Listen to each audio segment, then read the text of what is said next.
Just 2 races are left in the 2021-2022 24-hour Series Esports Championship. The series heads to sunny Spain and the Spanish coast for a 6-hour showdown to set up our title decider at the Circuit de Spa-Francorchamps. We're live from the virtual Circuit de Barcelona Catalunya, and we welcome you to RaceSpotTV for continued coverage of this wonderful championship. Hello everyone, welcome to RaceSpotTV, welcome to VCO Esports, where alongside David Haynes and Lorenzo Bonder, my name is Arjuna Kankipati, getting ready for this 6-hour event, which is bound to be with plenty of chaos, plenty of traffic management, and we can't wait to get underway. David, it's been a fascinating championship so far. Our 4 classes of competition have had plenty of action, plenty of chaos, but a track like this, tight, twisty, and so technical, where traffic is always going to be a major factor, what are you expecting today?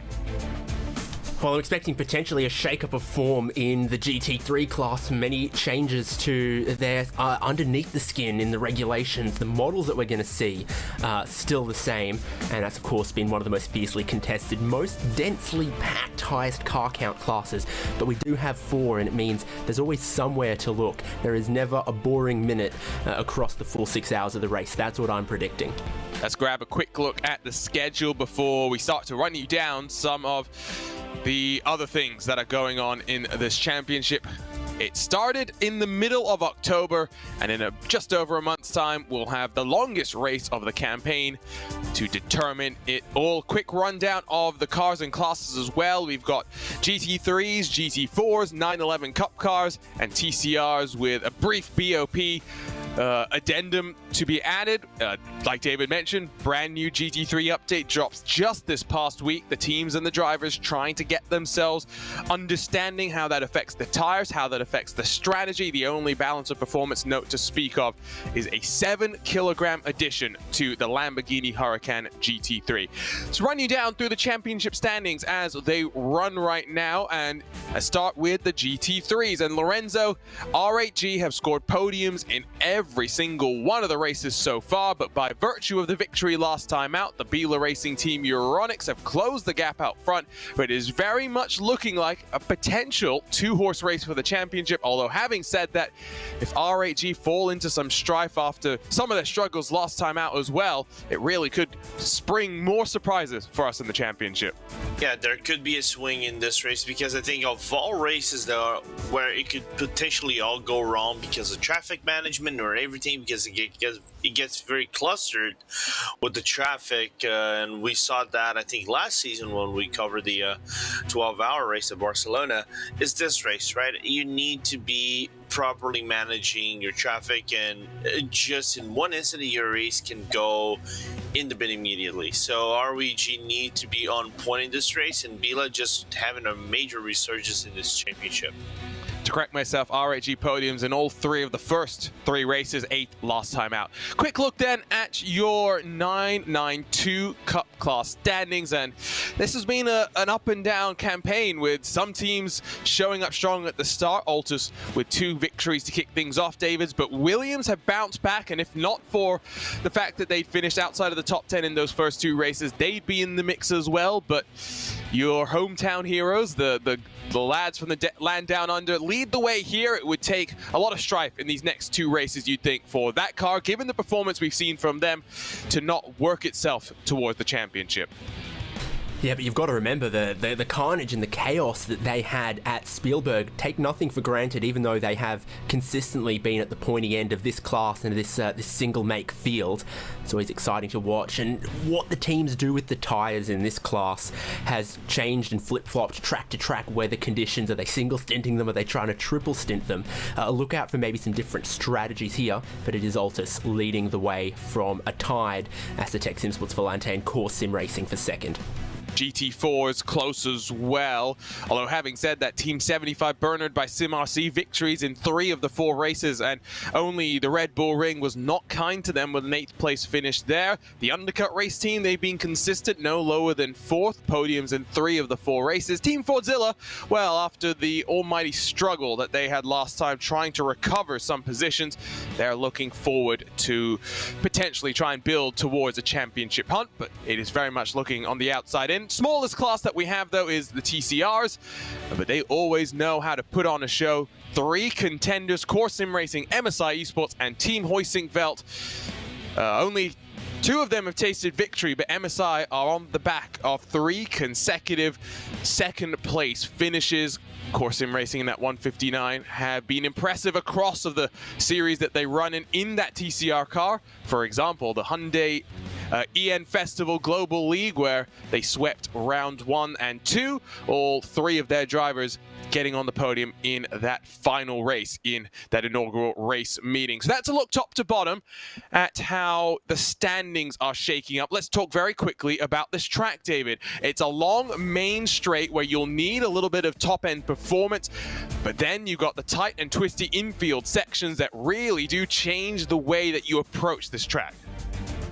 It does have a little bit of everything, doesn't it? Really long pit straight, big slipstreaming, downhill right before the braking zone. You go into the first sector, quick changes of direction, flowing corners, medium speeds, 3rd, 4th gear kind of stuff, and it starts to bog down a little bit through the middle, and especially that final sector on this version of the track with a tight hairpin at the end of the back straight and very lethal single line run with the curbs through the final chicane. No one's favourite chicane, but it means you do get a little bit of everything.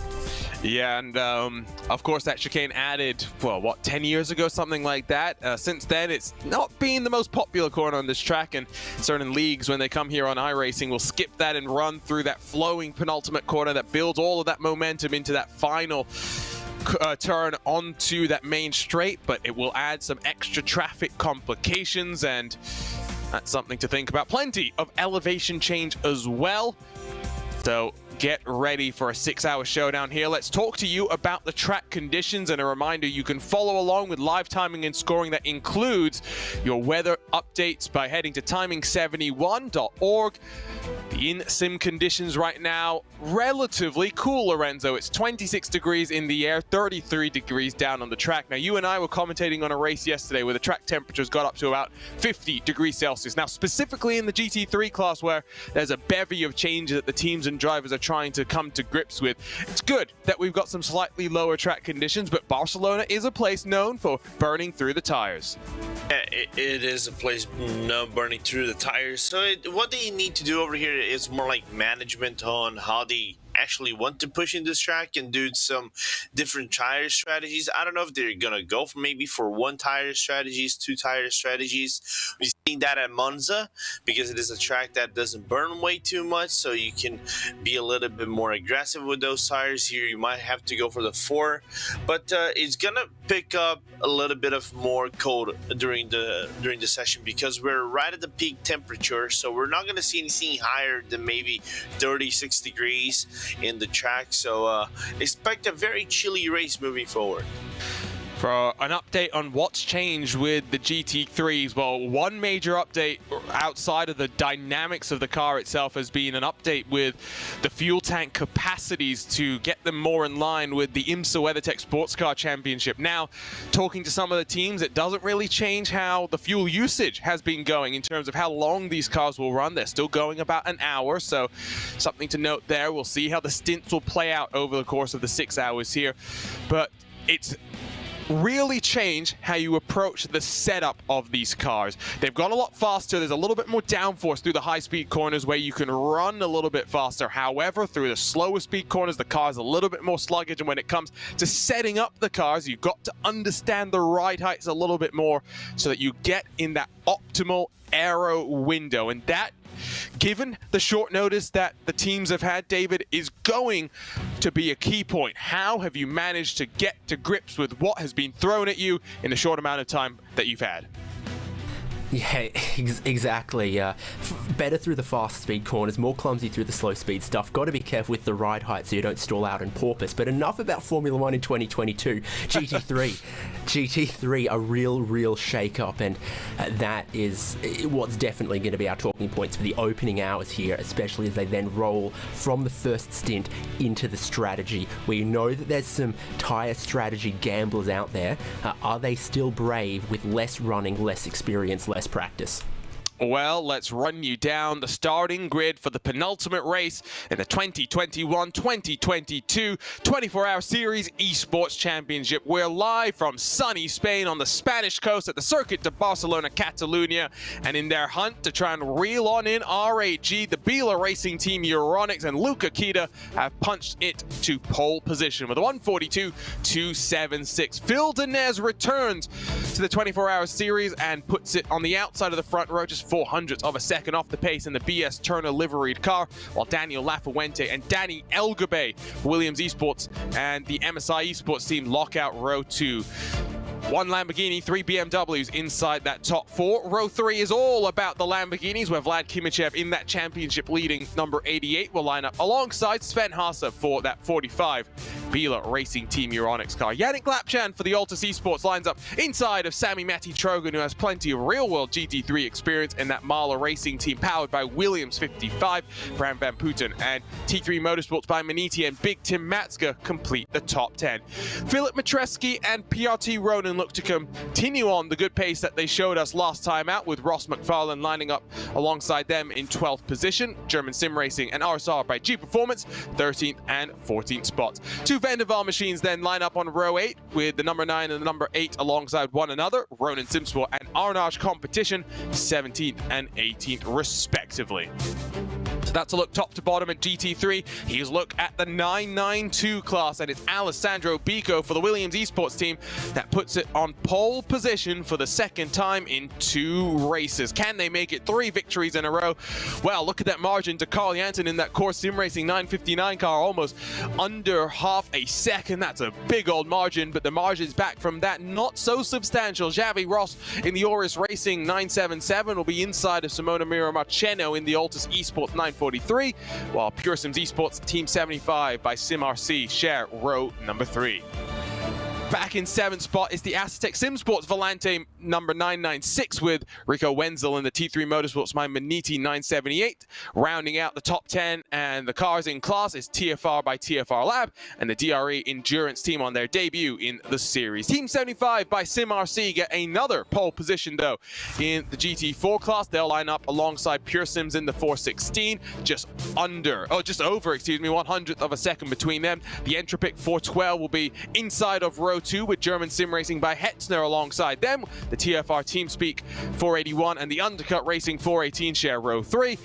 Aztec Sim Sports Volante, Carbon Sim Sport, Team Fordzilla and Race Gear, the 10 cars in class. And quickly through the TCRs because cars are rolling to get underway. Core Sim Racing and MSI Esports share the front row with Team Hoisingfeld in 3rd. 3 of our championship protagonists inside the top 3. Impulse Racing, Odox Motorsports, Junkos Racing Esports through the top 6, and Simsa the final car in this class.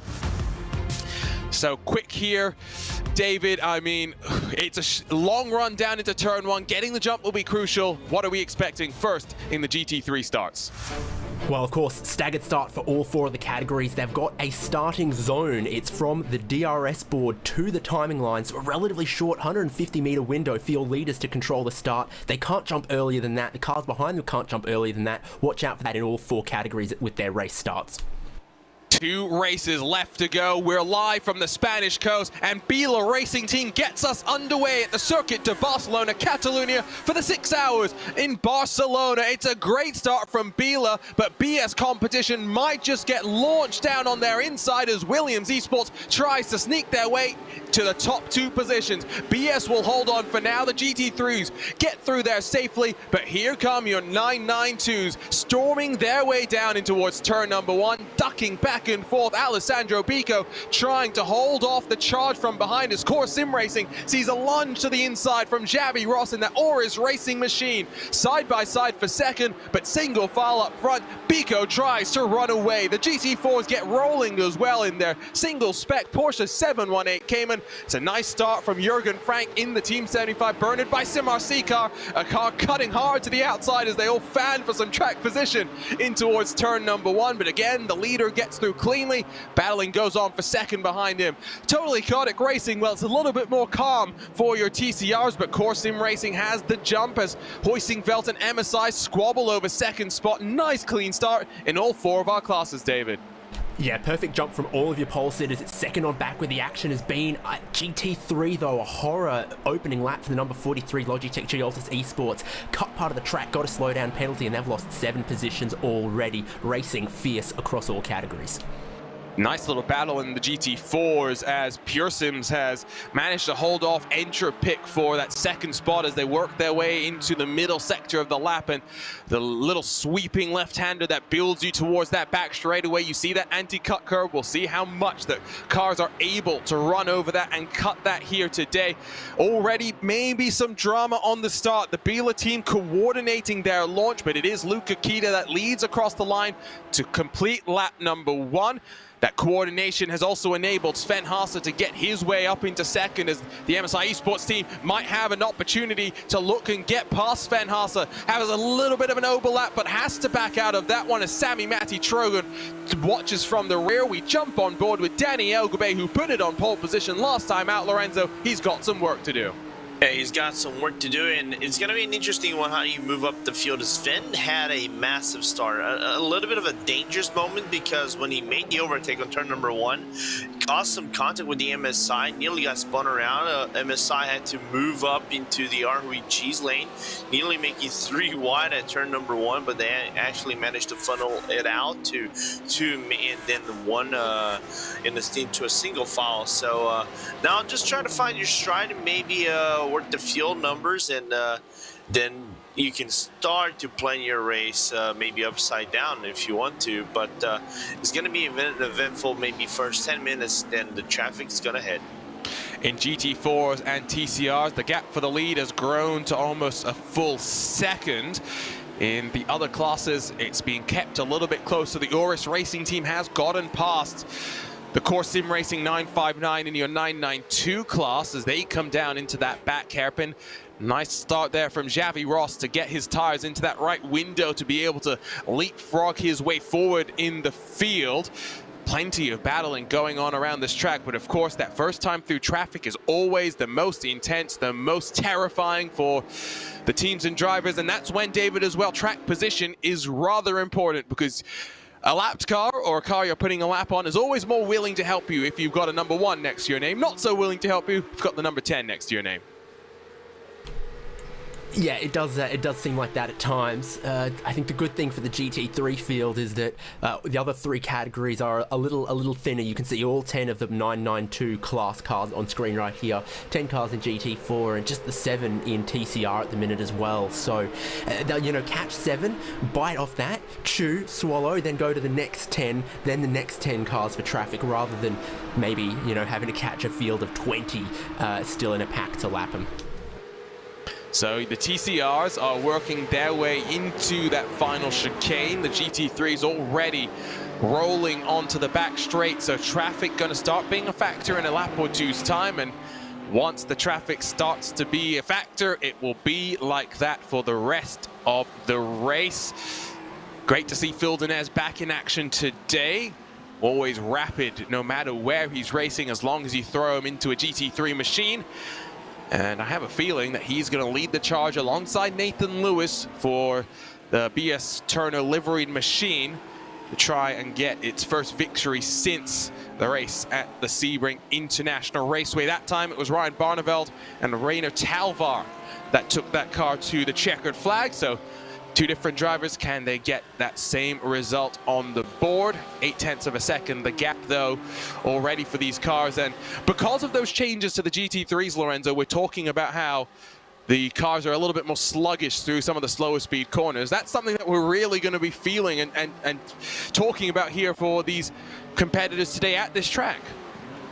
Yeah, because it is it's not the fastest track in terms of, you know, getting lots of speed. You do have some fast corners, but you do have some deep braking zones that you have to do some fast transitions. Like turn number 1, you go into maybe 1 kilometer into the straight, have to go into deep braking, second gear, go into the corners, right hand, left hand, then have to switch it back to right hand again. So this switching of corners and then trying to pick up the speed is going to make a little bit of a confusion whenever we get into traffic or maybe battling for positions. The one thing you really don't want to do is lose a lot of time battling for over here, because it's very hard for you to make up, even though it's a track that is easy for you to make mistakes because of the bump itself. You go over the curb, so you have to be mindful on Barcelona to be a little bit more precise and lenient in what will you get at for example at Monza. The only car that's had significant positions lost is that Altus Esports machine that David mentioned earlier, had cut through part of the track and as a result is down 7 spots into 14th. Back with the GT4s, where Matthew Turnbull and Jürgen Frank of the Team 75, Bernard by SimRC and the Pearsons machine starting to run away. There you can see the visual separation. It's about 4 seconds, the gap to the Undercut Racing Team and the Entropic 412. The Undercut car is made up 3 positions from where they qualified. But once you're out of drafting range here, David, it becomes a lot more difficult to work your way forward and to save some fuel as well. And we do have a limited fuel tank in these GT4 cars. It's 80% of their maximum capacity to add a little bit of spice to the strategy games in this class. So the Undercut team's got some work to do from this point.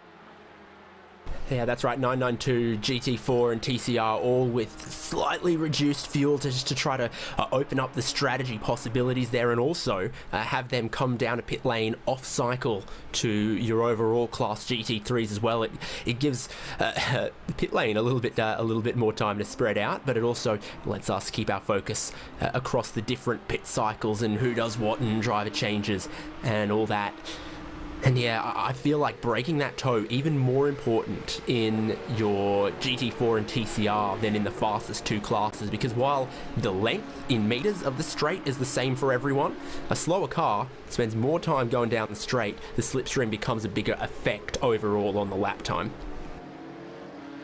Focusing on the 992s, where Biko's got about 8 car lengths between him and the Oris Racing 977. That's not had a great season, only 1 finish inside of the top 10. They're down in 13th, but we know the pace that the likes of Xavi Ross have. It's a statement race for them as they try and recover a little bit of pride heading through the final stages of this championship. Again, the next time we will be racing midway through the month of April, the longest race on our agenda, 12 hours at Spa. What a way to finish off this championship. To give you an update on how the weather is looking right now as well, it is 10 a.m. in the virtual Barcelona, 28 degrees down on the track. It is partly cloudy, so you might see that be a changing target in terms of how things go. Watch that wind as well, pretty gusty. I'm going to blow around some of the GT4 cars, for example. Here come the GT3s in the thick of the lap traffic for the very first time as they work their way past the front-wheel drive TCR cars, Lorenzo. And so far, I'm not seeing any major dramas trying to overtake those TCRs. Naturally, this track is a little bit wider than usual, so you can go a little bit aggressively. But the one thing it's very possible is because of these low corners that you go into some hairpin ass turns, like we are at turn number 9. You can lose up to a second just if you get on the very apex and you're trying to battle with these CCRs. So now we're a little bit dangerous now at turn 10. Heavy braking zone at that hairpin that's been reprofiled, and the traffic's going to play potentially into the battle for the race lead. They were side-by-side, BS Competition and the Biela Racing Team EURONICS, but Luca Kita will hold the inside as they dive their way past the leader in the TCR class. They hold on there. Might have been an issue for the Team 75 Bernard by SimRC 992 car, just so you can keep abreast of that, as Felix Luding has been off the track and rejoined with about a 10-second time penalty there. But traffic always plays a factor for the lead. They're almost 3 wide coming onto the main straight. The Biela Racing Team duking it out with the MSI Esports blue BMW. Sami Matti Trogan to the inside, running downhill into the braking zone. El Gabay will hold off for now as the final vestiges of the GT3 cars work their way through. It looked like maybe Pure Sims and RSR by G Performance were squabbling between themselves as well. as I think Pure Sims might have had a big old issue there. Yeah, well, there was a pretty heavy contact. You know, we saw this lapping and this tension all happening in the middle sector. They got to that final sector where the speed advantage of the GT3s is not so noticeable in the tight and technical stuff. And that's where some of it started happening, and that is a pretty simple mistake that you will just kick yourself for. No pressure. Felix Luding just drives it into the dirt. Yeah, simple mistake. And well, I guess the good thing about it is you've got 5 hours, 48 odd minutes left to try and recover what you can. Now, I'm trying to see if there's any damage to the Pure Sims car, but what else has happened here? We'll start with, okay. The first bit of contact, let's not mince our words. Pure Sims had nothing to do with that. The second bit of contact, unacceptable. Absolutely unacceptable. I mean, I feel like Pure Sims kind of bombed Simza, the Apex, before that as well. It was give and take and give and take and give and take. So not our job. Stewards will be onto that one, I'm pretty sure. And it bears repeating the way that penalties are served and classified here in this championship. They've got 90 minutes to serve a time penalty if it's given to them. And they serve that time penalty by stopping in the penalty box, which today at Barcelona is, maybe ironically, underneath the podium.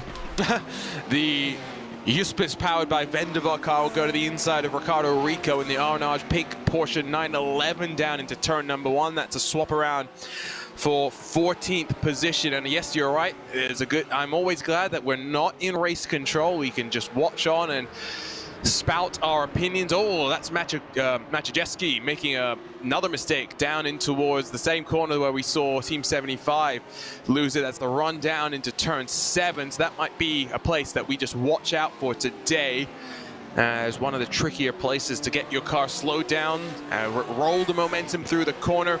Looks like a swap around as well in the 992. Williams Esports have been allowed to run away, but Core Sim Racing have managed to get back in front of Xavi Ross and Lorenzo. This is a class where David mentioned it earlier. The tire strategies really do tend to play a big factor in the racing.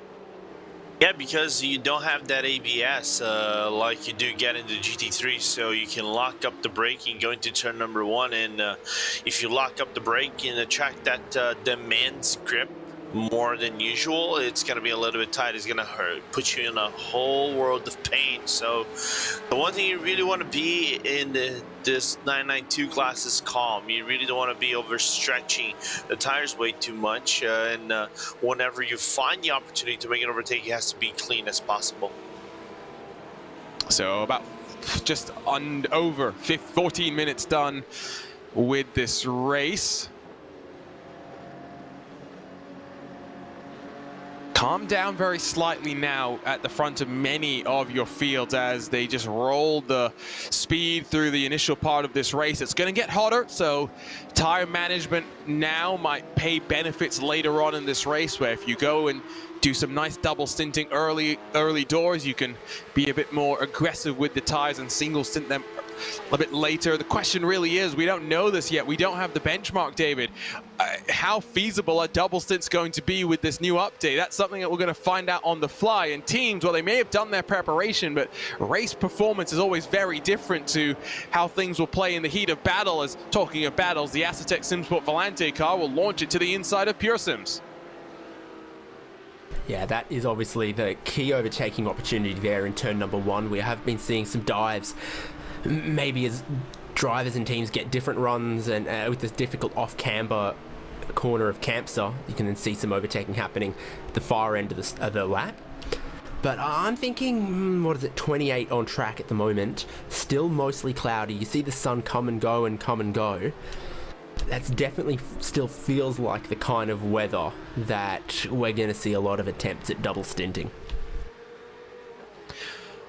I think early you have to at least try and do it. Now we'll see how it plays out maybe slightly later in the race. Gap in the 992 has grown to 1.5 seconds. So Williams Esports, well, they weren't allowed to stretch their legs at Monza with the amount of draft that we saw there, but that's what they're doing now. And as they begin to cut their way through the TCR traffic for the very first time, exactly what they want to see, putting some separation back to them and the counterparts behind. Back to the GT3s as now they start to work through the GT4 class cars. Here comes Altus with a peek to the inside of the RSR by G Performance 27 as that 43 tries to recover its way up through the field after Yannick Lapchan had that moment on lap number 1 of this race. Porsche versus BMW. We have a nice mix of the manufacturers at the front of this field. It's Lamborghini from BMW, then Lamborghini, BMW before we find our first Porsche 911. But that Biela Racing Team car looking pretty feisty in the early stages of this race. The biggest gap in terms of the grouping separation, Lorenzo, is really in this GT4 class, and I do wonder if maybe that's partially assisted by the traffic, because first, second, well, they're not split by much. There's 4.5 seconds then back to the third place car, 5 seconds back from them to fourth. Big separations in the early stage of the race.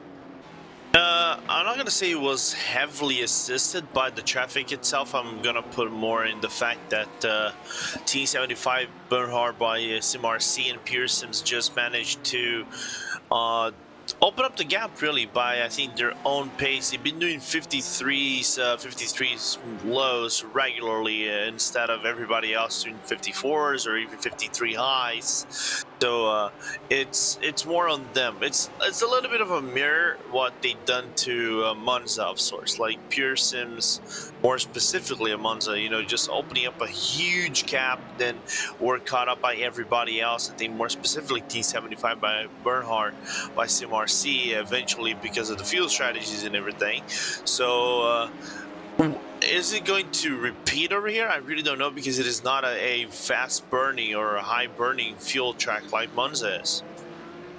TCRs doing a good job to stay packaged together tightly after that first pass through on traffic. The 3 championships rivals all out on track. Core leading the way from Huysingveld from MSI. Huysingveld managing to get the jump on MSI in that moment of traffic that they've had in these first 20 minutes of the race. David Haynes, you're speculating if maybe one of our competitors actually passed someone off the track here. Well, we were just seeing a battle, a little bit of it there in the 992 class between Altus and Aurus, which is not a confusing mouthful at all. And I think they were 3 wide with the traffic there, and it's just a bit of dust kicked up, and I don't think anything. I don't think Altus passed off track, but certainly it was just another one of those moments you're battling. There's traffic, and maybe dipped some tires through the dirt on the way past. David was talking about penalties earlier and how they are served here. It's not the automated iRacing steward system where you can give a penalty automatically in sim. Instead, there's a specific place under the podium where you'll serve a time penalty. You get a little bit bigger of a window to serve it than the 3 laps that iRacing would give you by default. One penalty to tell you about that happened before we even got underway was the 978 Maniti T3 Motorsport by Maniti Porsche, which had a registration infringement for adding a driver after the designated time window. So they've got that penalty to be served. A couple of things happened during qualifying that resulted in warnings, specifically in the GT3 class. Specifically as well between the R8G88 car and the PureSim 16. The 2 of them reminded that qualifying is not where the racing is. That happens here during the 6 hours. Plenty of things have already been reported on the start. Race control busy working away in the background to get things all sorted. Williams Esports, by the way, in the 992 have been closed on for the lead as Core Sim Racing has managed to shrink that gap to 0.7 of a second. GT3, it's grown to 1.1 seconds, so give and take in all of the classes, but Carl Janssen has managed to pull away from Simona Maria Marcheno as well. in this 992 class, Lorenzo, I mean, we saw the pace from Bico, and let's not forget he is a world championship competitor in that Porsche Tag Heuer Esports Super Cup. Very different form of racing, sprint versus endurance, but that experience with the car really does carry forward. Yeah, it does, especially given the fact that he drove around this track this season. So he does have a baseline setup moving into this track. Of course, big difference from driving 15 minutes to 30-minute races instead of a full-length stint of 1 hour maybe.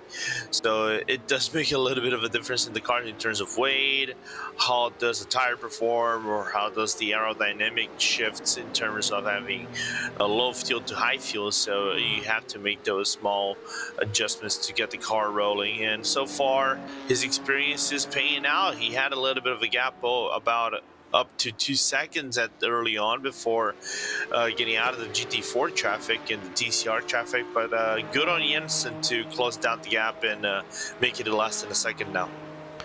You'll be sharing that 959 with Oscar Mangan, Will Carl Jensen, who's already come out to say, not a fan of the Circuit Barcelona Catalunya. It's a rather divisive track if you ask people up and down through the paddock, David. I mean, even in real world, notice, I just heard something. What happened in... Fordzilla and Torque Freak have lent on each other in turn number 2. They went side by side through 1. The driver with the inside of 1 thought they were clear to take the apex at 2. That wasn't the case. Both of them collide. Both of them spin and go to the back, and that is definitely damage on Torque Freak Racing. Where are Fordzilla? Because if they're not damaged, they've at least lost a lot of time.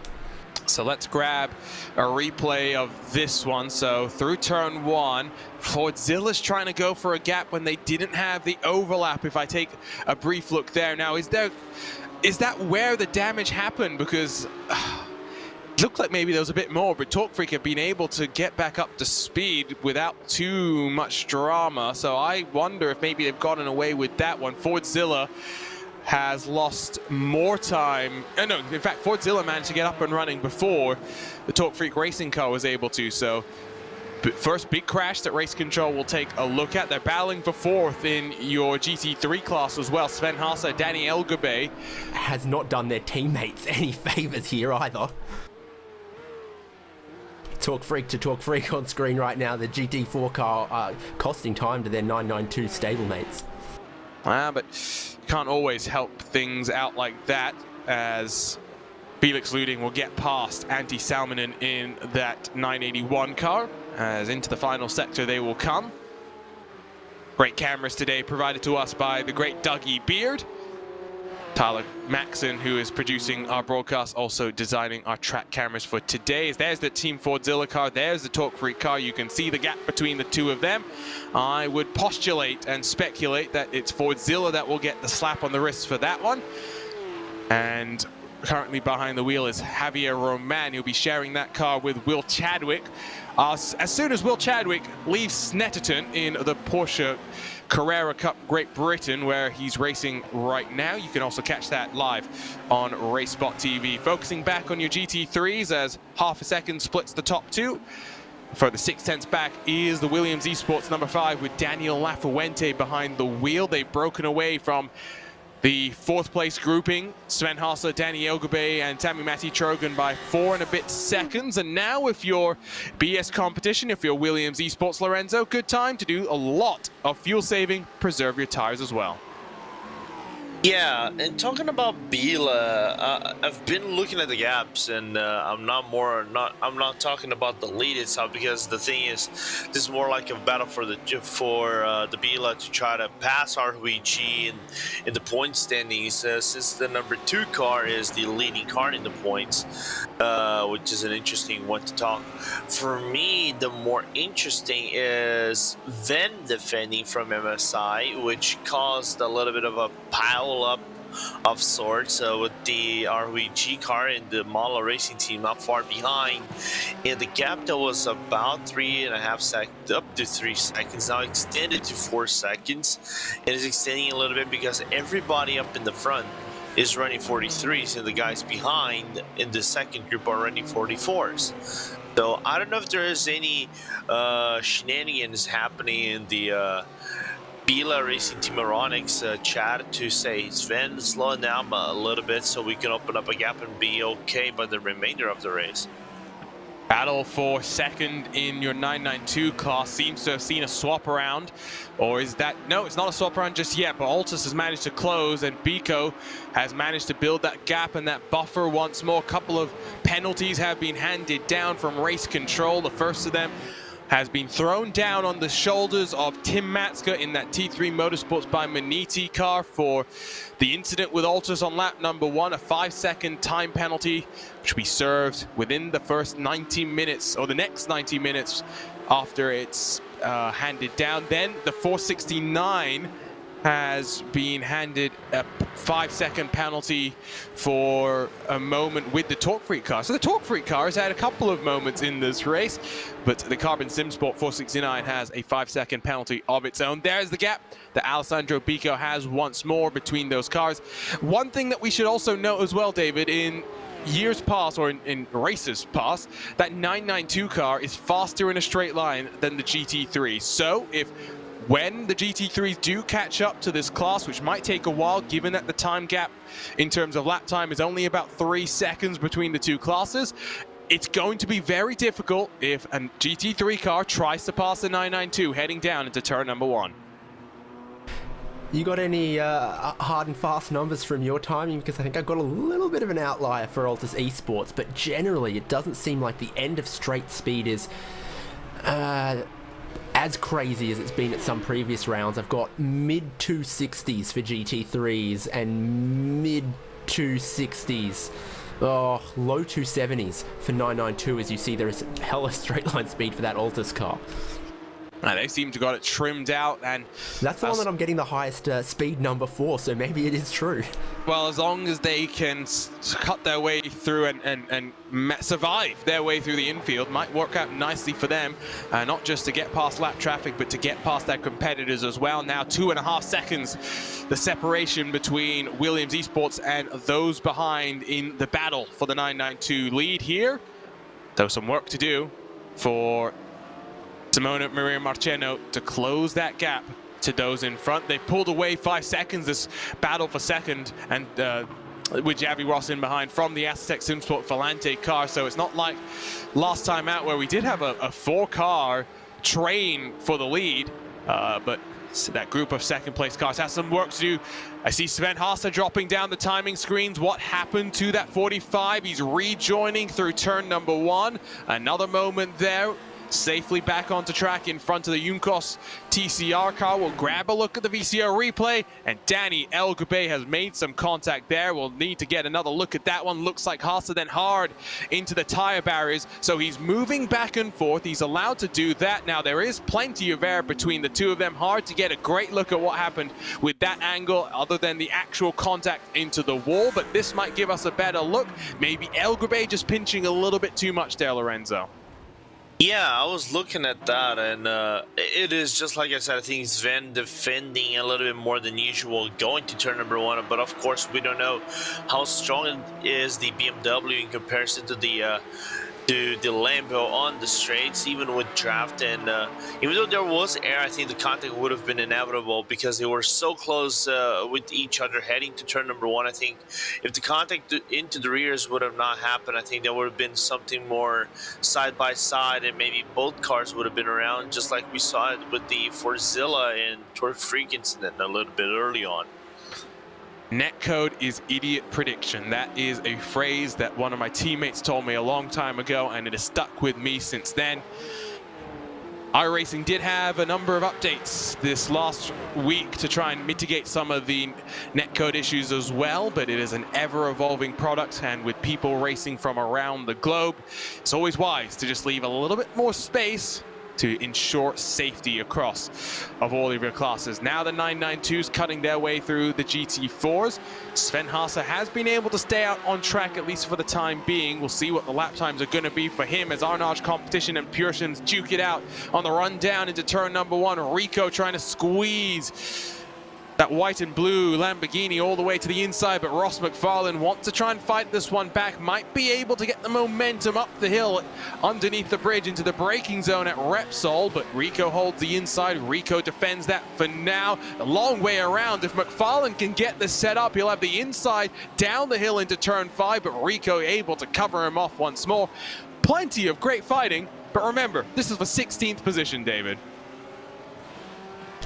Yeah, I love that about the opening sector here. You know, it's like, okay, trying to get down the inside at 1, okay, not happening, have to go around the outside, squeeze a little bit at the inside at 2, then trying to have that wide flowing run through turn 3, where even in the best of conditions it doesn't seem like they can run flat out. So just optimizing your line in there can then let you attack into 4, and that's what they did. And I love that sort of, you know, back and forth, and you say, okay, well, I can't quite pass them here, so I'll set it up for the next corner, and then flow off there to set up for the next corner. Just kept Arnage defending and on their toes for a couple corners. In the end, it looks like they've, you know, managed to hold on to it, but it was a good bit of back and forth racing.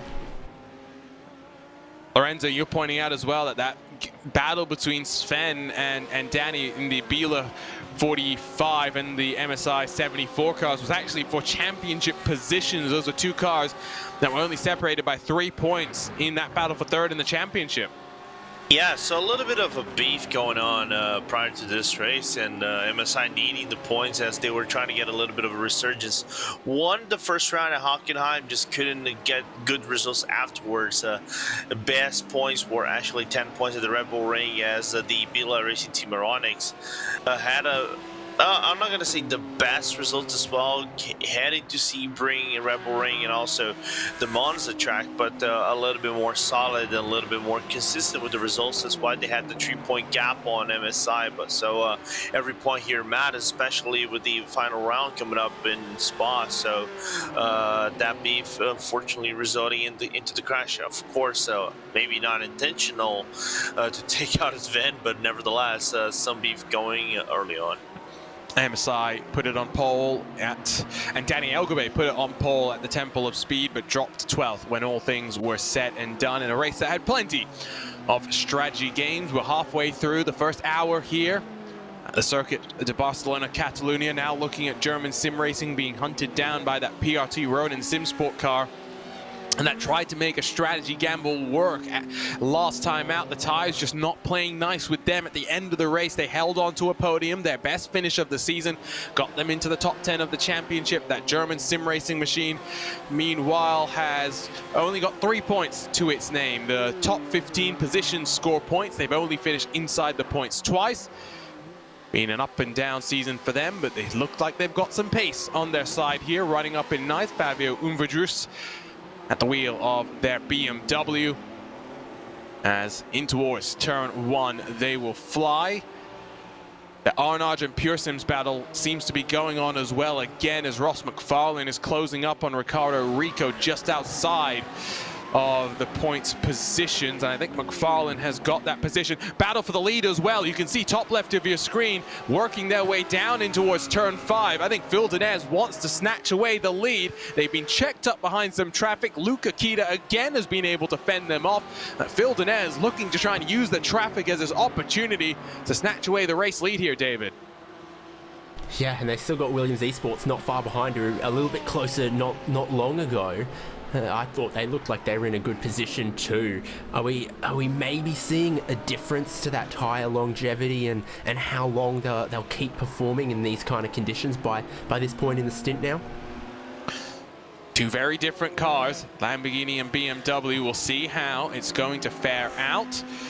I mentioned earlier as well the change in the fuel capacity for these cars. The Porsche is down to 98 liters, the BMW 103, the Lamborghini 104 liters. Expect between 34-36 laps on the fuel.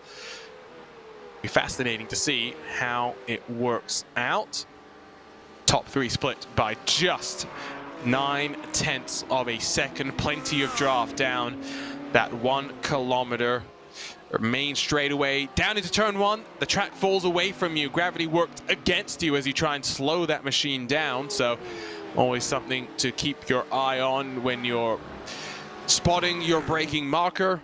We're not F1. We've got some downforce, but not the level of downforce that they have. This track, of course, hosts the F1 test, that first F1 test of that new generation car, as Phil Denez is going to get the chrome horn out. Will push his way to the race lead. Luca Kita will now slot into second because Danny Lafuente will find his way into to hold a position in third. But I think Phil Denez has seen enough and wants to grab the race lead and said, well, turn 5, that's my opportunity. And he pushed his way forward, Lorenzo. Yeah, a little bit of an elbowing from Phil Denez, but well, if you want to get the points and you want to try to move up in the standings and get closer to RWG, and Biela specifically, who's having a really good second half of the season, well, that's what you need to do. You need to be a little bit more aggressive than usual. Of course, Ita might not appreciate the overtake, but hey, that's racing. They win car motor auto racing, they win car racing, whatever the phrase you really want to pick it up. So good on the BMW to make them overtake. Can he defend it though, because they're now on the straight?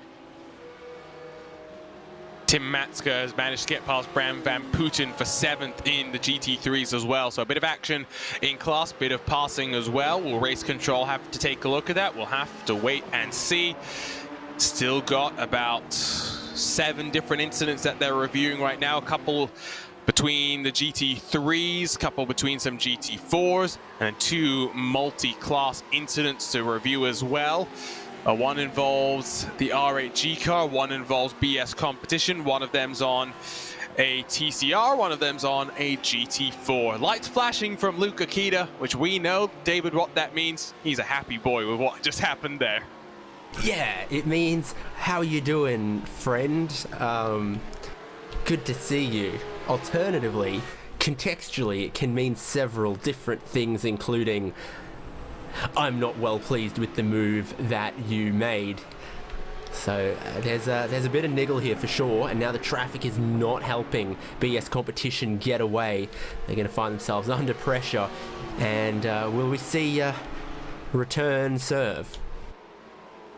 They have managed to build a bit of a buffer to that Williams Esports car, who's now got 2 992 cars to fight his way past. Got a big time penalty that has been handed down to Pure Sims Esports with the contacts with Simsa, and I am not entirely surprised. It was through this part of the track, that chicane. It was first a little bit of contact that sent the Pure Sims GT3 car wide, and then from there they attempted what was always going to be an optimistic lunge to try and get through that second part of the chicane. It's resulted in a 30-second time penalty there, so that will be, for Ross McFarlane, something that has to get served within the next 90 minutes. Williams Esports actually outside of drafting range at this point though, Lorenzo. They're 1.7 seconds back from second.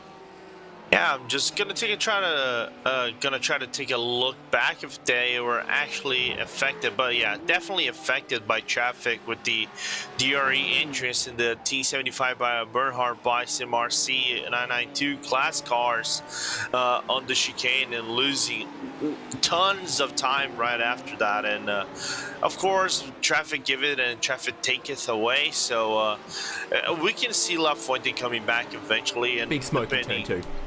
Yeah, I saw that. That's the 77, Vincenzo Amico, another moment into turn 1 now.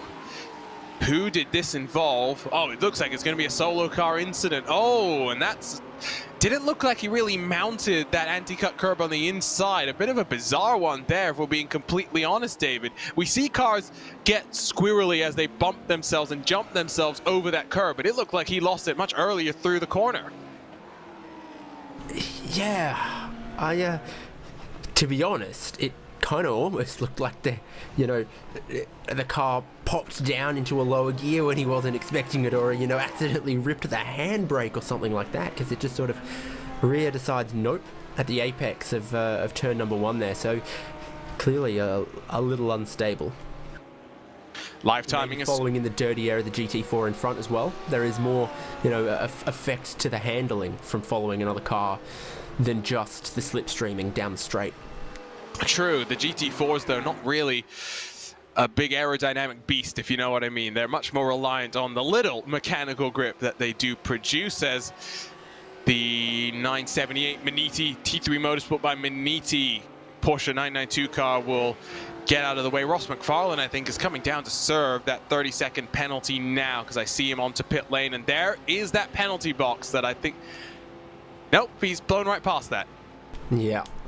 It's where the red paint is underneath the podium, right at pit entry, right at the start of the pit lane speed limit on the right-hand side for the drivers. So either there's been some What would typically be that kind of weighbridge scrutineering area for Formula One, I'm guessing?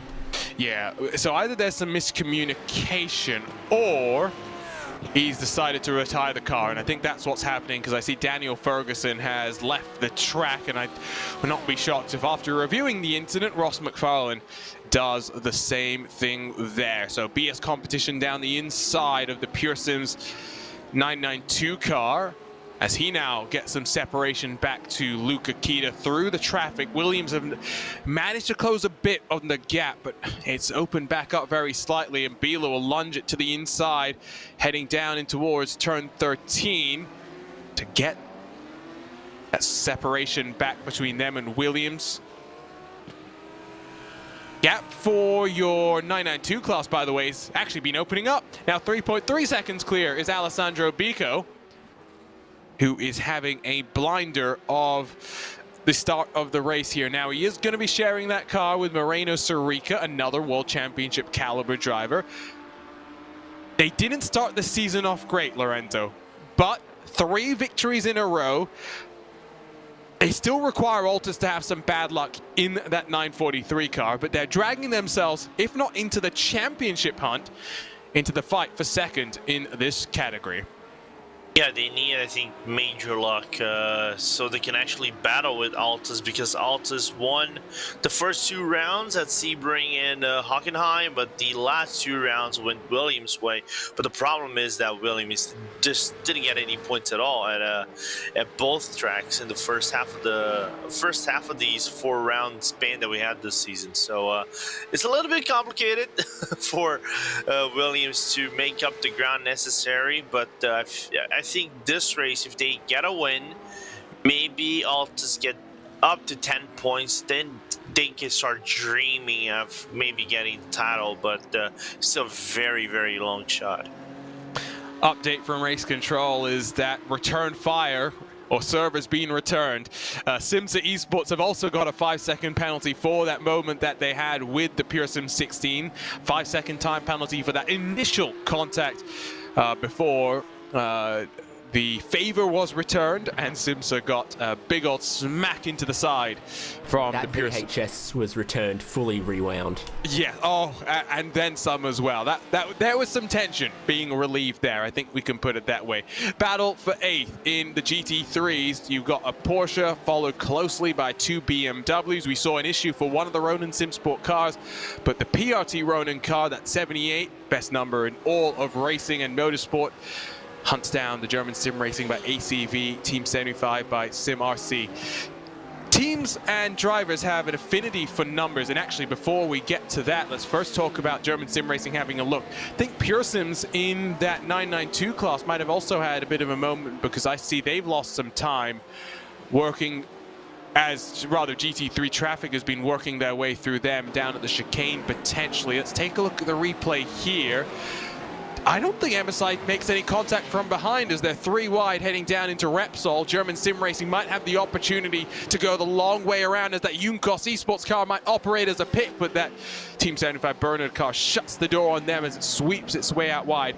I don't think MSI made any contact from behind. I think Pure Sims maybe just got in a bit too deep, trying to work their way through the chicane without the GT3 car interfering with them. And now that Pure Sims, I'm sure, has a rather dinged up front end on their car, David.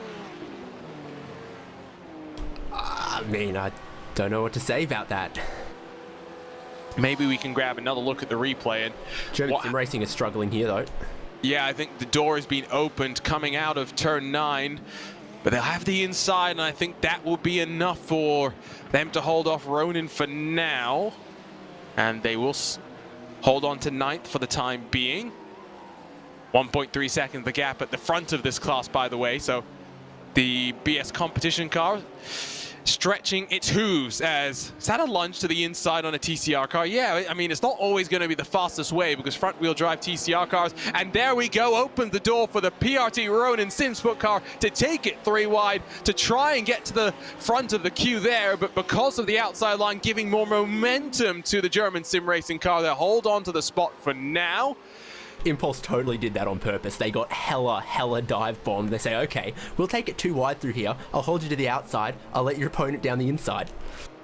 They weren't blocking in traffic. They were just holding their line in a way that they knew was going to penalize someone who dive bombed them. Yeah, no, I don't blame them. But the PRT car having another look now as they sweep their way up. That 992 Pearson's car has significant damage to the front end as that MSI Esports car now has its mirrors filled as PRT Ronin has nowhere to go. It's getting a little bit close through the traffic, and Altus Esports joins the party and has a lunge to the inside down the hill. They'll try and get the position away into turn 5.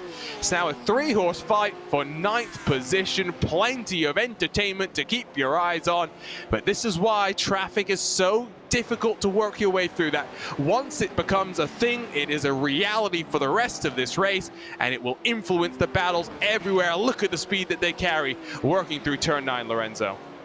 Oh man, what a breeze to go through as we look at the replay. What happened to the Junkos car? Oh no. Now which Biela is that? Is that the 45 or is that the 46? We can get an idea if we had looked at the rear wing. If it is a fully well-shaped rear wing, that would have been the Luca Kita car. Yeah, getting word that it's the 45, so that's the Sven Haase car that's already had its issues. Yeah, here's the look on board with Haase. Going for a door that's always closing, and well, traffic gives, traffic takes. Sometimes you just got to be a little bit more conservative than that. The front wheel drive nature of the TCR cars, you got to keep that in mind, and I don't think Haase really was thinking about that. Red mist descending on him after all that he's been through at the start of this race. And it is the Junkos team that feels the wrath of Sven Haase. So working our way towards the end of the first hour, closer and closer to the pit stop window. Top 5 in GT3 runs as BS competition, that 89 machine with the 46 Biela Racing Team EURONICS in 2nd. Williams Esports in 3rd, outside of drafting range. MSI Esports 4th with the Biela Racing Team, the top 5. RAG and Vlad Kimichev struggling to try and bounce back after that first non-podium result last time out at Monza. Take another look then at what happened with Braden Werner here. So yeah, he just goes deep into the corner, and then watch here, because he goes for a seesaw, and that's where he gets the damage to the front end of that car. I don't know if he's going to be able to get that one fixed, David. It's like I mean, you're meant to want to avoid those yellow curbs, right? But at that speed, they shouldn't act like landmines. I mean, if you hit it at speed and it, did you some damage, all right, but that wasn't quite right. That's unfortunate. Now, what's happened to the TFR Lab machine? Oh, just over the top at turn 9, track falling away from you potentially, and it's not the greatest pace. We saw that car drifting like that on corner exit in the background of one of the shots earlier. It's been a real oversteering handful, I think, for the last half hour, that particular car. Yeah, it's not the greatest place as well to be stranded, the top of a blind crest with cars flying through on you. But he held on to that for now. The PRT Ronin car has fallen back from German Sim Racing, so maybe German Sim Racing was struggling on tires. Maybe they were just managing the tires. It could be either or. Altus have joined the fun. They have joined the party. RSR by G Performance is in the mix as well. Sven Haase, after his chrome horn moment, is there too. Plenty of things going on right now. 6/10 the gap at the front of this class, 3 seconds the gap at the front of the 992s, 4/10 the gap in GT4, where Pure Sims has been content to ride around in second, save plenty of fuel. Team 75 by SimRC might have bit of a strategy hole to dig themselves out of. But if there's anyone that's going to do it, it's the team that's finished on the top step of the podium 3 out of 4 times so far in this season. In TCR, Core Sim Racing leads the way in a draft train with Hoisingveld and MSI Esports behind them. Lorenzo, in terms of this first 50 minutes, any big surprises in terms of the speed of the cars that we've been seeing as we take a look at another replay, and it's for the other of the TFR cars? Man, Torque Freak is just not having a optimal day, as that looks like to be turn number 3 that he went into the grass and just decided to go around. That is a little bit unfortunate for Torque Freak, but again, not the best first hour for them. I'll be very honest, I'm a bit surprised I'm not gonna say the lack of pace the Porsche is having in this track. I think this is a relatively sea level track for everybody. It's not like above sea level or below sea level. So seeing that 911 car not having the best performance, even though we saw the T75 Bernhard by CMRC having some splitter damage, which affects the aero, thus affecting the speed. It's a little bit suboptimal. Not having the same pace as the BMW and the Lamborghini does is quite surprising. The Cone police have a warrant for murder out on BS Competition and Phil Denez. Reckless murder of a Cone there coming over the crest at turn 9. But in the heat of the battle, with Biela Racing Team EURONICS able to close back up on him, you can see just how much Denez is wringing the neck out of that BMW. Now, Denez, on the west coast of the US, like myself, is no stranger to an early wake-up call, but because the clocks rolled forward, daylight savings in effect through last night, he would have got 1 hour less of sleep. Would be interested to know exactly how much sleep Denez got. Of course, when he races in the DNLS series, he's waking up often about 1:30 in the morning, which basically means he's not getting much sleep. But David, I mean, commentating from Australia, you're familiar with that. Yeah, I mean, let's not open up that particular can of worms. You know, as they say, it's 5 p.m. somewhere, but it's also always 2 a.m. somewhere in the world. So there's no perfect time to schedule nothing. I prefer 5 p.m. Yeah, that's the thing, right? I mean, there is, and this is something that league organizers around the world have to deal with as well. If you want a global entry list, there is no perfect time to put a race. You're always going to have someone inconvenienced. That's just the simple reality of the global nature of sim racing and the global nature of esports as well. That's why in a lot of the big esports, right, you have the regional tournaments, which then qualify your way into the major tournaments, and those major tournaments are usually in person, so people fly out, and then at least they have the ability to adjust to the time zone. Core Sim Racing have opened up a bit of a gap in the TCR class, by the way. Now is second. Not out of draft range just yet, but Hoisingveld will be able to close up Kieran Harrison, who won race 1 or race 2? Race 2 in the Hyundai NE Festival Global League. Finished second in race 1.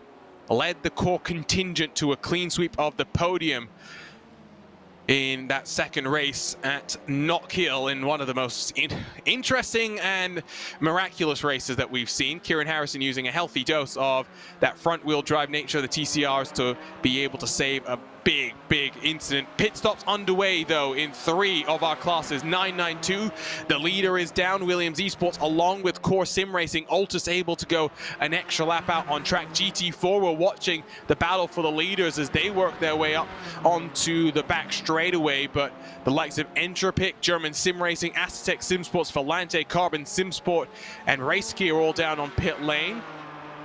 TCR, we've also seen the Junkos racing car come in.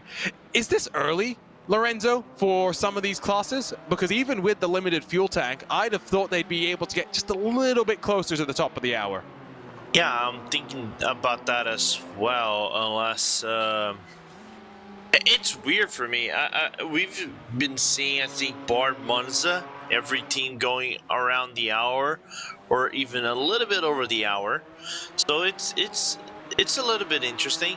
I don't know if David might have any opposite thoughts. I mean, I really thought I remembered, you know, for some of these classes it being even earlier than this, like well short of an hour, not 4 minutes short of an hour.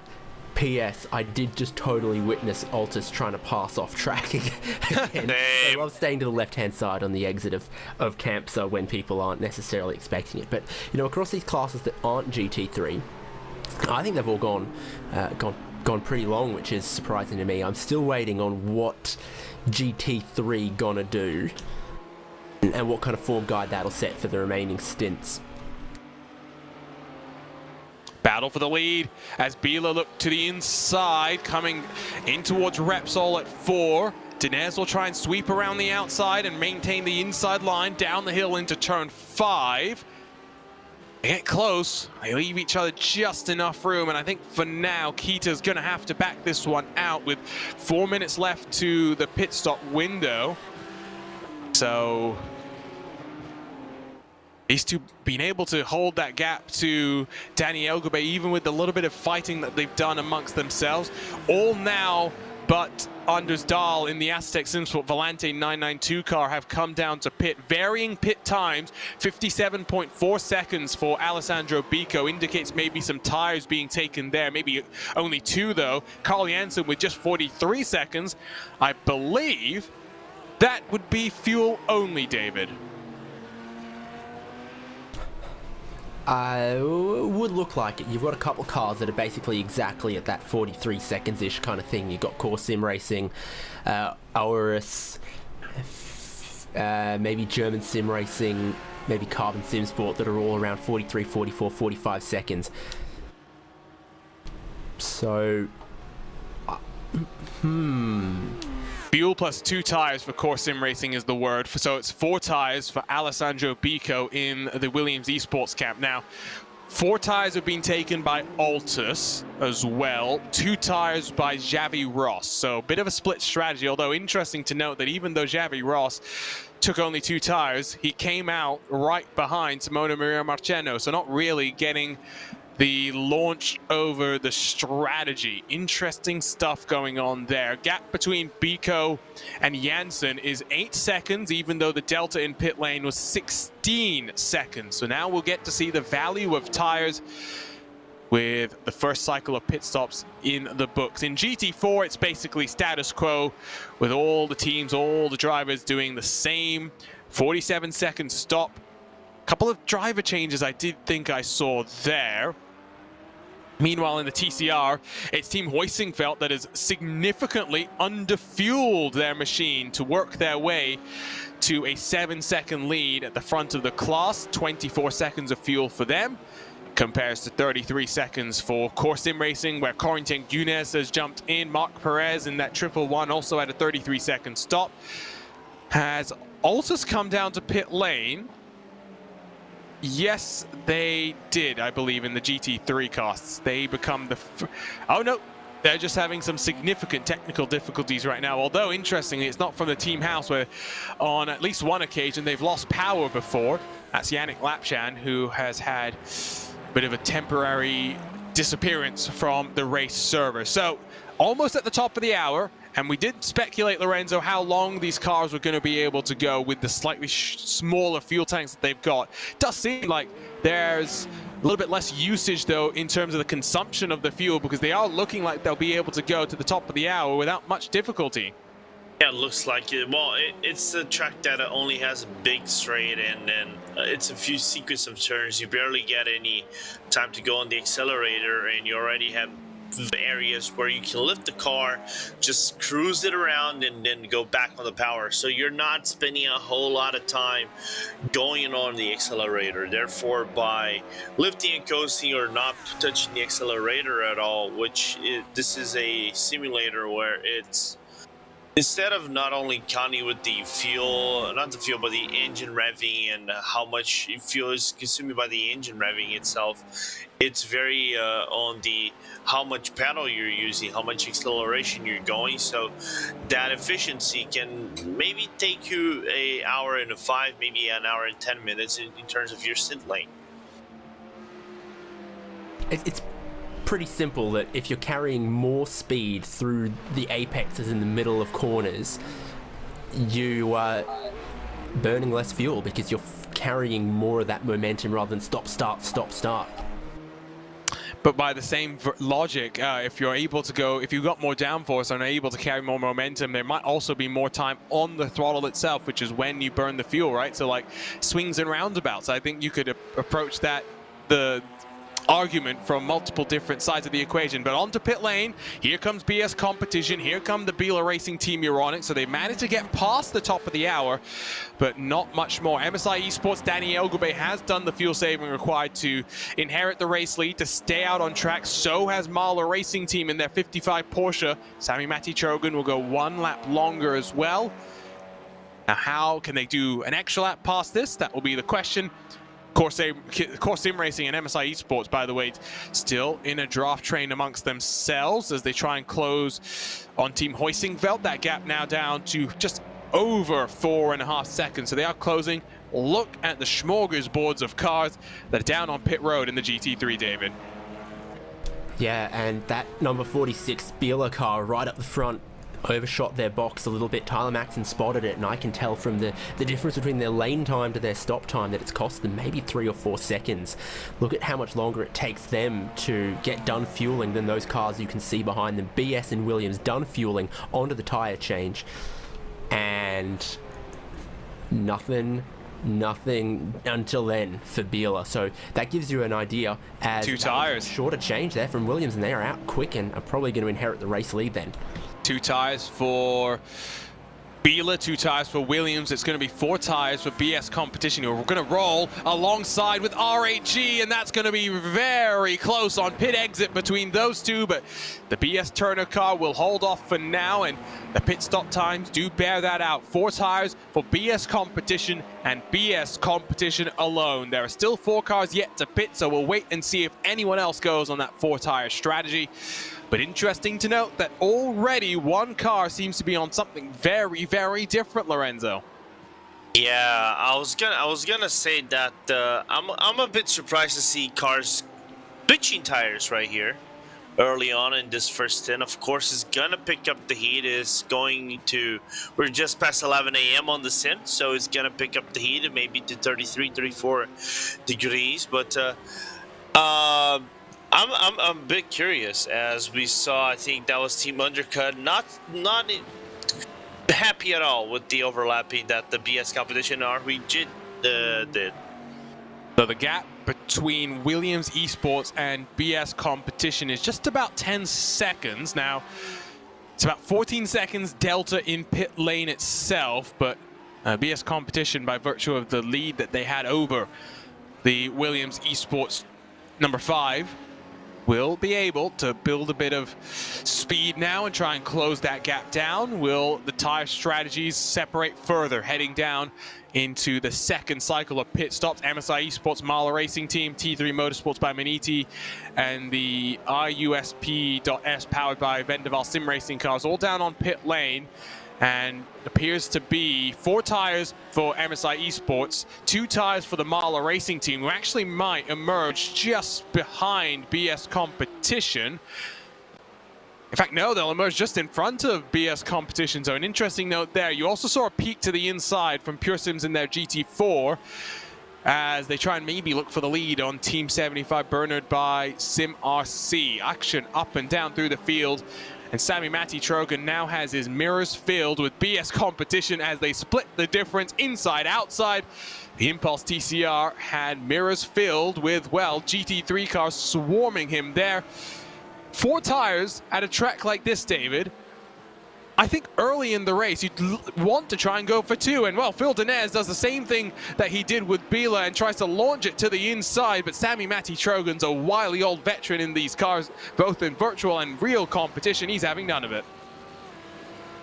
Well, there's looking from BS, and Marla then almost outbraked themselves a little bit, but managed to hold on as they keep cutting through that traffic. And yeah, obviously the tyre wear is higher than some previous rounds, as this time it looks like that is a pretty slam dunk job done from BS.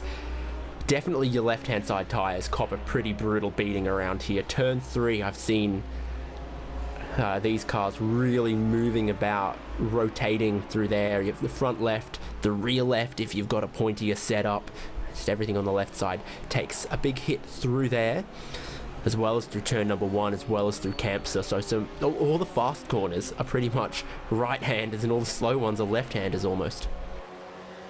Of course, with that new update, no one really knows what the tires are going to do in a race situation. Battle for second in TCR intensifies as MSI Esports dive down to the inside on that core sim racing machine. Corentin Gunes doesn't fight that one, knowing that the traffic's coming up from behind, and it's going to cause a stack up there as BS competition is going to go to the inside, and front wheel drive will save MSI from going around as onto the throttle goes Mark Perez, gets that one back under control. Almost 3 wide though for the GT3 battle for that final step on the podium. Biela Racing Team getting lunged to the inside by the R8G car. They're working their way down into turn 5 right now. Biela still has the inside line as that Lamborghini will try and sweep around the outside.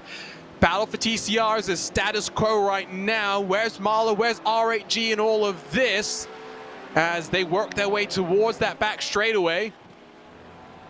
Biela holds on, but it's allowing that BS Turner car to pull away bit by bit.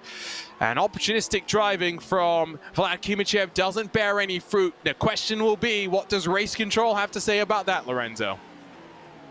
Yeah, a little bit of a scrap between all cars going on right now, and I'm a bit surprised that TCR made it out to live the day, to see the day at the end of things. I honestly thought that you would have gone side by side, maybe 90 degrees into turn number 3 and then catch it back, but unfortunately that wasn't the case. Luckily for BS competition, what that battle, the 3-car battle specifically, now it became a 2-car battle made, is he opens up a 1 second gap still within the drafting range is the Biela Racing Team, but I feel the Nez got a little bit of a room to breathe right now. The gap between him and the Williams Esports car, though, is up to 14 seconds. So Dinez, first by virtue of the fight with Biela initially, and then that lap traffic has really lost out on some time and got to get pedal to the metal in this stint before he potentially hands over to Nathan Lewis. That's a pass for the GT4 lead, by the way. Pure Sims Esports has got in front of Team 75 Bernard by SimRC. First time they've swapped around, and now Matthew Turnbull has been able to do plenty of fuel saving. The question will be, does Jürgen Frank want to be content to ride around and do the same, or will he go a little bit more aggressive? More Sim Racing and MSI have been split up through the lap traffic that's been swarming around on them. Those two split now by 1.5 seconds, so outside of drafting range. Pure Sims will go down the inside. Team 75 should be already through, heading down into turn 7, so won't cost MSI too much. They should still have some clean air to separate them. Meanwhile, in 992, gap between the 959 and the 905, David, is already down to 5 seconds. So Alessandro Bico has eaten 2 seconds into that gap that Carl Jansen enjoyed. Yeah, and I think the longer we go into this stint, the more we are actually going to see that that difference in tyres in GT3 and in the 992 class. Definitely a much shorter stop from currently class leading 959. That's just how quickly a 905 and 943 Williams Esports and Logitech G Altus Esports gonna catch all this back up. Behind. And one other thing there though about this, tyre strategy, whatever, you've seen all these GT3s take their pit stop, come out right into this traffic of GT4s and TCRs. I think Williams Esports at the lead by their 2-tyre stop they've actually come out of their pit lane clear of a little bit of this traffic that the other guys behind have got to work their way through. So sure, not a tyre advantage really at play there, but I think they just saved themselves a little bit of traffic, which we've seen is costing quite a bit of time when you've got to work your way around a GT4 lead battle, a TCR lead battle. Maybe that's something that you can think about as well when you're deciding how many tires you want to put onto the car. And after this first stint of the race, the teams will have a much better picture of how they want to use their tires over the course of the race. No tire limits, but can very much use them as a strategic element over the course of the race itself. Sim racing has grown so much that some of these bigger teams will have engineers, they'll have spotters and data analysts working behind the scenes, not just the 2 drivers, maybe 3 drivers in the car, but the help behind the scenes to make it all run smoothly. Looking at Tim Matska in the T3 Motorsports number 7 car. Now, this is the car that's got a 5-second penalty that it hasn't served just yet, so it will slide back in line very slightly. But at least for now, focusing on that German sim racing car in front of it as they work their way onto the back straight, or the main straight. That final corner, as our producer Tyler Maxon informed us pre-race, not just a fast race car driver, but apparently full of knowledge as well. Although, having said that, he's not a great commentator, so I'm not sure how much knowledge he really has to share. But that last corner is called Catalunya because it actually points towards the city itself. Random factoid if you wanted to learn about that. Another completely random factoid if you were curious, but there's a hotel at the Sebring International. We'll get back to that, excuse me, because Yannick Lapchan, I think, has had a nightmare. What's happened to him in that Altus Esports 43? I see him on pit lane, but why is he on pit lane? That's the question, because he really shouldn't be there at this point in time after already having pitted. Now, was there an incident that's forced him to run down onto pit lane, or is there a technical issue? Not sure which one it is. Believe it was a technical issue. But potentially Tyler Maxon is saying there was a spin, but it was while he was having a technical issue, David. When it rains, it pours. Right, like, I don't know how much worse it can get.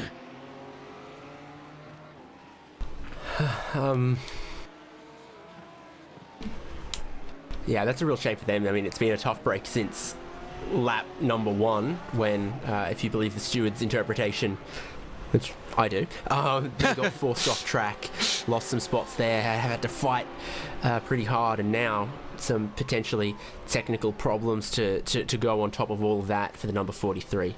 Will R8G have a look this time? Oh, they thought about it, but Sami Matti-Trogan was ready to cover them off. Kimichev might try the outside, but that Porsche will slide its way wide, cover off the move.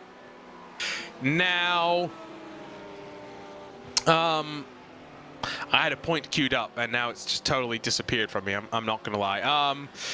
We'll go back to what I was talking about with the Sebring stuff, though. The Sebring, there's a hotel at Sebring, which is actually owned by IMSA itself. Now, IMSA doesn't operate the hotel, but it does own it, and just random facts. That's what we're here for. We've got stories, we've got factoids, and David Haynes, you're going to be staying there this year.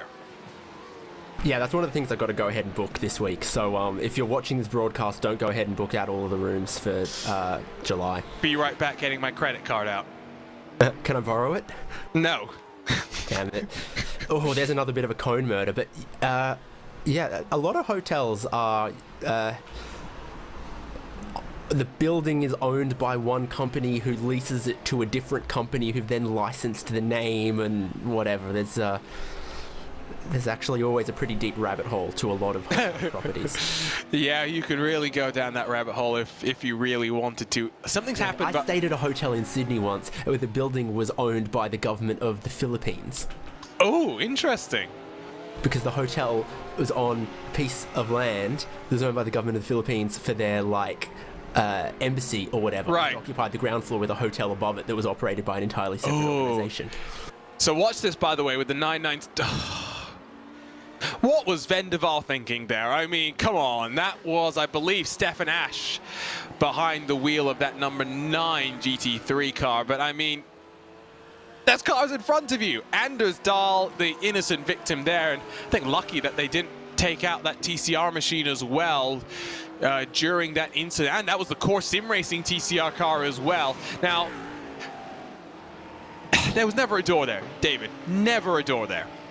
No, the only thing I can think of is the nose of the Lamborghini does kind of look like a snowplow, but there was not a width down the inside of 3 to try that, and we've seen that cause a couple of problems, including, you know, some of our GT3 leaders tapping some TCR cars, thinking, oh, is the door going to open up down the inside of turn 3 here as the car in front swings a little wide? And then the answer is no, it doesn't, and you get some front to rear contact at the turn-in point. Yep. And another thing for race control to investigate, they've had a couple of warnings given out. They've had a couple of no further actions that have been warned about as well. One extra time penalty that I think has just come through is for the Talk Freak Racing 481 car, not leaving enough room for the Team Fordzilla. So that was the moment that those two came together, and I thought maybe Team Fordzilla was the one at fault there, David, but no. Race Control has seen it the other way around, and it's Talk Freak Racing's the one that's going to get a 5-second penalty.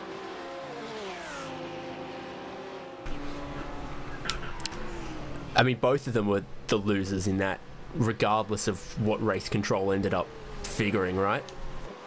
Yes, true. They both did lose out there. Team Fordzilla at least is ahead of Talk Freak Racing. You've had other issues, so they're now 30 seconds clear of one another for the time being. The 420 in control, at least in that mini little battle within the war. Biela Racing Team EURONICS have closed ever so slightly on Daniel Lafuente. Lafuente really lost out with the traffic last time by 44.749 for him, a 43.986 for Luca Kita. So the gap is about 6.8 seconds, but he's not really being able to reel it in at the pace that he would really like. And Phil Dinez with 4 tires is actually losing ground to Daniel Lafuente, Lorenzo. Out of the pit stop, he was about 11 seconds back. He's now 15 seconds back. Not what he wanted to see. I think in his defense, though, is that Dinez is struggling with traffic quite a lot. If you're looking at him, he's battling with the Mala.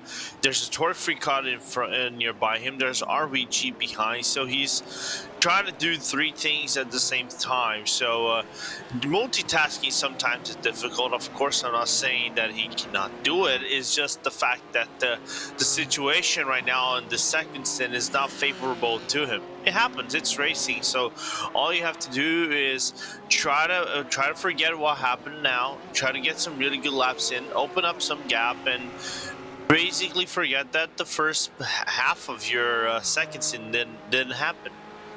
Looks like our second retirement from the race will be that Logitech G Altus Esports 43 car. We'll try and get word from the crew as to what has happened there. Of course, the technical issue, but maybe it's something unrecoverable for Yannick Lapchan. Gap in your 992 class has opened up again very slightly as Fordzilla flashed the lights in their frustration with BS competition, but Alessandro Bico was about 5.5 seconds back. Now it's 4.5 seconds because I think Carl Jansen might have lost some time with some traffic based on the predicted lap time that I'm seeing right now.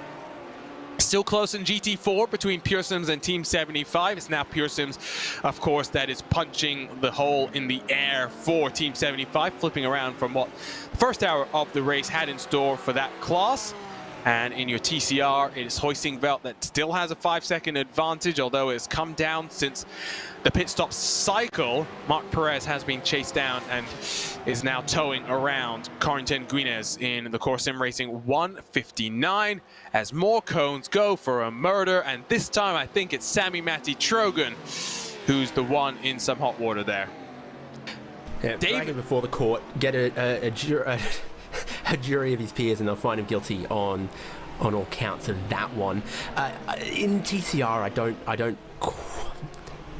You got to do something different, but I'm not rating the strategy from Hoisting Felt. I don't think they got the pace to back up what they did, because they took 8, almost 9 seconds less fuel, and they don't have an 8 or 9 second lead, and they've got 5, and it's shrinking. So maybe they're trying the strategy of they know that they're going to need a splash and dash at the end of this race, or there's going to be a shorter pit stop. Maybe they took the short pit stop early, and yeah, maybe they don't have the pace, but maybe they thought the track position would pay dividends, or maybe they're just going to try and distribute the stops a little bit differently. It's something we saw last week in the Sport Car Open race at Silverstone, where even though prototypes, for example, could go 22 laps, they were mostly doing 17, 18 lap stints on fuel, on tires, just balancing things out. Stefan Ash, who you can see the damage to the front of that car after that moment with the Aztec 992 car. Another machine just losing the rear end heading into that corner.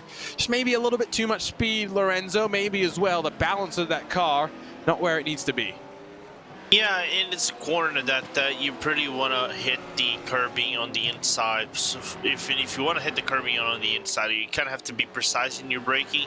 The balance of the car must not lean rearwards, and if it does lean rearwards, that's basically what happens. You go for a spin and a little bit on the bin, and you have to get back on the track. And luckily for them, they did it safely, even though their pride must have been hurt a little bit.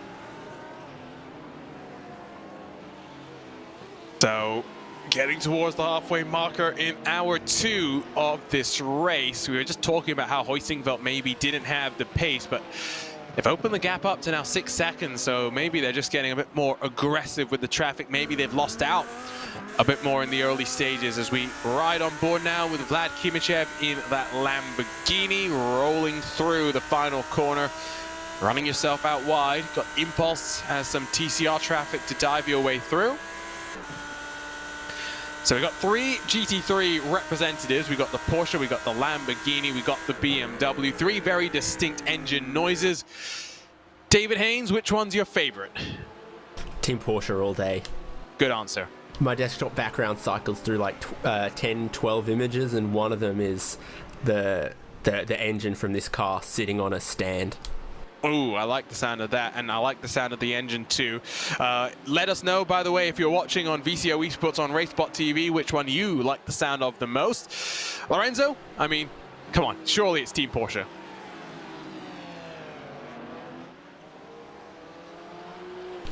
I'll speak for him and say if you can't have a rotary, 9,000 RPM of flat 6 is the next best thing you're going to have. I did the amateur thing. Although in my defense, my mouse hasn't been the best lately. So what's your answer? Team Porsche. Team Okay. Porsche. Sorry, I had to say Porsche. 3 for 3. It's a Porsche fan club in here in terms of the engine noise. I don't know. It's got that rasp. It's got that. To be fair, though, if I'm picking my favorite GT engine noise of the last 5 years, it goes to a different Porsche. It goes to the RSR instead. Yeah, I'm never gonna forget it when I went to Daytona, and the funny thing is, you could be at the top of the grandstands, and you can still hear the reverberation of the 911 RSR flat 6 all the way down from the back straight. Like, they were in the back straight, you can even hear it. It's like more than a kilometer away, and you can still hear that cacophony of a car. Now, it is an engine note in the GTLM, the GTE machine, that does change year on year as they evolve the car and do things with the rear diffuser and the exhaust system. So different years have different sounds, but Tyler Maxson says that the 2020 iteration of that car is the best sounding engine that he has heard, and well, he's got plenty of real world experience listening to those engines as an IMSA Michelin Pilot Challenge driver. Still looking at the race control sheet, by the way. There's been nothing new that has come down just yet, so there's plenty of things that race control is still working their way through. At my last count, 10 different incidents that the stewards have to adjudicate. They've got the fun job, we've got the easy job. Live timing and scoring available at our partners at timing71.org. Follow the race, follow your favorite team and drivers. You can use their data analysis tools as well to pick apart what's going on in the race strategy. Yes, we've only had 1 cycle of pit stops. We're getting closer and closer to the second stops for the 992s, for the GT4s, and for the TCRs as well. Gap in 992, we haven't really talked about that too much and focused on that too much, but Course Sim Racing really starting to lose some pace in those tires, and Alessandro Bico is making hay while the sun still shines. It's 3.5 seconds the advantage, and he's closing in a way that Simona Maria Marcheno has just not been able to do yet, David, because Marcheno is still further, almost 4 seconds back from that Williams Esports 905. Yeah, for Core, their silver lining here is they're already halfway through this next stint. Your leaders in this class went 30 on the first stint. They're now working 16 of this stint. So yeah, if the pace doesn't hit a cliff for Core, then it's not catastrophic. But I worry how much performance they've got for the next 14 or 15 laps, and it's looking in a pretty sweet zone for Alessandro Bico in this Williams car. And we know that this is a car that's pretty sensitive to its fuel load, to its fuel weight, and the fuel position, because that fuel cell is out front of the driver over the front axle. As you start burning the fuel away, this is a car that can come good. That new generation Cup car is really a mini GT3. It's not got driver aids in the form that we have here on the iRacing service. The endurance format of that car does actually offer you some of the driver aids that you've come to know from the GT3s, but most series have them turned off. They rely on the driver to get the maximum of the car. Lap time difference, like we were saying earlier, only about 3 seconds between the GT3s, the 992s, when that 992 generation Cup car debuted in America last year at the Sebring 12 Hour and the IMSA weekend there. The lap times were almost identical between some of the amateur drivers and the fastest pros in that 992 car. Yeah, you know, maybe they're not racing on track at the same time, so there's a little variance in the track conditions, but it's basically the same, and gives you an indication of just how rapid that new generation Cup car is. Of course, takes center stage in the Porsche Mobile 1 Super Cup, and here on iRacing in the Porsche Esports Super Cup. Battle in the GT4 sees Carbon Simsport get past German Sim Racing on the run down into turn 1, as Carbon Simsport has another position gain in their recovery after that incident that they had working through turn 7. Now this is the closest battle in class. It's really opened up in the GT4. It's opened up for the most part in the 992s as well. Only Anders Dahl in that Aztec Simsport Volante car is within a second of someone else, and that's the Pure Sims machine. In GT3, it's a couple of close fights. German Sim Racing being hunted down by Bram van Putten in Team 10 van Bernard by Sim RC car, and of course the three-way fight that's continuing to go on for third. But that portion of the race, Lorenzo, where things slow down and drivers now have to start hitting their fuel numbers. Yeah, especially with a race that I think for the GT4s and the TCRs and the 992s could go either way. It's going to be an interesting one, how we can break down that in the final pit stops, in the final maybe in the last pit stop, to be more precise, in my opinion, because we've kind of discussed that early on.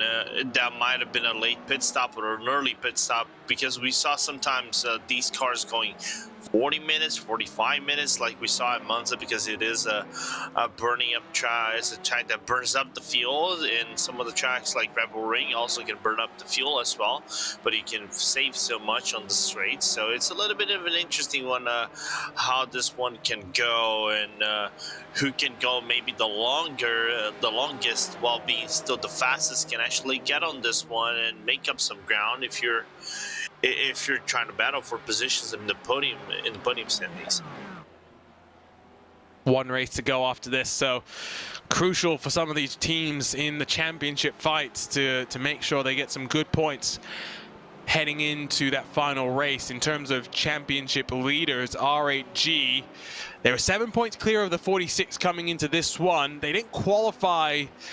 Well, they qualified decently, especially compared to last time, but they had a very difficult start that dropped them back, and have managed to cycle their way back up into 5th, but they need some luck to go their way in order to head into that final race with the championship lead. If it holds as it is right now, it would be the Biela team that takes a 2-second advantage, 2 points advantage, excuse me, not second advantage, into that final race. The 45 car was a 12-point further back. They're out of the mix as well.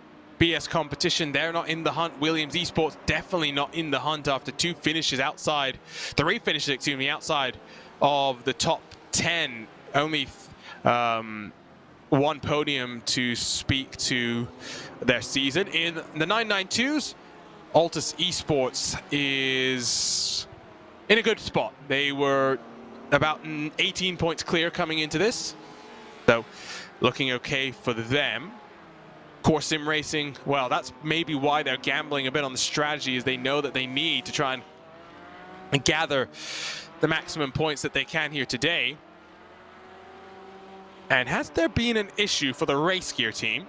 Because David, I see that maybe they've had a technical issue of their own and they've had to get a new driver to jump in. Miko Malcavara has taken over the 429 and they now run last in the GT4s.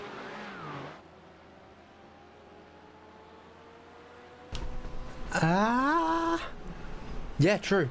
Yeah, they're just rejoining the race. So they've been forced into a second stop. Was Yussi Katia driving that car? I think so, yeah, I think that's right. Yeah, so that is what's happened. Similar to, I guess, the problem for number 43 and Yannick Lapchin. So another dropout for another driver. It was, and Miko actually took the first stint of the race. They did a driver swap during that first cycle of pit stops, and unfortunately, that stint lasted about 16 laps for UC before it said his internet said no mass, and well, in gets Miko once more to run to the next stint of the race. That's a concern though, Lorenzo. If you have an issue, you never know if it's going to pop its head up once more, and from this point forward, you're really going to be concerned. Concerned as well will be Carl Janssen, because the gap between him and Williams Esports, 0.6 of a second now. Yeah, it's just went completely poof in the last few laps. I don't know if there's any damage, or I think it's just the fact that Alessandro Bico just turned up the heat on that car and is flying around the track right now. And they're about to catch a Team Fordzilla car, so I don't think that Carl has the grip or the pace enough to hold Bico long enough until they go into the pit stop and still in the lead. Williams looking to get the class lead in 2 classes as into the chicane they go. Working lap 52 of the race for these cars, and Carl Janssen clambers over the anti-cut curb, might just compromise his run out of the final corner down through this 1 kilometer long main straightaway. Bico's got the draft, but just not close enough right now. In fact, Janssen a bit closer to the Fordzilla machine, a little bit more of a helping hand from his draft there. Bico's going to throw it down to the inside. Battle surely not going to be long in the tooth here. In terms of the other Williams car, Daniel Lafuente doing a great job. 8 seconds now clear of Luca Kita in that Biela Racing Team EURONICS 46 car. So looking good for Williams in both classes. And don't forget as well, David, they've got a third one in this race. It's just racing under the Marla name. It's always confusing. Is Marla BS? Is Marla Williams? You got to look at the drivers to really figure it out. Yeah, so I mean, good for Williams. You can see that their names in the top 2, not on the scrolly bit of 2 of the categories on the left-hand side of your screen. And this battle in 992 is where the interest surely is. You did have Altus catching him as well to give us that 3-way fight for the lead back again shortly.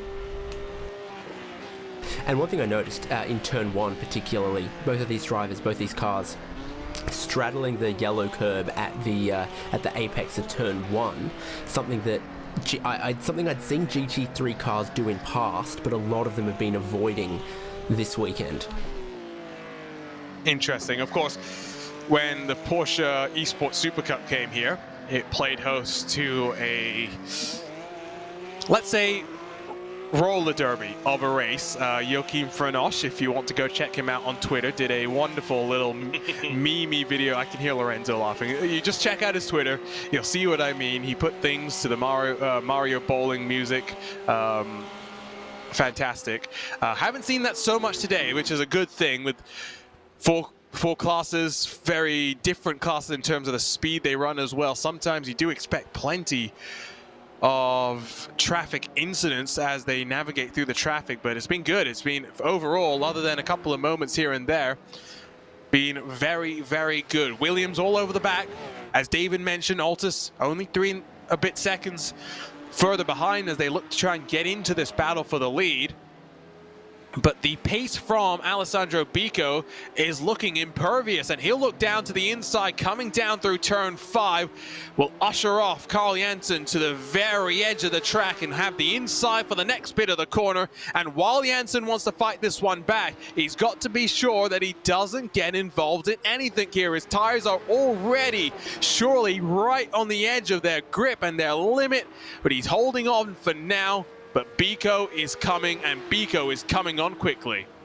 That was mega around the outside of the chicane there. You rarely see that, but he kept his nose in it, and I think a lot of space was given by Alessandro Bico, who recognizes the strategy play here and goes, when I get past this guy, I should be able to leave him for dust, so I just got to be careful about how I get past him. But he cannot wait forever, because you see that happen again, you see it happen a second time. There is Altus, and Simone Maria Marcheno will be in position to say buongiorno.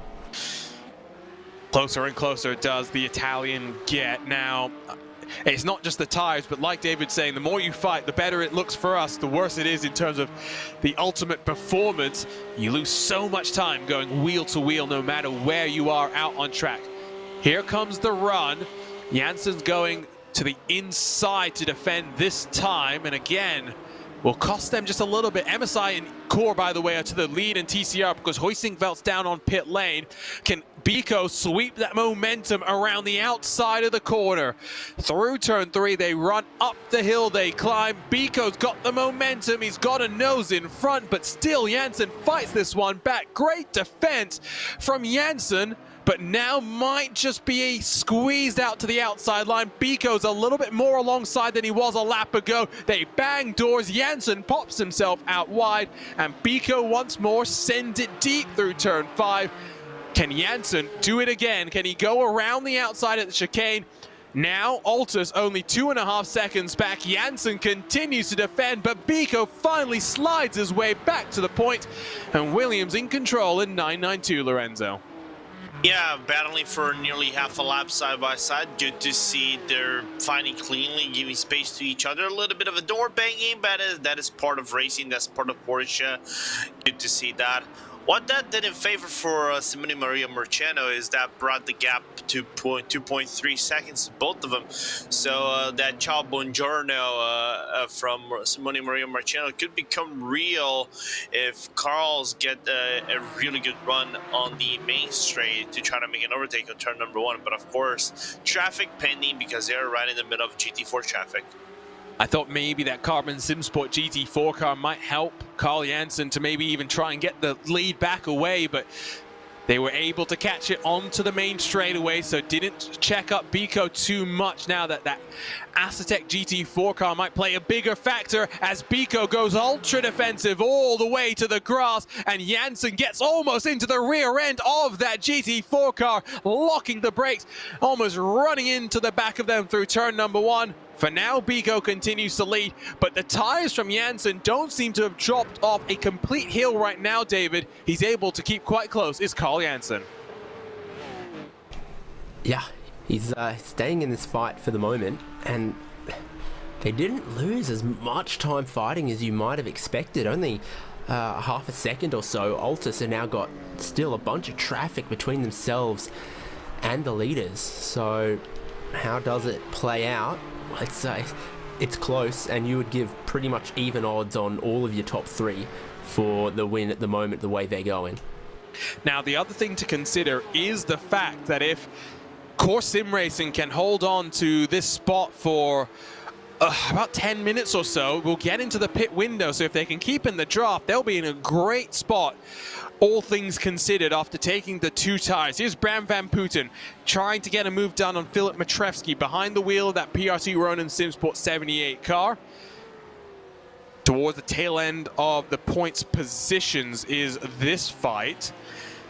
You'd see the Williams Esports GT3 car also getting a bit checked up behind that battle for the 992 lead, where now it is 2.7 seconds that splits the top 3. Janssen has dropped back a bit further, I think by virtue of some of that traffic. I don't think the tires have fallen off as much as he would expect, but he's just on the bubble of drafting range. He's got to work to try and do something here. Maybe that was a bit of team games there, Lorenzo. The Williams GT3 helping out the 992. Yeah, just coming on the exit of sector 2 into sector number 3, and then just bleeding them by La Caixa, and that's why the gap went over a second a little bit. And then at the opening of lap number 56 for the 992 class, car also had a little bit of a half spin, or the car got a little bit wobbly on the exit of turn number 2 specifically. So some moments for that core car. I don't know if the tires are shot, but it does look the advantage going to the Williams, just because the car seems to be a little bit more stable than usual. Couple of things have happened. Mala have been passed by Vlad Kimichev, who launched it to the inside to get away fourth from Sami Matti Trogan in that Mala car. I think Vendaval might now be our next retirement from this race, because I think Stefan Ash has had another moment out on track, had to take the tow back to pit lane. Might equal our 3rd retirement of the race. All 3 of them would be in the GT3s. Vendaval would join Altus and Pure Sims watching on from the sidelines. Great angle there. You get that sense of speed, even though that turn 9 typically hasn't been flat in a GT3 car. You're probably closer to being flat than you've ever been before with these aerodynamic updates. Be interesting maybe to talk to some of the teams, talk to some of the drivers, and understand how those changes have affected them and affected the setup. There you also see the separation that BS Competition has, as we'll check out what happened here, and it will be the launch from Vlad Kimichev, who gets just clear of that Auris Racing car, stops it on a dime, no contact between them. That was bold, but that was so perfectly executed, David. I wouldn't be so confident to say no contact between the 2 of them. I think there was just a little bit of nudge, but it was it's clean enough, and there was no way you could say that they forced them off track. It was a fair move. Oh, that's plenty of contact between Bram Van Putten in that Team 75 GT3 car and the Ronin 78, and that was as they tried to put a lap on the Team 75 992 car. Always confusing if you look at the front end of those Porsches. The rear end's a little bit more different. The 992 has a much stouter huge light bar. Yeah, well, it's also stouter. Like, it's a chunky rear end in a good way. I'm not trying to criticize it. Now I've got I like big butts and I don't lie in my head. Lightsaber for tail lights. True, that it does. There's going to be a pass maybe for MSI as they'll look to the inside. Danny Elgabay did take 4 tires, remember, and we'll get past Sami Matti Trogan, who's maybe struggling now with the tires. Now, if there was contact, it doesn't look like that. That car looks like it's relatively factory fresh. Maybe just plenty of bugs around it, Lorenzo. If there was contact again, I think it was as minimal as you can get, and the pace drop-off that we're seeing from that Mala car must surely be down to the tires at this point. Maybe the Porsche just a little bit more aggressive on the tires over the course of the double. Yeah, I'm trying to remember. I think yesterday when we covered the other race, we probably had a conversation where the Porsches would have been the car, when we covered it in Interlagos, I think would have been a car that struggled, I think, with the wasted rubber eventually down the line for the GT3s. But it's still a very new world for these new aerodynamic tire changes, because we see the Battle for 50 between Carbon and Attack, and that Attack looking a little bit more aggressive. I thought he was going to open up to the outside and make the overtake into 24. Well, no, we've got drama, and we've got drama for the race lead. Race control, a 10-second time penalty for BS Competition for the move, which got them the lead of the race from the Biela Racing Team EURONICS. Now that will drop them another 10 seconds back. They're already 16 odd seconds away. There is that BS turn delivery car. A couple more things to walk you through. The 45 is a 5-second time penalty for a lap traffic moment with the MSI Esports TCR car.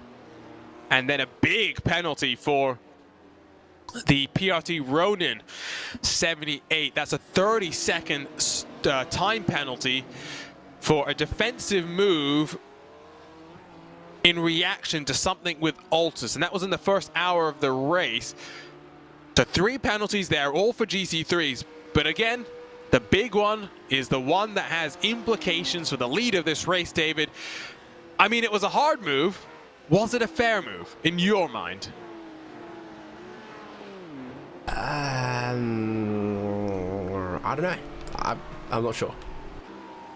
Cop out, real big cop out from David. Yeah, sitting on the fence. That is, you're getting splinters right now. Yeah, my absolute perfect room temperature take. Lorenzo, do you want to be a little bit more opinionated?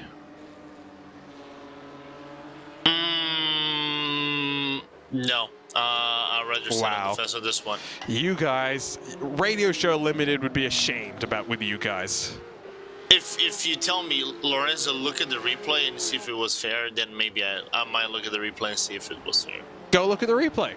Oh, then I'll look at the replay. Let's look at the replay. Let's look at the replay. Tyler Maxon's going to cue that up for us behind the scenes. We'll grab another a look at that incident between those two cars. At least for now, though, BS Competition works to try and get past some cars. So there's one look at it. I think we might need to look maybe from the aerial look at what happened there, because that was close. No, okay, we're not going to get a better look at that just yet, because that's Tyler Maxon, who has been vigorously gathering highlights in real time of what's been going on in this race. That's him queuing up that little bit of a moment to get you multiple angles. The benefit that we have here on the sim is going to take us a couple of moments, so we'll try and get that for you. Let us know what you thought about that move. If you're watching on VCO Esports, if you're watching on RaceSpotTV, always interested to hear your thoughts as we work closer and closer to that next pit cycle of the race. Should see the 992, should see the GT4, should see the TCRs all coming down in the next moments. Core Sim Racing have dropped 2.5 seconds back behind Williams Esports into the clutches of Simona Maria Marcheno, who's looking down to the inside. R8G takes it 3 wide, but Core Sim Racing should have the outside to carry that momentum forward. I mean, overall, I don't think the strategy call from Core is the worst in the world. That was plenty of contact, though, between Altus and Core. More contact than what we saw between... 992 replay of the GT3 stuff, you know. Anything the big boys can do, they can do as well. But with a bit more contact. And a pretty hefty lockup from Altus there that sort of sailed a car width and then a little more and then a little more wide of the apex, unfortunately. Yep, that is for sure. Let's see if we could take a replay of what happened there, because I'd be curious at taking another look. I was just scrolling through the decision sheet trying to see if there was anything that we had maybe missed while discussing what has been going on. So that would have been an interesting one to take. Do you give that back if you're Altus, or do you just race on and what happens, happens? Well, it depends on how you look at it, right? Because if you think that your move was fine, well, back now. Yeah, Well, now we're getting to F1 situations, right? Which is when do you give the place back? It was right. Rex had this same can of worms rabbit hole. That's what I was thinking about. Sorry, you're right. It was the World Endurance Championship with the RSRs, the 911s, wasn't it? And the Ferrari. Last year at the very end of the championship. So Williams is down on pit lane. So is Core Sim Racing. Altus goes a lap longer, as GT4s are also down on pit lane. At least one is, in the form of Torque Freak Racing. Now Altus getting a helping hand there from the T3 Motorsports car. That was friendly. That was a friendly little love tap. Let's take a look. Let's take a look at first this with the BS competition and the Biela car. This is not where the contact was. That was the first bit of contact that they had. The first time that BS competition tried to get the move done and dusted. As what's happened to Sven Haase?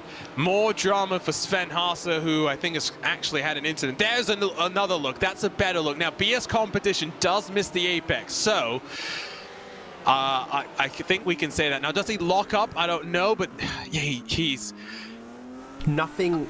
No overlap. Nothing before the braking zone. So they're both on the brakes, committed to the corner as BS, shoot in. Oh, Altus tries to go around the Carbon Sim Sport car through the chicane and then rejoins into the path of the undercut racing team. That is a horrific rejoin from Simona Maria Marcheno, but the contact will be what everyone is talking about, and that is optimistically lunged to the inside. I don't think I put any blame on the GT4 car there. You put full blame on Marcheno for that rejoin. If anything, I'm shocked he wasn't heading for pit in after that. It's about time he was slow in that sector. I'd consider just jumping across onto pit entry. Rear is toast. Yeah, that's Sven Haase, whose car is already significantly damaged. Let's be clear.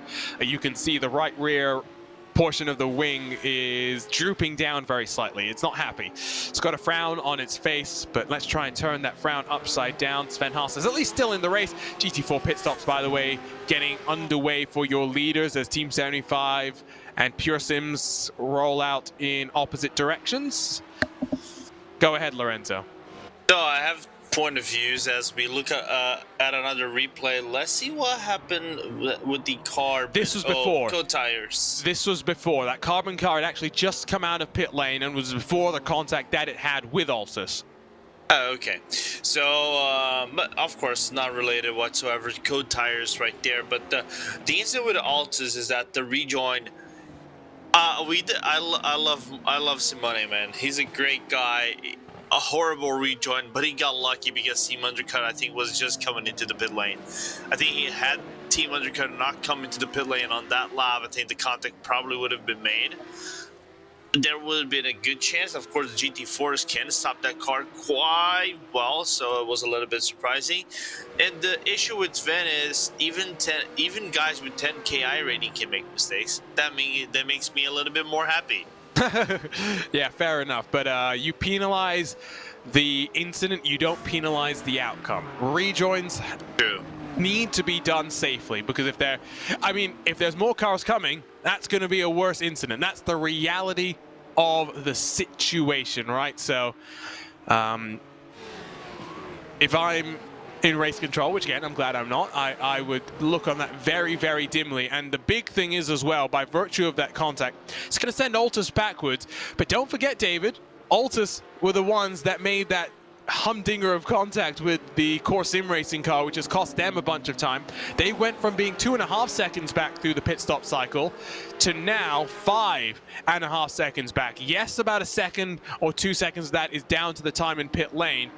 But, I mean, they're not going to be thrilled with what happened there, and I think Team Fordzilla won't be thrilled because Javier Roman has had an issue. I think he's trying to get it back pointed in the right direction, but I see him as being off the track right now. Did you say Fordzilla? Yes, I did.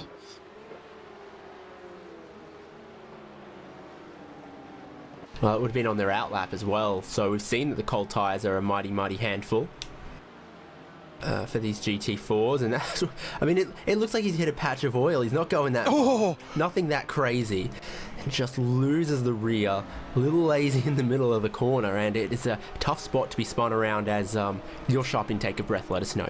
Yeah, and that's your TCR leaders. Hoisingveld coming through with Core Sim Racing close behind them. Now, those two have gotten back out onto the same patch of tarmac because Hoisingveld and the 9 second short fill that they did in that first cycle of the race hasn't worked out at all. As now Core Sim Racing is going to close up all the way to them. MSI has fallen back a little bit. I think maybe there was some contact that they had that maybe we missed.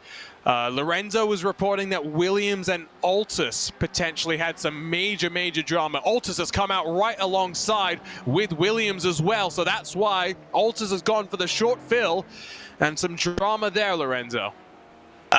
Drama with a big D, and it's in middle name, because what happened is that both Simone and Biko were battling for position at turn number 4, and not far behind was actually the Williams Esports leading GT3 car.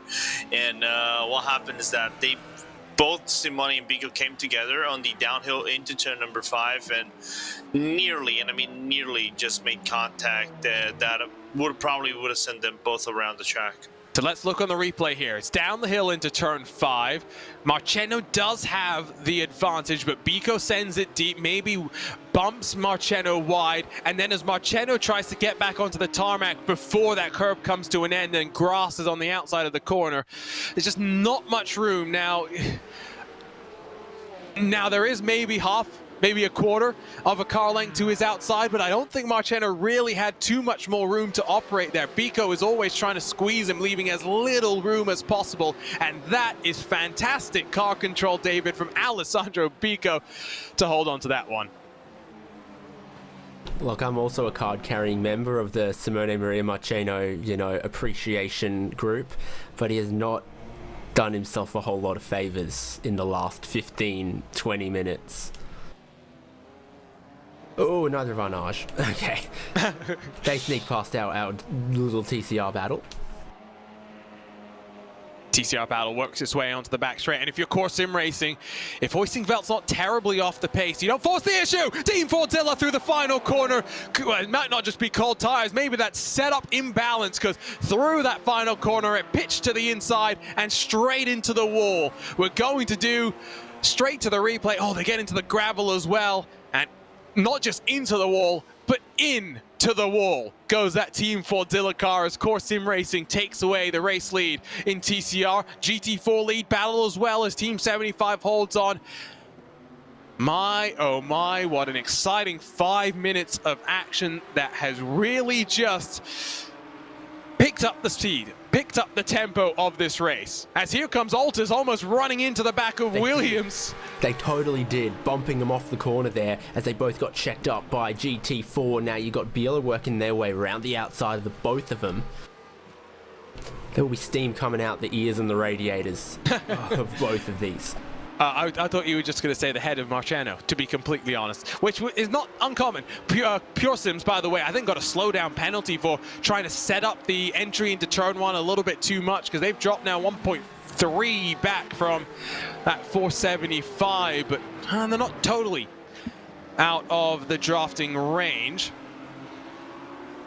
I'm still amazed at what happened with the Team Fordzilla car, where, again, it wasn't just into the wall. It was into the wall, and with that, Lorenzo, any chance of them fighting for the championship went up in smoke. Yeah, if they had a little bit of a sparkle, if they had any fairy dust in it, it just went kaput immediately. So they can kiss any chances of battling this championship in the GT4s goodbye, unless something really drastic happens and the mouth of Lorenzo Bonder just works magic, and I'm not going to do that. Even if Will Chadwick comes into this chat and tells me to do it, I'm not going to do that. Well, getting to the end of hour number 2. GT3 pit stop should be imminent. We saw them go just beyond the hour last time. Can they do 3 this? more laps. Yeah, they should have 3 more laps. I think Odox Motorsports might have had a technical failure because they stopped on track and then took the tow back to pit lane in their TCR car. Not sure what happened there. Bit of a bizarre one. Here comes Altus, though, in the draft. Now, they're under investigation for not one, but 2 different things. So they're going to have to keep that in their minds. I don't want to... What's the phrase? First time, it's on me. Second time, I'm a fool. Third time... Yeah, fool me once, shame on me. Fool me twice. Yes. You know, can't be fooled again. No. That was someone else. But yeah, I mean... Oh, gosh. I don't even blame either of them. That's a racing incident. Marla just trying to work their way through that chicane. There's a reason why that chicane is such a tricky place for traffic, David. Yeah, and it's so tough to be patient through there. There's no way to pass that isn't inconveniencing someone. Either you wait and you see, you know, half a second slip away from your dash if you're a GT3 or a 991 car or whatever, or you know, try to push on through, and stuff like that happens. It's narrow, it's tight, you've hardly got enough damn steering lock for some of these cars. Getting messages from Will Chadwick right now. He's not thrilled. Last round wasn't easy. This round wasn't easy as well. He hasn't been able to get into that car before they've taken any sort of damage. Last time they pounded around to do the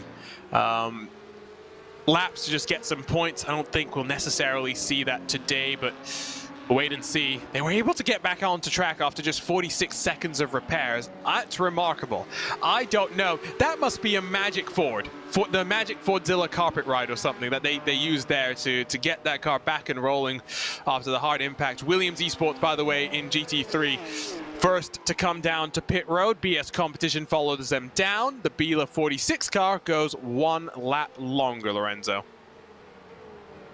Yeah, I'm a bit surprised with that. Oh, I honestly thought this money was actually going to send on the inside of that Impulse TCR.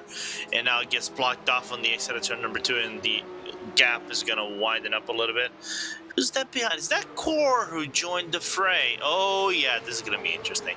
Yeah, Core have caught up. Now they've got 4 tires. They're able to push just that little bit harder as they run themselves in towards turn 5. Bit of separation now between Williams and Altus to the tune of a second. Carl Jansen still behind. In fact, all 3 of the starting drivers still behind the wheel of the top 3 in this 992 class. David, you've been remarking at the miraculous job that the Asetek SimSports Volante guys are seemingly able to do, as they've been able to take a full hour. That's another GT3 car trying to get through on the GT Force coming through that chicane. Maybe they should get the memo. That's not the best place to try and get the pass done. Yeah, the other memo that's going to be distributed is if you're following a TCR or a GT4 through turns 1 and 2, there isn't a gap that opens down the inside of 3. You know, we just saw Altus in this battle lose out because Simone was looking for a door to open there that just never did. But on the strategy for this class, I mean, I've been just monitoring the number 996 Asetek SimSports Volante going 3 laps longer every stint than these leading cars, and somehow, for the first time I think we've seen all season long, one of these Porsche 992 cars with the fuel restriction is making 60-minute stints, so therefore they're going to be able to cut out a pit stop. Now I don't think the lane delta is so massive here, as you've got German SimSport rejoining, trying to split up this gap here, but they're going to have to wait, and that costs Core. Yeah, I don't think the pit lane delta is massive here. It's an F1 speed, 80km/h pit lane. It's not super long with a difficult entry or exit, but still they're going to cut out a stop. So we'll see if they can, you know, fall, probably aiming for 4th, I think. I mean, it's a minimum of 60 seconds that they'll gain, I would think, by cutting out the stop. Might even be a 75-second delta, depending on how it's going to go. So that's something to keep in mind there, but an interesting strategy call. MSI still out there on track, extending the stint once more in the GT3 class, with driver changes ongoing for the likes of Biela, R8G, and Team 75.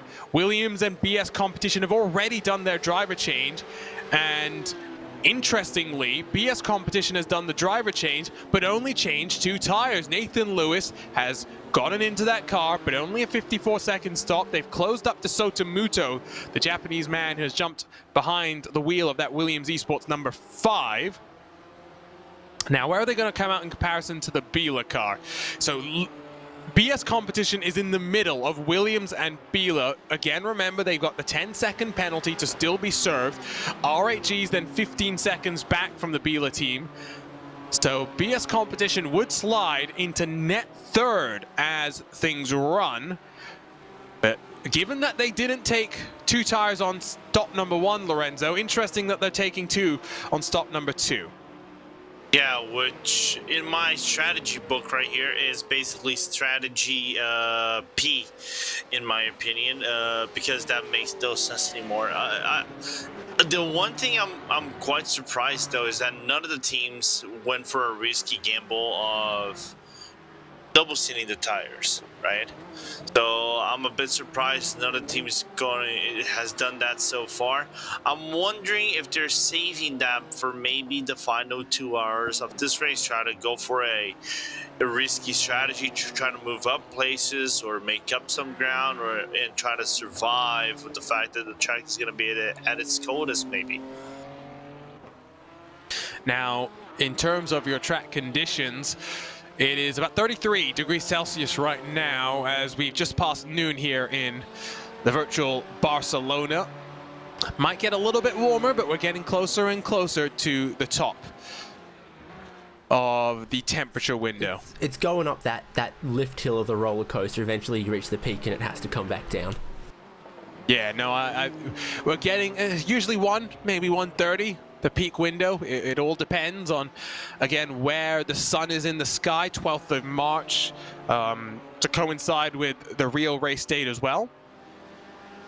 So we'll see. Maybe it gets up to 35 degrees Celsius at its highest. So, Danny Elgabe, we're talking about magic fuel from the MSI. So the Aztec, yeah, the 996. But MSI and Mahler, 35 laps this time around. Elgabe's in now, Trogan's following him in. They're not going to cut a pit stop out. They will make that final stop much, much shorter, David.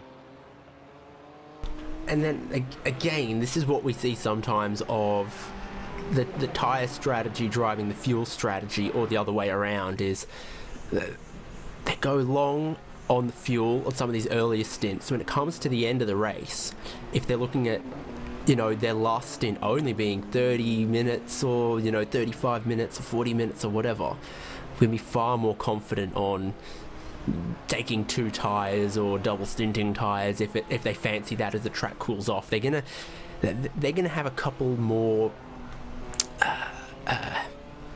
just more reason to be comfortable with their strategy decision on tires come that final stop, because it's going to be a shorter run to the flag than what others will have to do.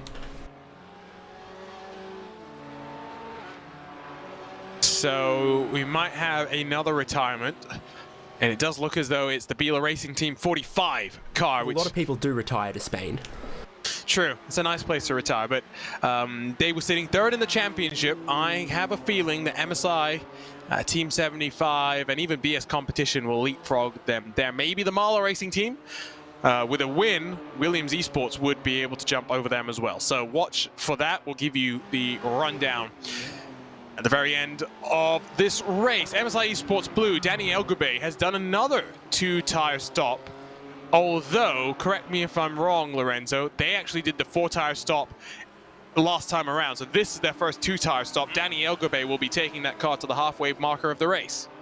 Yeah, that's precisely right. And for this one, I think the 2-tire strategy they've basically gone towards is a little bit more on the marks for that team. Doing really good so far. I don't know if they're going to be able to get the jump on any other teams, depending on circumstances on the final pit stop. But things are looking promising for the Spanish team running on their home track. Yep. Seeing maybe some more penalties coming on in, a 5-second time penalty for the 467, but crucially, this is still getting inputted right now. 5-second time penalty for the 943, that's the Altus Esports car. That 992 class is all three of the runners at the top of the heap, separated by under a second at this point, so that's going to be crucial. And I would not be shocked if there are more penalties coming down on this car, David. So not a good way for Altus to get into this penultimate race of the season. Now again, they've got a nice healthy advantage over Core Sim Racing behind them, but they want to make sure they've got one hand on that championship heading into that final race. And it's already looking as though I'm just watching live as race controllers typing away and putting down these penalties. They've got something else coming their way. It is a time penalty. Question is how big? 15 seconds. You texted someone cute, you can see that they're typing a response. We're watching the protest sheet come through and it's one penalty, it's two penalties, and there's still two more things under investigation on that sheet for the 943 that, you know, could be yet more penalties, could be no further action, but they're not clear, not out of the woods yet, and they've got at least 20 seconds to serve. Now, I don't know if that the two other incidents under investigation are all related to what happened through that final chicane. One of them for the contact. Excuse me, no. One of the... Okay, I see. I was misreading how this is done. The 943 has one more... has two things that they've protested against. One was with the 469, apparently, and the other was with the 905, if I'm reading this correctly. The 905 being the Williams car, and that one was because of the chop that we saw, right, where Williams had to maybe leave a little bit more room for the Altus car. Williams came off the worst in that one, but again, penalize the incident, don't penalize the outcome. The other one's with the 469. Now, I think the 469 is the Carbon Simsport car. So surely, Lorenzo, that's for the initial bit of contact that spun them around, which wasn't Carbon's fault at all. Yeah, it doesn't look like it. Well, but then again, we have to grab from that camera, from another camera, because the angle that we saw on the replay kind of didn't do any favors. Of course, it might have said that Carbon wasn't at fault, but we have to look again from another angle to see if Carbon was actually at fault right there, because it could have been. So I'm gonna have to go and look, because I was judging based on the way that these were reported and how they were listed on the sheet, but apparently maybe not. No, it does look as though both of them were reported against Altus in this case. So my mistake there. Apologies for the confusion. Altus are under investigation for both of those incidents. So they might have a keyboard macro for 943 by the end of this. Yeah, no, the penalty served macro, right? The one where they serve. We did see, by the way, we're not ignoring what's going out on track. MSI Esports did get past Patrick Heinrich in the 46. Just looks as though for teams that take 4 tires, it takes them a while to bed those tires in and to really get them up to the window. And maybe that's something new that we're seeing with this new update, something that we've got to come and get used to. If we're being honest, it's something new. Usually you'd expect the 4 tires out of the box to be fast after that first lap, but looks a little bit sluggish. We saw the same with BS Competition after that first cycle of pits, focusing on Mala and T3 Motorsports by Manisi for a moment. But yeah, David, plenty of activity, both in the track, both in the race control booth as well. At least the race control booth is air conditioned. My comms box is nicely air conditioned as well. I just turned on the AC. Is David in a AC-less hellhole? No, I've got it, but it's actually not on at the moment. I don't need it. Just wow. yet. Okay. What's the weather like for you, David? Because it's coming to the end of the Australian summer. I think you still got quite a few warm and humid months to go in Brisbane, but it's actually quite nice this evening. 19 in the air, winds just 2 kilometers an hour from the southwest. Oh, I like it. You're giving us the specifics. The specifics of the weather. I see a question, what happened to BS competition? Well, partly it's pit cycle related. Sonomuto has been a rocket ship since jumping behind the wheel of that Williams Esports car, but the BS competition team took 4 tires in stint number 1 after stint number 1, as opposed to 2 tires that most of the teams took. After that, they have got a 10-second penalty to be served at some point, which they haven't done just yet. But they've taken 2 tires this most recent cycle. They've got a new driver behind the wheel. We'll see how things go for them. 1 incident and no further action for Altus, so that's at least a slight sigh of relief. But as they get passed by Core Sim Racing, remember there's still 1 more thing to be reviewed. That was between Williams and the Altus camp. I don't think you give Williams Altus a penalty. I also don't think you give Williams a penalty in that one. That seemed more like a racing incident than any of the things that we've seen so far today, Lorenzo. Yeah, you give him a bonk in the head and say, "Don't do that ever again." It's kind of like your siblings are fighting, and your mom has to come in and break up the fight, and have to give him a little bit of a smack in the head and say, "That's not good. Don't do that again." That's a better penalty than giving him a time penalty. That's why we need live events, so that you can give penalties as bonks on the head. I like the sound of that. Yeah, but no, David Hayden said this is Brazilian parenting. No, if it was Brazilian parenting, that would have grabbed out the chancletas. Well, it's not chancletas right here. I'm just one sample, but I think that's Australian parenting too. Look, meme aside, okay, sometimes it actually is, it's called car racing, we went motor racing. Like, yes. Sometimes that is the actual response you should give to, like, oh, you know, they pushed wide into me, oh, they squeezed like me to the inside. It's like, no, you were both racing, so carry on. Yeah, I think that's something that a lot of people don't realize as well, right, is that there are plenty of things which are just racing incidents. You don't need to penalize everything. You just penalize the things that we need to penalize. That's the reality. Here comes that Biela 46 car, closing in bit by bit on the MSI number 74. Now, to give you the update in terms of retirement, 45 has become 40. The Biela Racing Team EURONICS, the most recent retiree in that 45 car. Odox Motorsports in their TCR car. We didn't get a clear picture as to why they retired, but potentially a technical issue for them after stopping out on track and taking a tow to pit lane. And then the rest of the retirements are also GT3s, Vendaval, Altus Esports in their 43, and the Pure Sims number 16. Interestingly, 2 of them had penalties which they didn't serve. Read into that what you will.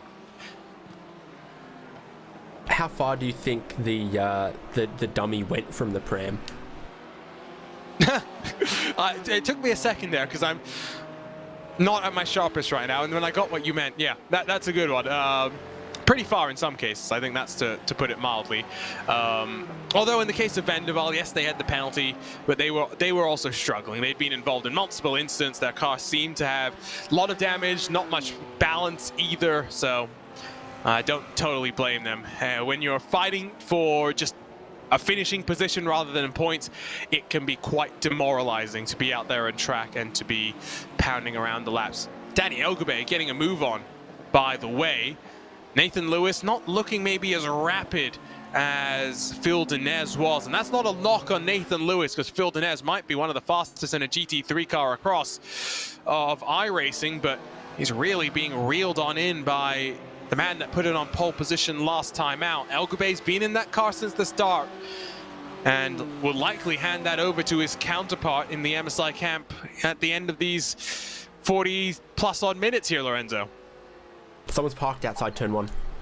Yeah. I believe it's Carbon Sims, but yeah, and they've towed back to pit lane, so their bad day continues to go upside down. That's a weird incident. Well, we'll get a look at what happened, but after finishing in 11th in our season opener, they've been consistent since then. 4th, 2nd, and 4th in those last 3 races. Unfortunate for them that they'll finish down outside of the top 10 again. Let's take a look at what happened here. That's technical. That's technical. Don't need a second look at that one to tell you that's hardware failure. The wheel still locks to the left-hand side. Unfortunate incident then for them, David. Yeah, and well, I actually noticed that because I've been riding on board with Aztec Sim Sports Volante thinking, how hard are they still saving fuel? There they are, actually just in the front of shot. A lot of clutch in at that part, a lot of clutch in towards turn number 1, and they are really trying to just roll their momentum. They're 6th at the moment, maybe being caught a little bit by Team 75, but no one is making fuel economy like Volante.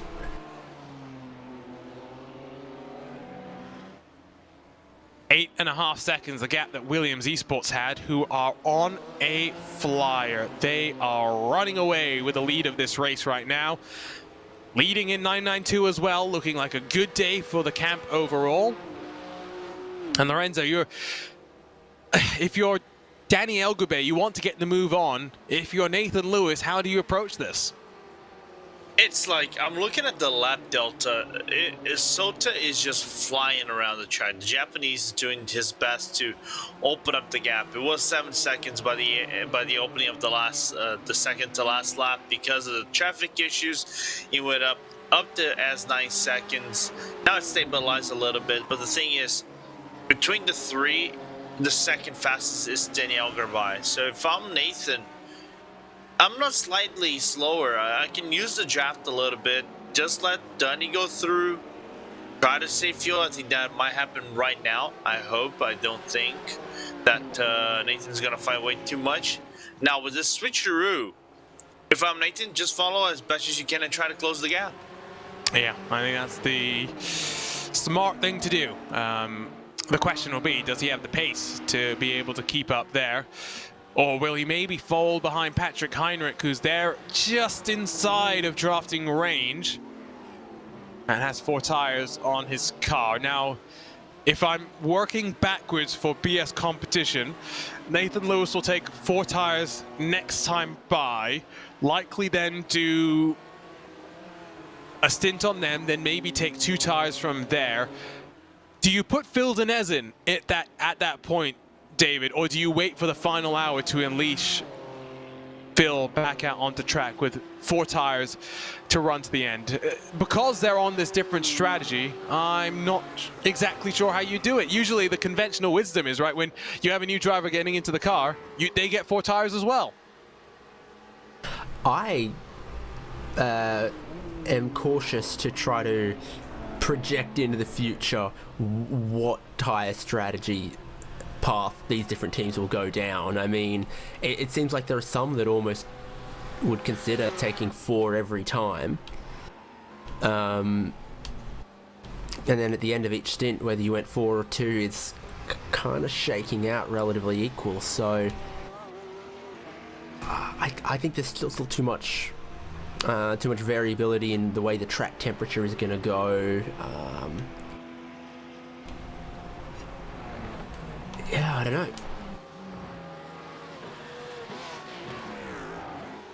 David Haynes still sitting on. Yeah, I'm just big old fence sitter today. Yeah, you're perched up there right now quite nicely. 3 hours, 37 minutes to go. Where are the track conditions now? It's cooled down very slightly, 32 degrees Celsius. I think that's the cloud cover that's playing a factor. It says partly cloudy there, but I see it as mostly cloudy. So I'm not sure what you see, David. Yeah, mostly cloudy, which from my experience tends to mean 50-50 sun and shade, whereas partly cloudy tends to mean 80% sun, 20% shade. Oh, it was close between Junkos and that T3 Motorsport by Maniti car. Now, I don't think that T3 car has served the 5-second... No, it has. It has served the 5-second penalty, so it's out there where it needs to be as he hunts down Dominic Stabe with that Biela Racing Team 55. Both cars took for fresh boots last time by. Battle for the lead in the GT4. Cycles their way into the final chicane. Hayden Burns on the outside. Should hold on for now, but he might get compromised. Through the final corner, can Pure Sims get the run through turn 14 to build their momentum, use that draft to look to slingshot their way back to the point of the field? They've got the core sim racing TCR car that's running now by itself because it's broken free of Team Hoisingfeld in that TCR lead battle. Pure Sims looks a bit too early. They'll back out of this one for now. Final confirmation on what happened with the 905 and the 943. That's Williams and Altus. That moment down out of turn number 5. It is a warning, no penalty there, but there is a penalty, 10 seconds for the 943. So that adds to the count that they already had. That is 30 seconds of accumulated penalties for Altus Esports, David.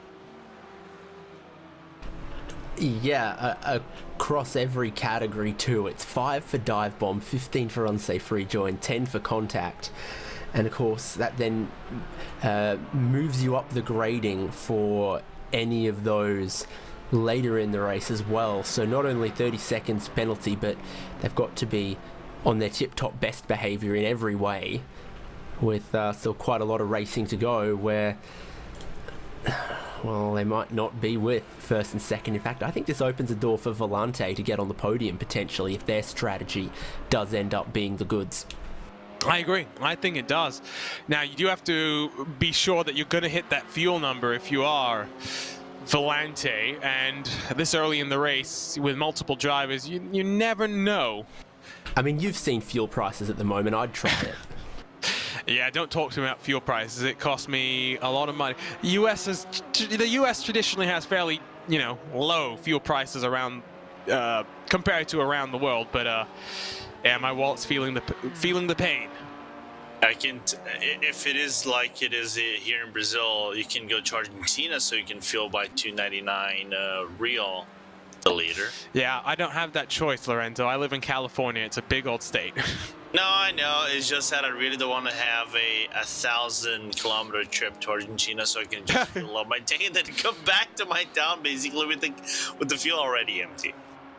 Hey, at least What's the point? Yeah, you got a road trip there. A couple of incidents coming down on the sheet as well, so more things for race control to have a look at. Involves multi-class traffic, specifically between GT3s and the GT4 class throughout. BS competition, well, I did speculate if Nathan Lewis was going to be able to hold on to the back of that MSI Esports car. Answer is no. He's falling into the clutches of Patrick Heinrich, David. Yeah, up and down like a yo-yo for the 46. Was your pole sitter, led quite significantly earlier. Then remember, they overshot their pit stall, lost a bunch of time there. Now looking down the inside for turn number 1. Oh, not close enough. Not close enough. Ambitious, but not quite all there on that one. And do you remember again, the 89 has got that penalty, 10 seconds to be served at some Here's point. An opportunity. Yeah, here comes a chance, and again, they'll go 3 wide around the traffic. Jose Soria in the middle of the sandwich, but Nathan Lewis holds on again. 10-second penalty for BS competition now will drop them just in front of RHG. The more they fight, the more contact they have, the further back they'll slide, and that was maybe returning the favor. Little bit of door banging there as Biela Racing Team gets on through. I'd like to take another look at that one and just try and compare and contrast to what we saw before, because, well, if the precedent of a 10-second penalty was for for BS competition's pass on Biela, I don't know if that was worthy of another 10-second penalty, but I'd be mighty curious to think about it. BS aren't flashing their lights near enough. Oh, That's an a ugly penalty, little bit in of my opinion. contact. And yeah, and it's not as deep a send, Lorenzo. Okay, no, having said that, it is as deep a send. There was no overlap initially, and does he lose it or what? Yep, no, he's sliding wide. Yeah, he's sliding wide. I mean, if the precedent was a 10-second penalty before, I mean, surely that's a 10-second penalty too. Yeah, I agree. It's not. I'm wondering if they are in a battle. If you can do it, I can do better. It's just that it's mind-boggling. They done the same thing in the same curve, and it's basically the same car. The only thing that differs, I think, is the numbering of the car itself. No. Oh, it was the same car. It was the same car. Yeah. Okay. I confused with the 45. It was literally the Uno Reverso there. It was, I can do what you did. I can do it better. We'll see if Race Control sees it the same way. Copied their homework, but changed it up just a little bit. Yeah, no, exactly. No. Very similar circumstances, very similar attempt, very similar result. Are either of you guys Spider-Man fans? Oh, yeah. The new Spider-Man. Oh, wait, which new Spider-Man? You're talking about the Tom Holland one? Or I'm talking of Tom Holland in general. Oh, okay, go ahead. Are you a fan? No, but that's the question. I'm a fan. All right, so would it shock you to learn that he has mastered this copying homework thing? So I heard. You know the story? All right, go ahead. So because he was a child actor, right? So he was always running around doing stuff. And so what he mastered was copying his friend's homework and then handing it in before the other person did. Nice. So he would get people would think the other guy copied his homework, and they'd say, look at Tom, he's working so hard, still able to get his homework done on time. Why can't you be like him? That's a Sigma male move. Yeah, no, that is a proper big brain strategy there. I wish you could do that in college. Yeah. My life will be better if I never hear anyone say Sigma grind set ever again. Should we kick Lorenzo out of the comms booth? No, he's all right. I could tell at least part of his tongue was in his cheek. Battle for the GT4 lead is coming up, by the way, on that beaten and battered up Fordzilla. I don't even know how they're still running, because they must be 2 seconds down. And here comes Pearson, trying to have a look and take advantage, but doesn't just back out of that one, then loses a bit of momentum on the entry in towards the corner. You know those natural fiber body panels for the Porsche Cayman? Really? I think they've returned one of them to nature. Ah, yes. I'm still amazed that the fact that they were basically mated with the wall at one point, and they're still out there and running after only 46 seconds in pit lane. So that's a regular pit stop to quantify that as well.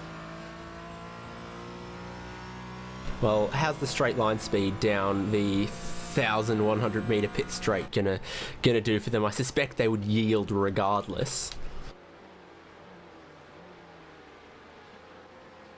Yep, they yield to one. Should. They do. Oh wait, they wait till the last minute to yield to the other.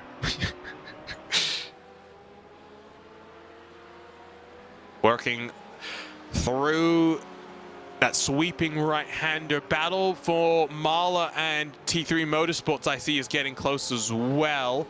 As well, they're not just close, they're side by side heading into the final sector of the track, and Maniti will poke its head forward in that Lamborghini. Great move there to get it done. Dominic Stabe playing nice too.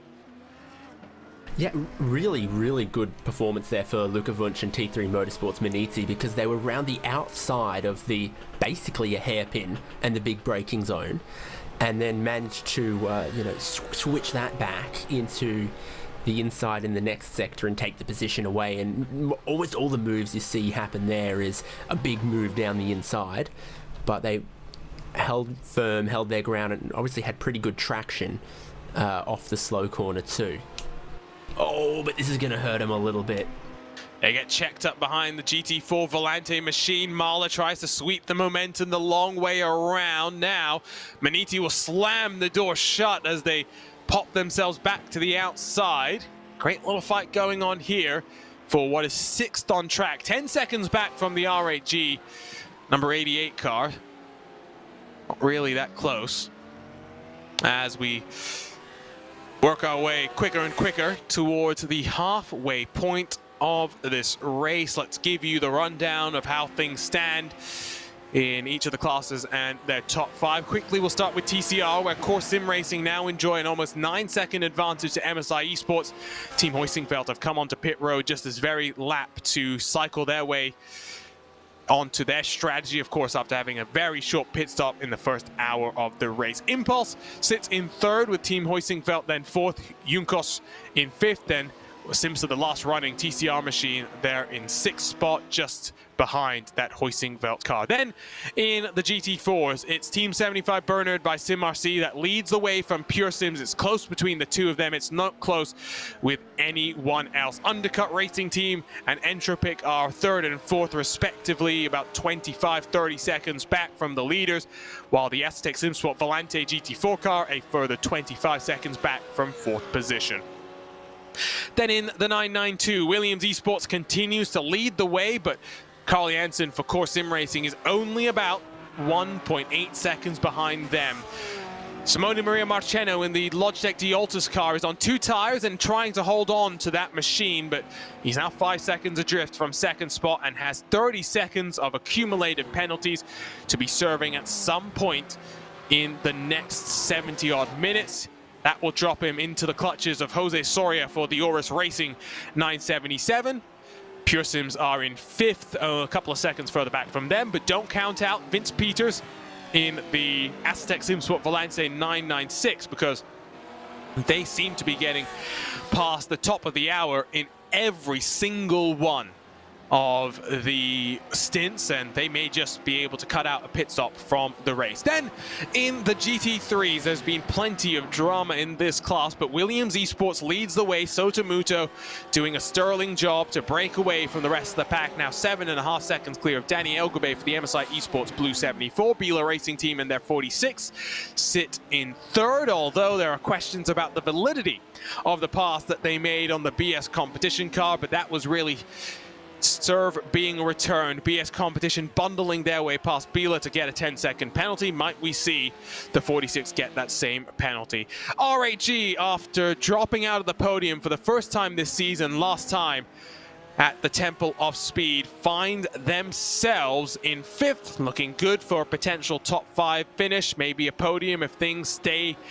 as they are. More teams get penalties to swing things back in their direction. But the championship looking very, very on edge in your GT3 class. Alongside Lorenzo Bonder and David Haynes, my name is Arjuna Kankipati. Tyler Maxson in the production chair, controlling all of the action. And, well, I'm most shocked at this point, David, by what we're seeing in the 992 class, where Williams and Core seem to be swinging back and forth with the pace. Sometimes it looks like Alessandro Bico's using that World Championship experience to run away at the front. Then Carl Janssen seems to strike back and find a little bit more pace. Then Bico finds it. Then Janssen finds it. They go back and forth and back and forth. But right now, you couldn't tell who's going to win that class. You could not tell. No, and at times it's like the tire wear is made up and the surface temps don't matter. I mean, you know, we had like, oh yeah, Carl Janssen's on the older tire, so Alessandro Bico's going to motor up there and pass him. It took a while to get there, and then took a while to pass, and then once he was passed, all of a sudden it seemed like Core, you would have been forgiven for thinking that they had the newer tire set on at that point. So it's bizarre how the pace, you know, goes one way, goes the other, goes back the other way. But now with that penalty looming for 943, it does look like a 2-horse race for the win. And I've been thinking, you know, about this fuel situation for Aztec Volante is, sure, Anders Dahl did a mega job, huge stints. Not just talent or speed-wise, but like huge as in 3 more laps, kilometres and kilometres more than anyone else. But now it's Vince Peters in. Is he able to match what Dahl was able to do? That's when you try to commit to that, we got to save fuel, and save fuel, big strategy. You need 2 drivers who can both make it happen. Big news as well for the 27.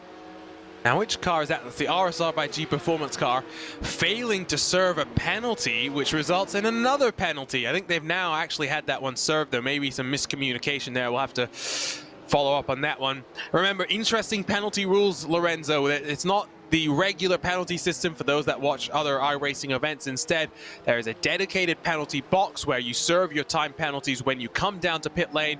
You also get a 90-minute window to serve the penalty. So it's a little bit more flexible, and there's a lot more possibilities for how you approach serving a penalty.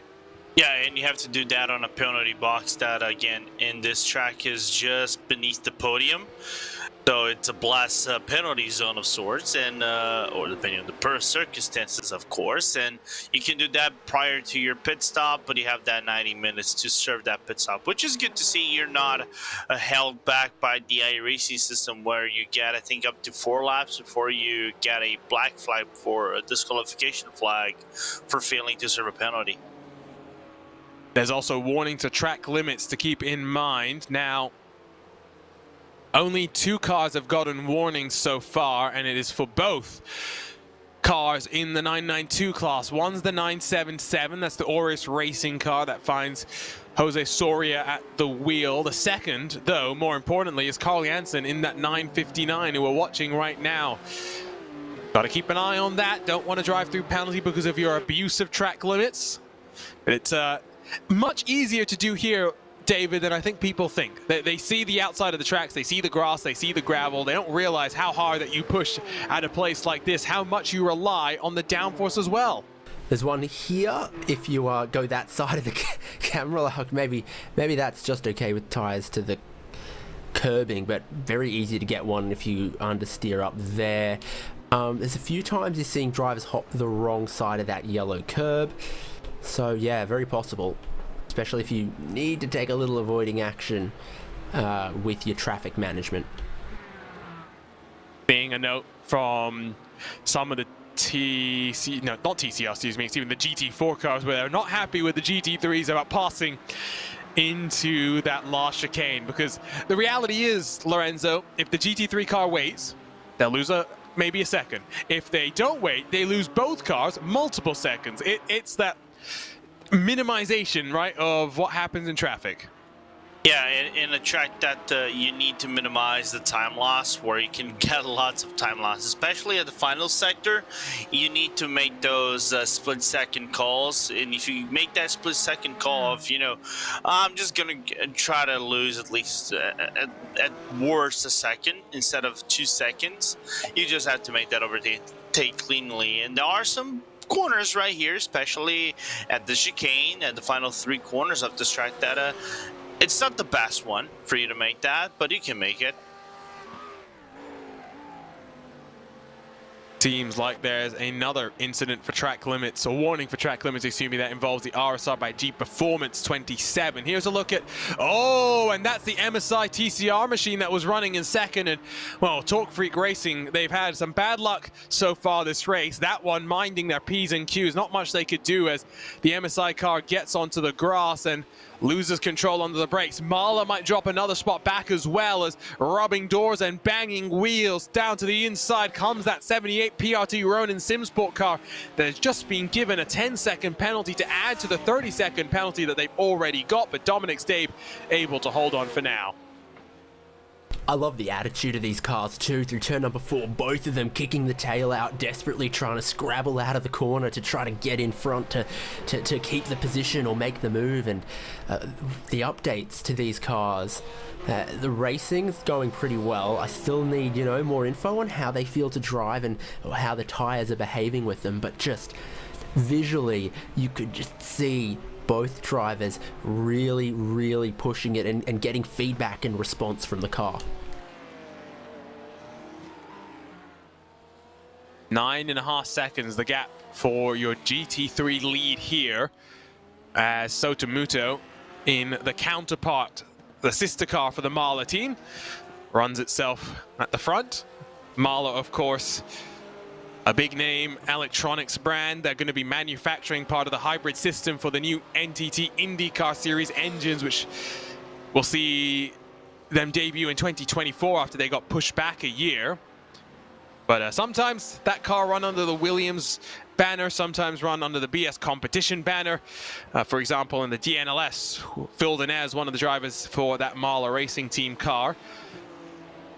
always tricky. You've always got to figure out, is it a BS car, is it a Williams car? Ultimately, it's a Mala car, but we like to think about the stories behind the scenes. Here comes Matrevsky to the inside once more. Excuse me, no, it's not Matrevsky behind the wheel now. It's Gabriel Erdely, who's hunting down at number 55. Here's the battle for the GT4 lead as well.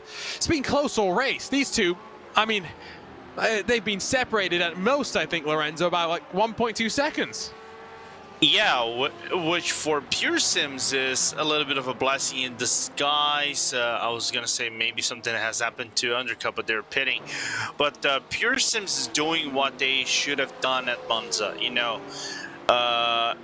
Just recapping, they opened up such a huge gap at Monza. They never were able to recover after the first pit stop because everybody was just following in a train and they were all by themselves. So they just couldn't save fuel enough at Monza like the other teams did, and they never were able to catch back. So I think on this round they're playing smart, you know, not going for unnecessary overtakes or unnecessary risks. So just playing with the fuel numbers and everything as they're going to come down into the pits, and T75 is going to go for one more lap. Interesting. The first time that they really differed on their strategy. On the same bit of tarmac, here comes Mala Race Team as well as that PRT Ronin Simsport car, who's not leaving much room for Mala until the very end when they jink to the outside line and will sweep their way through turn one. Dominic Stabe loses out for now, but car not looking maybe the fastest that it's been all race. That car very much was looking rapid in the first hours of the race. 78 car works its way forward, at least for the time being. Williams Esports, they've come down to pit lane this time by. Alessandro Bico still stays behind the wheel of that car. He's going for a monster stint, David. I guess so. That's going to take them deep into the second half of the race too as well. And then, you know, my teammates know me about this kind of thing. I am dying to see Duasatec Volante make it to the top of the hour on their ridiculous lift and coast clutch in fuel save strategy. Gonna be a hard task to keep it going the entire race, but that's the thing with the fuel saving strategy. You can't commit midway through a race. You've got to commit early and you can't deviate from there. Course Sim Racing down on pit lane this time by. Logitech Altus Esports will retake the race lead. At least for the time being, they'll likely have to serve their penalty this time around. So that will see them held for about 30 seconds. As now going to be 4 wide. That's a almost 4 wide because Dominic Stabe actually decides to back out there. Probably the smart thing when all things are said and done, but he's got an inside look. If he wants to send it deep on the brakes, he could, but discretion is the better part of valor. As Team 75 by SimRC will come down to pit road this time by. Course Sim Racing have been in the box now for 38 seconds and counting. Will they do just 2 tires again, or will they go for the 4-tire strategy? Will they gamble on 2 tires? Looks like they're gambling. Carl Janssen is up and away again. There he drops off the jacks, rolls himself to the end of pit lane while he releases himself off the limiter. The gap between him and Williams is 10 seconds, just under 10 seconds now. We saw that this didn't really work last time, Lorenzo. The track's a little bit warmer than it was at the start of the race, but it's likely to cool off from here. What do you think about this call? Oh, the thing is, we're not going to get anything warmer than maybe 33, 34 Celsius degrees. I think we're at peak temperature, in my opinion. Because if we're taking qualify as a standard, not as a standard, but as a benchmark, we're not going to see anything hotter than this. It's basically going to say the 33 degrees, so it's not the riskiest of calls. I think it is a call. It's something that it might pay off at the end of the day. But we saw the drop off being way too big for any of the cars that are maybe taking 2 or 1 tire strategy. So not going to be surprised with this strategy from Core. GT4 leaders have come out onto track separated by mere inches. They are really going hammer and tongs at it right now. There they are. In fact, there's some contact between them as the Biela Racing 46 makes its way past as well. 3 wide as the Oris Racing Team slings it down the inside. Pure Sims on the outside. We saw cars make moves around the outside here in GT3, but less downforce. I don't think Pure Sims can get it done, and indeed they'll back out of that one. But they've got their tires warmed up into that right operating window now. Team 75 has got to get their tires into that same box as soon as possible. Pure Sims on the hunt.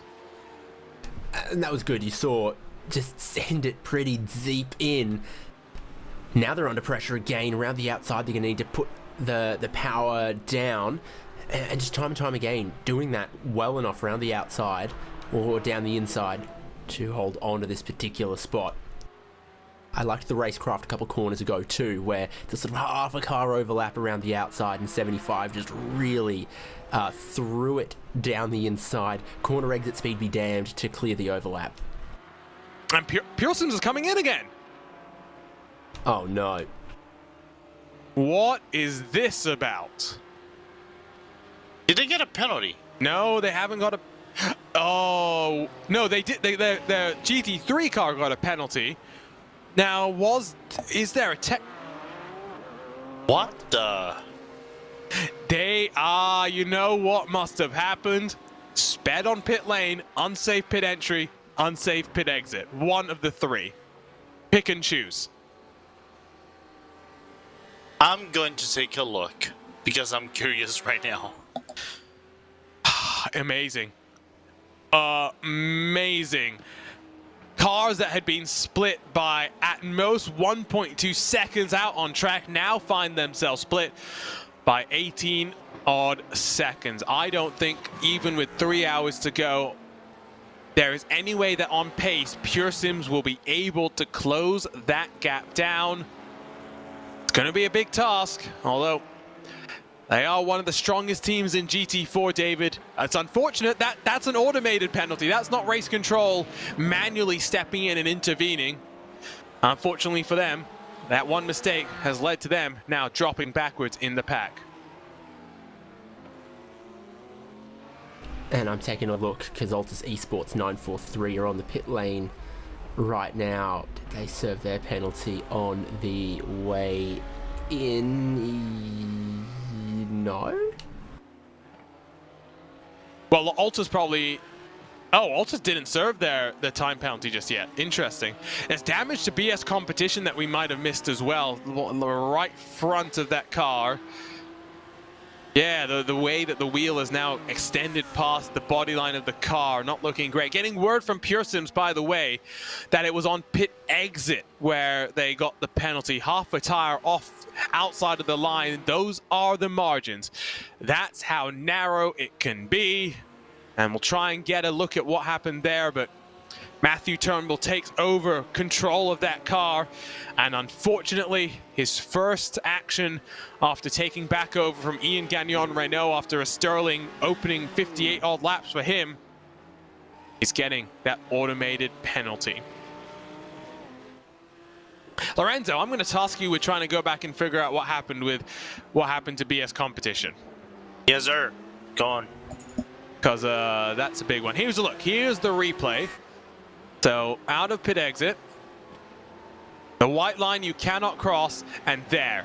That's the infringement. That's the margin, David. I mean, you know, it's a tiny little thing, but you know, it's literally a line in the sand. Like, it's literally a line you can't cross, and they did.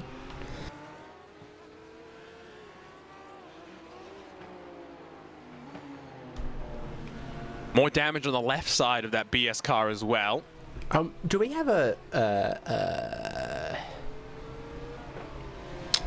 gosh, English is my native language, but all of a sudden it's not. Assigned time from when the first penalty for Altus was. Yes. Because this might force this into being a shorter stint for them. So they have got to serve it in 46 minutes time from now. If that helps you. Yeah. So they had their stop, did not serve any of the penalties, came into the pit lane. Simone Marciano stayed in the car, so maybe they're just gonna heap all of that on the replacement driver. Poor lad. Who's gonna jump into that 943? Marciano. No one's actually, no one's registered for that car right now. Jordan Caruso is who we've seen share that car on occasion, right? Yeah, 4 a.m. in Melbourne. So maybe that explains it. He's just not awake yet. Here comes a move from RAG on BS Competition. That car has slid all the way back, and, well, good news for RAG and their championship hopes as they look forward. Lorenzo, you've taken a look. You can't... Connected to the session. Oh, right on cue, Jordan Caruso. I think his alarm was set for 4 a.m. Wait, is it Jordan Caruso's that Bo Albert in Jordan Caruso's account, like Good doing point. the switcheroo? Well, Jordan Caruso is actually at the Altus team house now. We can confirm that. But, well, the Uno Reverso has been played. We talked about how the 89 car got a 10-second time penalty for its contact with the 46. Almost a mirror incident. Guess what happens? 46 car gets a 10-second time penalty for contact with the 89 then, Lorenzo. Yeah, not surprised at all to see that penalty coming through. I was looking at that while I was looking for anything happening with the 89 of PS Competition. So when I saw the incident sheet is saying, oh, the 46 got a 10-second penalty. Interesting. Dive bomb incident. Interesting. What could that be? And that was the relatively same incident they did at the relatively same turn. Been an issue as well for... someone out on track, and I'm struggling to pick apart who it was. A 992, I think. It was not DRE. Yeah, it was DRE on their season debut in that 945. Not sure what happened there. I think I know exactly what happened to BS Competition, by the way. It was coming through the infield. I think they clipped one of the anti-cut curves, and I think that's where that right side damage really got accentuated. It was already there. It was already minor damage, but it's now very much more prominent feature on that BMW M4. They're definitely not going to be able to turn that in at the end of this race for a mint replacement. It would be a like-for-like replacement at this point. To the top of another hour, we're about to reach to the top of the pit stop cycle for the GT3s we'll get to as well. David Haynes. 992. Yes, no, I was going to say, you've been watching that 996 car, and you are astounded at the amount of lift and coast that they're doing now. Well, because I had a look, very early on in the stint, and I was like, oh yeah, that's like a 100-meter lift and coast in towards the brakes at turn number 1, 100 meters on the back straight. Now he's given it like 200 meters both those places and like 50 everywhere else. So it's, for their fellow classmate, that is way, way overshot. Now that is a small preview of what happened during the Porsche Super Cup, Esports Super Cup race. It's a little different, yes, and it didn't involve about 30 different cars, but slight preview. Missing your braking zone and getting things awfully wrong, but at least not too much damage in terms of the time penalty there for... He turned on the wiper. Did he? Oh, wow. I've It not panicked. watched on a broadcast yet. Well, and the amount of drama that people have brought up with the simple addition of a wiper being enabled astounds me, because we know rain is coming. Working windshield wipers have been part of iRacing for years now. When dirt got released on iRacing, windshield wipers were a thing. I don't know why, Lorenzo, people suddenly got so excited when the 992 car suddenly got working wipers. Well, let them get excited for anything, man. Anything that comes in terms of rain is already a minor PogChamp. So they have to get excited for anything, because we don't know when it's coming out. It's soon, trademark. And whenever it comes out, man, it's going to be a blast. If it comes at the N24 at 2 a.m., it's going to be very exciting, just like Daytona 24.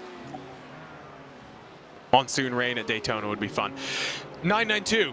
Gap has come down to 1 point, under now, 1 second, in fact, because Course Sim Racing is in front of that's because I've got it all sorts of confused by the strategy. The gap is actually for the race lead down to 6 seconds. So Alessandro Bico has eaten 10 seconds down to 6 seconds as GT3 pit stops underway. Nathan Lewis, the first to box, but he's also going to serve his 10-second time penalty here, as he'll get into the penalty box, then get into his actual box.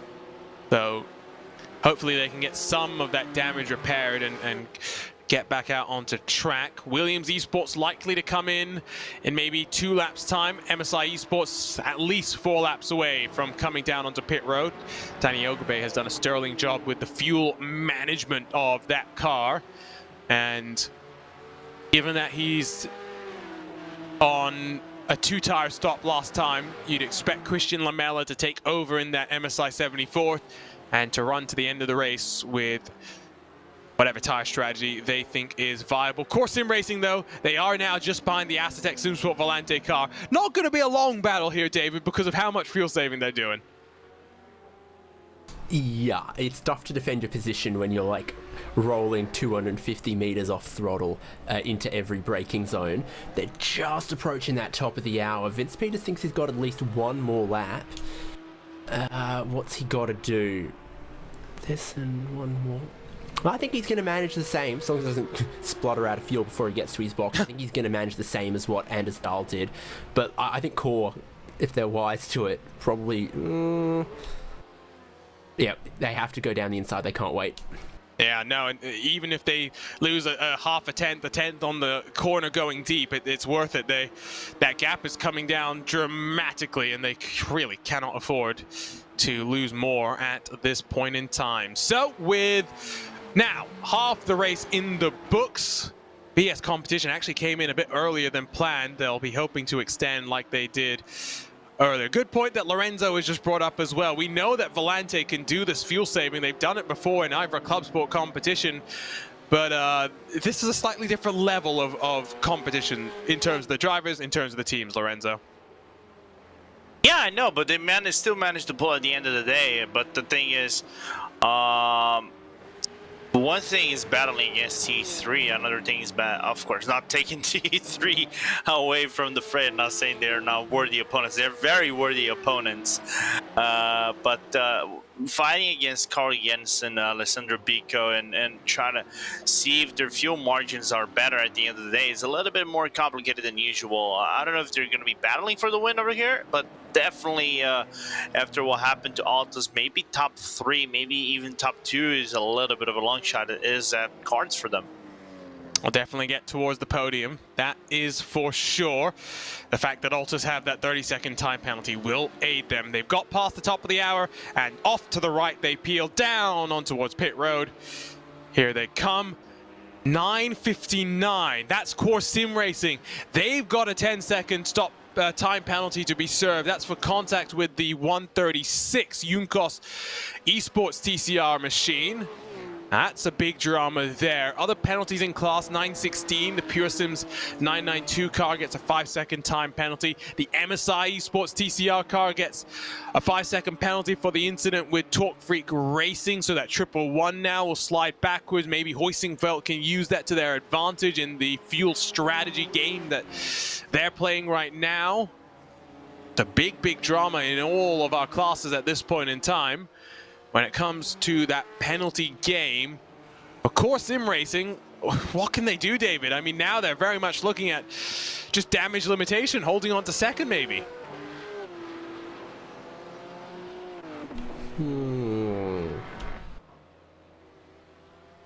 Yeah, because we're kind of... The amount of time that they have to Williams Esports is kind of padded out at a little bit at the moment by the fact that Williams took the tyres last stop and the strategy is inverted. And you can just see Williams about exactly 1 straight away. So yeah, by the end of this stint, then when you think about that penalty, it's going to start looking a little rough, and your chances of a race win are a little less optimistic. Look how close that Janssen gets to the gravel on the outside. the limit that these drivers know. It's not just the white line, it's all the way to the end of this, to the edge of the track surface itself, which includes that AstroTurf on the outside of the final corner as well. Williams Esports are on pit lane, 4 minutes almost past the top of the hour, so that's good for them. MSI Esports become the race leader, at least for the time being.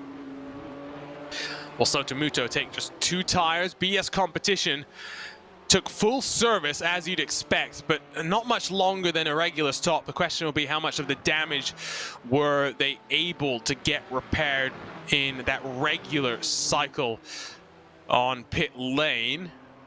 Just taking a quick look at them as they ran themselves down the main straightaway. Didn't look like they had much damage repaired. Still, the right front of that car crumpled in very slightly. Take a look at a replay of something that happened down into the chicane, and RaceSpot's own Will Chadwick. I can only imagine the fury that's emanating from his mouth right now as Vendaval Sim Racing lunges it to the inside and ushers that GT4 car off the road. Second consecutive race, Lorenzo, where that Fordzilla car has really just been struggling for some luck. Yeah, it's unfortunate to see that Fordzilla car just not getting the best of luck. So remember, they won at Red Bull Ring. This, well, it was a little bit of a letdown for Fordzilla because I think they would have been battling with Pure Sims, but Pure Sims got into an incident early on in the race, so it's a little bit of a letdown. But then again, the momentum they had at Monza was a promising one, but incidents again threw them back, and it's the whole championship has been like that, promising, but incidents just marred them time after time. If you're watching on VCO Esports Twitch, by the way, head on over to YouTube as soon as you can, because very shortly, VCO Twitch will switch over to the Formula Sim Racing Pro Race, which is going to get underway in about 15 minutes time. Race coverage will continue live and uninterrupted on RaceSpot YouTube and VCO Esports YouTube. So come and join the conversation, come and join the party.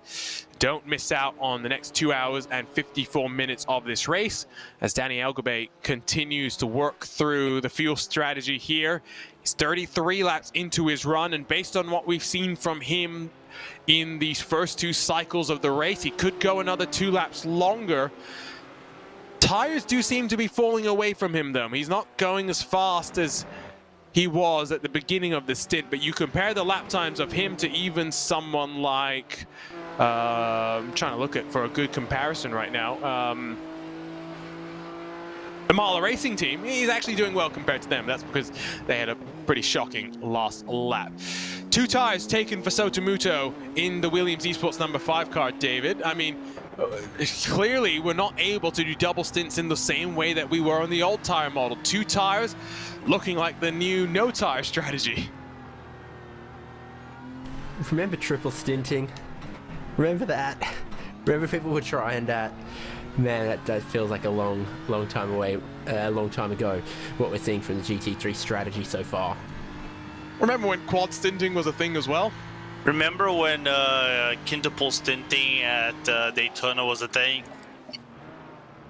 That's plenty. Still with the strategy games. Scam to sell more tires. Yeah, those Hankook tires. I mean, Hankook's really getting their money's worth here today, aren't they? Sheeple. Incident under investigation between the 78 and the 418. That might be another penalty for the 78. In terms, by the way, of the off-track warnings, been a flurry of them that have come in. The Biela race teams got one. The Talk Freak racing car got one. The Orange competition Porsche got one as well. Then the Fordzilla car, I mean, they need all the track they can get to build momentum in their GT4 car. So I don't blame them. They've got a warning. So has the Simsa Esports TCR machines. There's 10 cars with warning 1 for the off-track limits. Something to just keep your mind on as we've gotten past the halfway point of this race. Danny Elgabay on lap 34. Will he come in this lap? Will he come in next lap? We'll wait and see as we're watching that Biela car. Patrick Heinrich is how far behind Sotomuto? Because both these cars took 2 tires. Now, hard to get a good gap, so we'll wait and see until we get to the timing line on the start-finish line. A Biela car, I do like the new livery. The old one, they did some great things from race to race. The stars and stripes, the kangaroos, the peaches for the iRacing special events across the world. But this one's lighter, looks a little bit nicer, and still looks equally aggressive. Maybe RAG gets the memo. Lighter is better here in iRacing. The gap between Williams and Biela, because Biela also had that penalty to be served, that 10-second penalty, is now up to 32 seconds. Williams running away with this one, David. Wow. Oh, did we... You know, we had some really close, you know, three-way battles and stuff, you know, at the front of 992 class and GT3 and GT4. Did we curse it? Maybe. I'll blame Lorenzo. Okay. I blame myself. We've had blame Arjuna. We've had blame Tyler. We've had... No, get some... Oh, God, I'm next. Yeah, you're next. You're not running away from this one. Don't worry.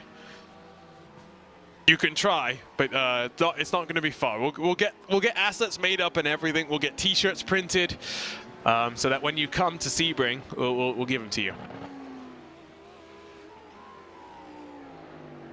Okay. Like the sound of that? No. So Danny Elgabe is still out there on track on lap 35. By the way, surely he's going to come in this lap. Surely. If he does a full service, it's going to be close between him and the Biela Racing Team car. Not going to be so close with the Williams Esports car. And Elgabe is in this lap, by the way, so likely going to be the last that we see of Danny Elgabe in this race. Been a great opening stint from him, getting past the halfway marker, 3 hours and 10 odd minutes behind the wheel. Should be Christian Lamella to take over here. Nope. Give it a sec. There we go. Lorenzo, little faith. Man, let me dream. What's the... I've forgotten what the drive time rules are in this series. I'm gonna look. Is it no one driver can do more than 70%? Yeah, I was gonna say 70%. It is 70%, yeah. So 70% of 6 hours is, well... I think about 4 hours? I remember doing those numbers for Monza. Yeah, Pretty much the same conversation at pretty much the same point of the race.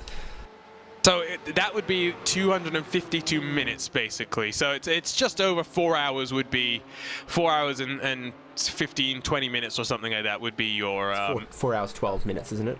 Yeah, something like that would be the maximum drive time.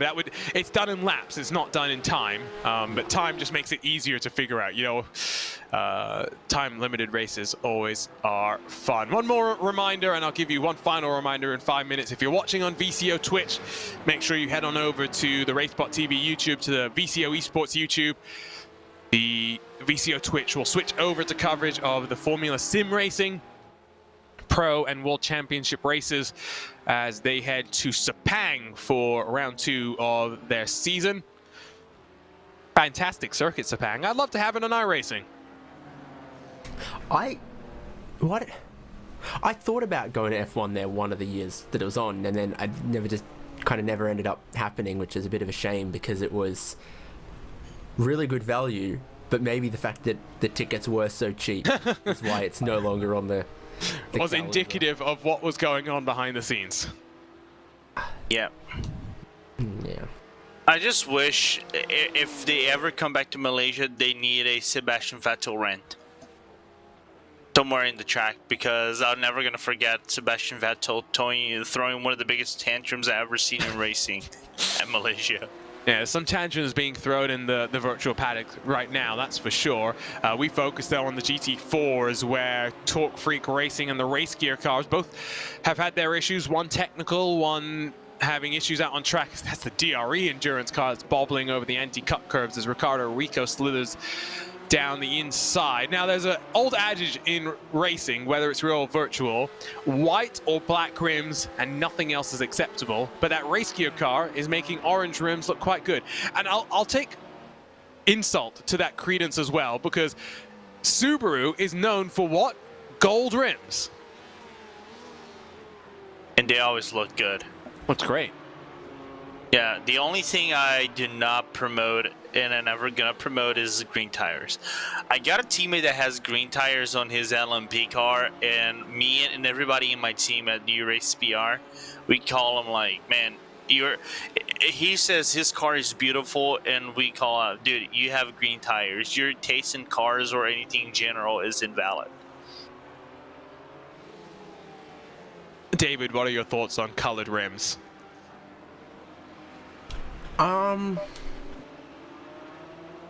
You do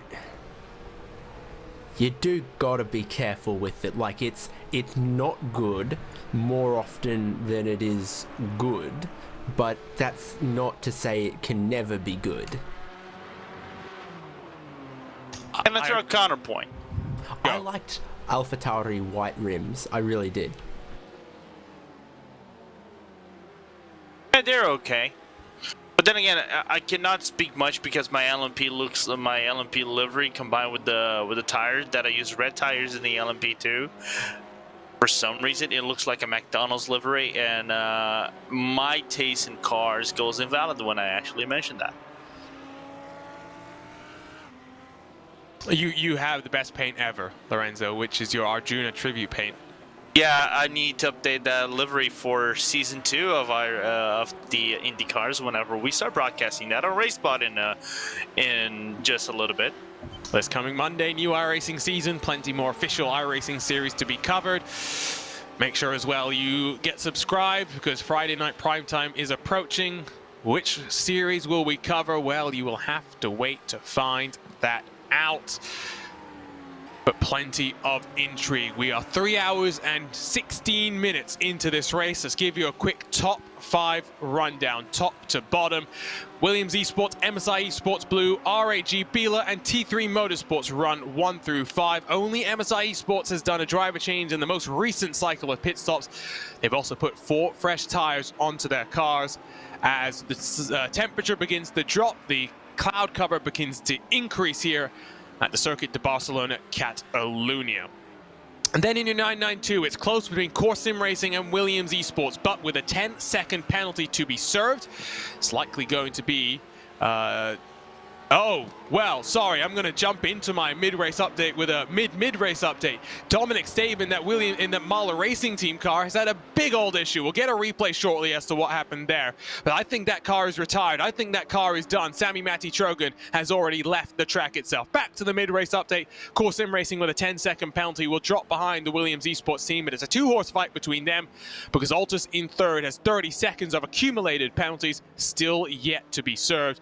The Urus Racing team might take advantage of that along with Pure Sims, but Aztec SimSports Volante, the only team doing some significant fuel saving. To David Haynes' wonder, they have gone past the hour every single time in this race so far. GT4, well, at one point it was close.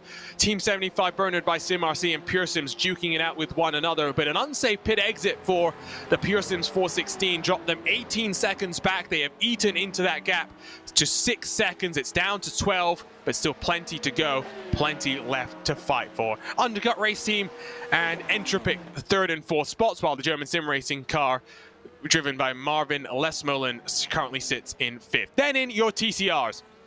For the first hour, the 3 top cars could not be separated. They were split by tenths of a second, but Core Sim Racing has galloped away at the front. Team Hoisingveld on a slightly different strategy runs in second, while MSI Esports has a penalty to serve, but they run in third. They should hold on to that one. Just a reminder, we are going over to YouTube. RaceSpotTV and VCO Esports has the rest of the coverage here of the 6 hours of Barcelona, the penultimate round in the 2021-2022 24-hour series esports championship. For those watching on VCO Twitch, get ready for Formula Sim Racing Pro action live from Sepang. Zach Sweeney will be there to lead you through the coverage into the World Championships, when you'll have the trifecta of Ewan O'Leary, Lewis McLeod, as well as Cam Roger to take you through the action. We'll see you on YouTube. To those watching on Twitch, so long for now.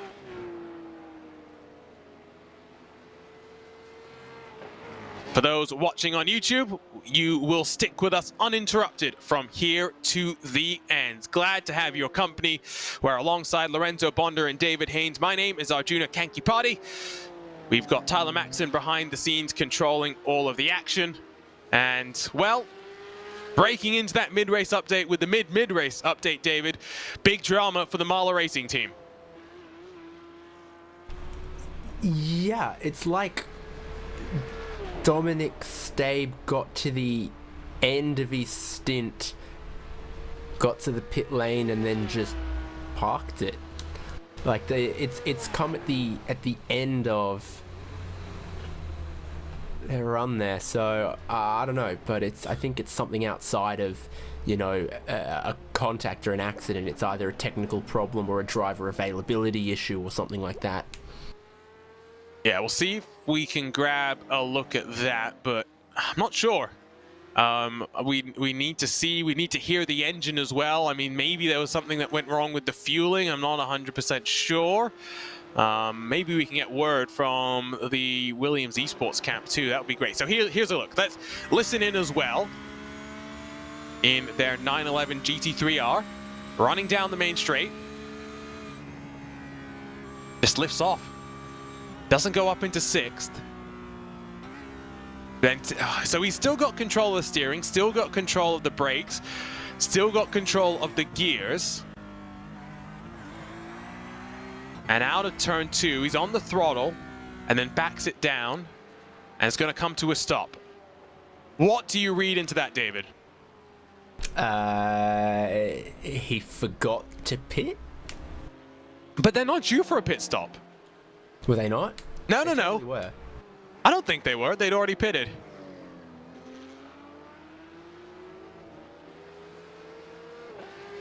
I think they were due to a pit stop. They were due to a pit stop. Their last pit stop was at lap 73. When did they get so off kilter with the rest of the field then? Well, they were doing 36 lap stints. Which meant they were going 10, maybe even, 10 minutes past the top of the hour. They've been parked now for 11 minutes. So that was a replay from 11 minutes ago, which would have only been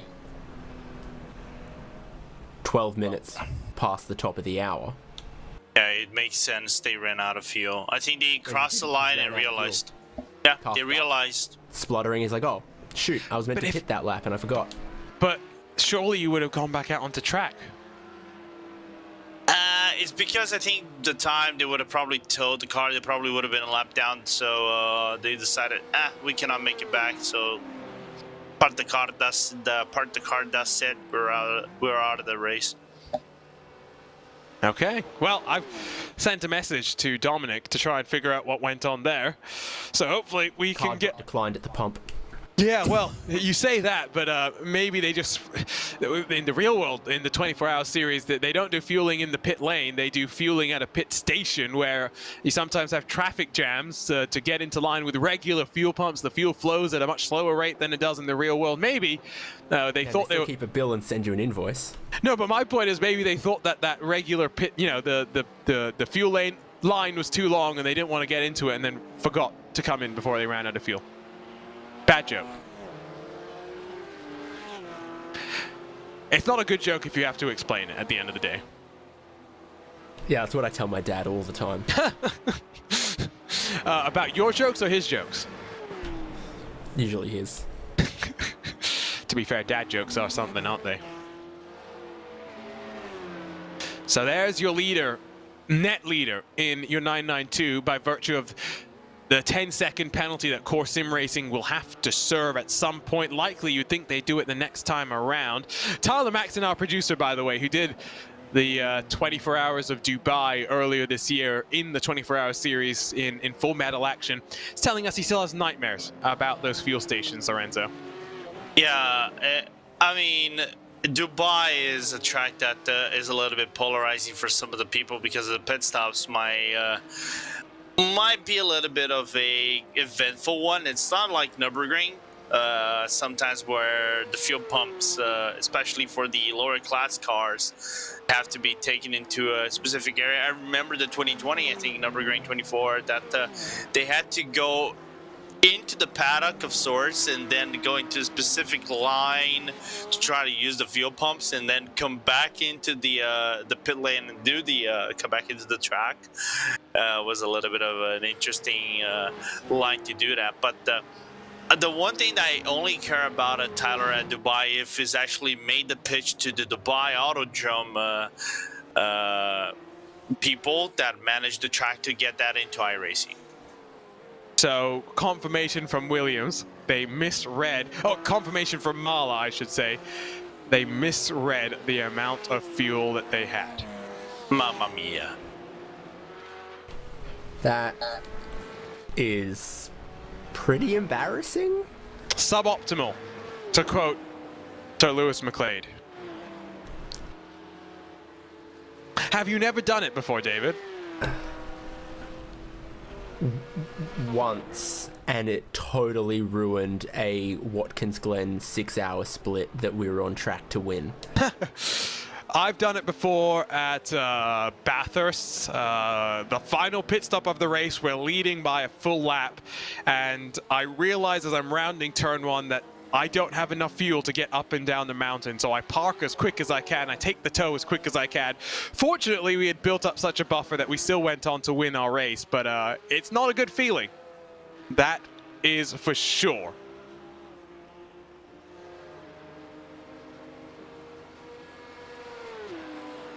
Yeah, better than being crashed out. Having us basically a lap on everybody else in the field at Daytona feels bad.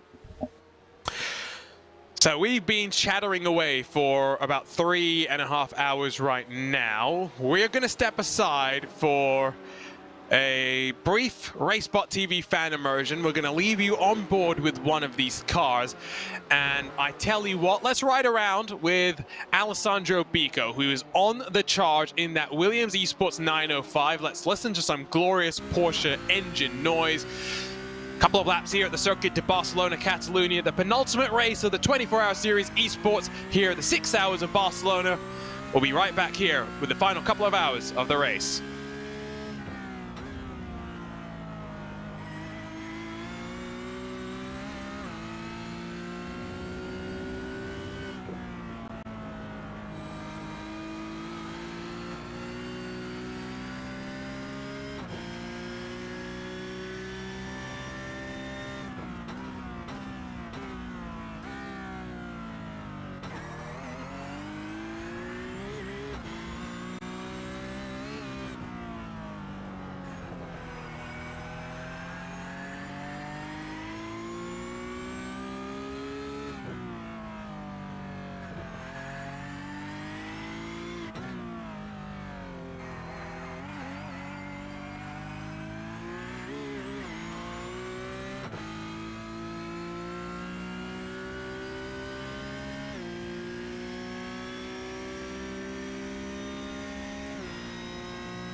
Well, 2 hours, 25 minutes to go here in the 6 hours of Barcelona, the penultimate race in the 24-hour series Esports Championship.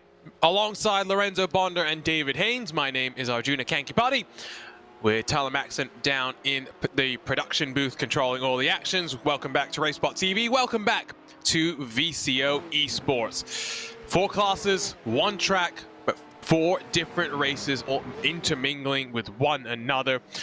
And David, I know the main thing that you've been loving is the fact that the 996 car is doing some miraculous fuel saving. But when you look up and down through the timing screen, what are the things that really stand out to you? Who's one of your big surprises in terms of how this race has gone so far?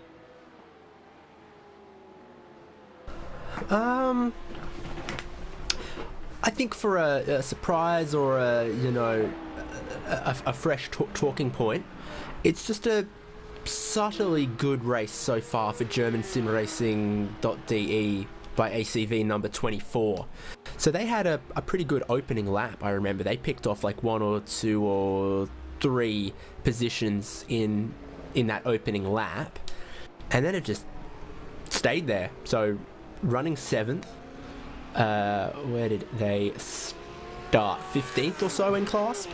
They're just, getting on with it, not doing too much that gets them in replays or protest sheets or anything like that. Sometimes that's a good race. Yeah, especially given that their highest finish this season is 14th. They're last in the points with just 3 to their name. It's a good day for them. Might even leapfrog them. Probably done it to them, dude. This is where we get the blame down. I blame you. You're the one that brought them up first. All right. I think they're quietly plodding along with a good one, and then you're like, yeah, this would be their best result. So, I mean, it would be. I'm just speaking the I'm spitting facts right now. Righto. Lorenzo, from your mind, I mean, outside of German sim racing, maybe not biggest surprise in terms of good performance. What about the other way? Who's the biggest shock?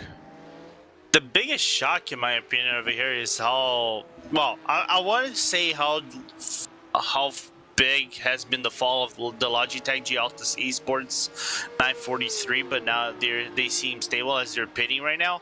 But the Pure Sims comeback after the penalty they had early on, and Matthew Turnbow is just turning up the heat. We could have a battle for the lead again in the GT4 class if T75 Bernhard by SimRC GT4 allows. So my question then becomes, if it is going to close up, surely it would be Pure Sims that can get the move done and run away at this point, David. I mean, they've been able to close an 18-second gap, and it's down to now 7 and a bit. Surely that pace translates into getting the job done and running away. Oh, which class? The GT4. I know you're very focused on Altus and the fact that they've just had to serve their 30 seconds of penalties, though. Yeah, they're having themselves an ouchie time there. Yeah, I mean, last lap not bad for Pure Sims there. Everyone in GT4 is approaching pit stop time though. And that's what the headlights are for. So I would put to you, this is probably an in-lap for 416. I think you've got 1 or 2 laps for Team 75 stop. But you'll see a lot more GT4s on pit lane across the next 5. Yeah, there's not really been too many fuel games going on here. Pure Sims and Team 75 have basically been on that same number. Last lap was the first time they significantly differed, and that was by 1 lap, so it's not that much of a significant difference between them. Entropic has just come out of pit lane. Martin Siratek taking over from the wheel, or taking on the wheel of the 412 there. Will Chadwick in that Fordzilla car after the big old crunch into the wall that they had in the early stages of the race. They're still up there in 6th, trying to salvage some points. Maybe the championship has gone from their hopes, but potentially still battling for 2nd along with the undercut guys in the championship. Team 75, if they can win here, it would be 4 victories and 5 races. Remarkable streak for them. In TCR, it is looking as though, unless there's some strategy games being played and MSI Esports are going to try and cut a pit stop out or something, something like Core Sim Racing would also go 4 out of 5. MSI might have to settle for their 4th consecutive 2nd place finish. Always the bridesmaid, never the bride, potentially, for that Spanish 111 outfit. As R8G works its way through the final corner. I was talking about the Biela livery earlier, and I'll go back to that point as Williams Esports in that 905 come down onto pit lane. Moreno Sarica will take over from Alessandro Bico finally after a 3-hour and 40-minute stint. But I'll go back to the point on liveries, Lorenzo, because I actually think the old R8G livery was better. The original R8G livery.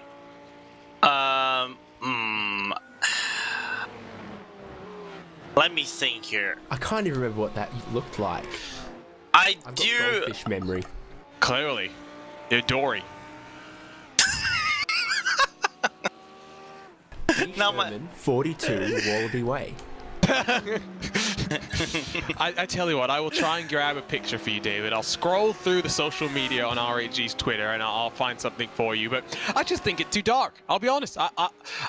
I like the way that the spec map works, don't get me wrong, but I think it's too dark, and I think the brighter the car, the better it looks, especially in iRacing. Alright, before David speaks. I mean, itself had like a purple Indy car, now moved to like one of the brightest cars on the grid in like red and yellow. True. Safe. I'm gonna agree. To be honest, that purple car looked great, other than all of the, what do you want to call it, legal text around it, where it's like, you know, I don't know if you've ever seen those ads, David, if healthcare ads are the same in Australia. 15 seconds to like, do you want to live a like healthier lifestyle? And then you have the... may cause like bloating and your children disowning you and leaving you in a sad nursing home. And they always say it really quickly, right? It's like, oh, do you want better lifestyle? Do you want to run around with your grandkids? This medicine may cause... I can't even speak that fast, I'll be completely honest. Alright, back to the RG livery. I'm going to agree. Have you managed to find a picture for David?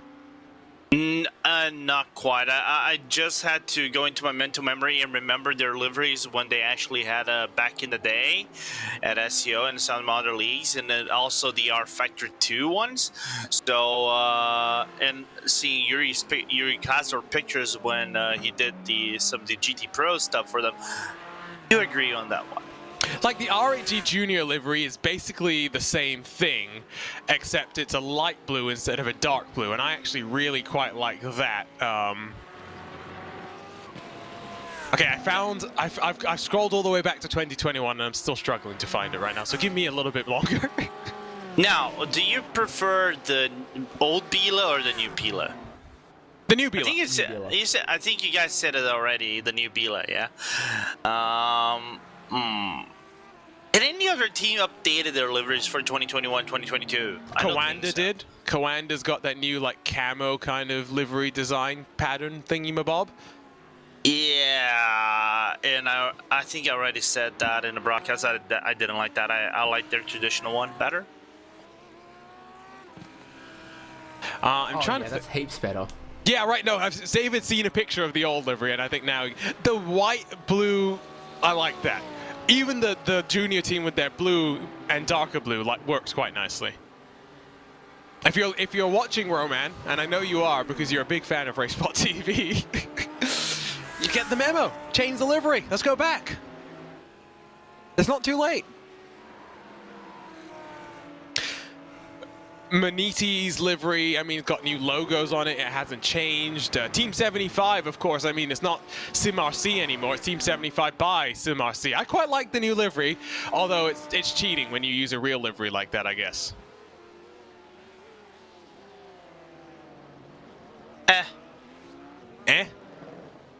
That just my boys. They have indeed just passed the... In fact, no, teams... Is Team 75 a lap down? That's not for class position. Okay. Yeah. Oh, that's the GT3. See, I'm looking at the front of it. However, Arjuna, you're not far behind it because they're nearly a lap down. They're like 7 seconds from getting a lap down. Yeah, that's what I thought. Again, the Aztec car does owe us a pit stop relative to the rest of that class. Team 75 livery looks quite good. Maxime Briente has jumped into our YouTube chat to say Movano has a new livery. I agree with that, but again, I'm going to sound rather critical and say I don't like the new Movano livery. I think we said that yesterday, didn't we? No, we said we didn't like the fact that they're all the same across the cars. Yeah, true. We didn't say that we didn't like the livery. Oh, yeah, I think we said that because we were talking about the red line livery.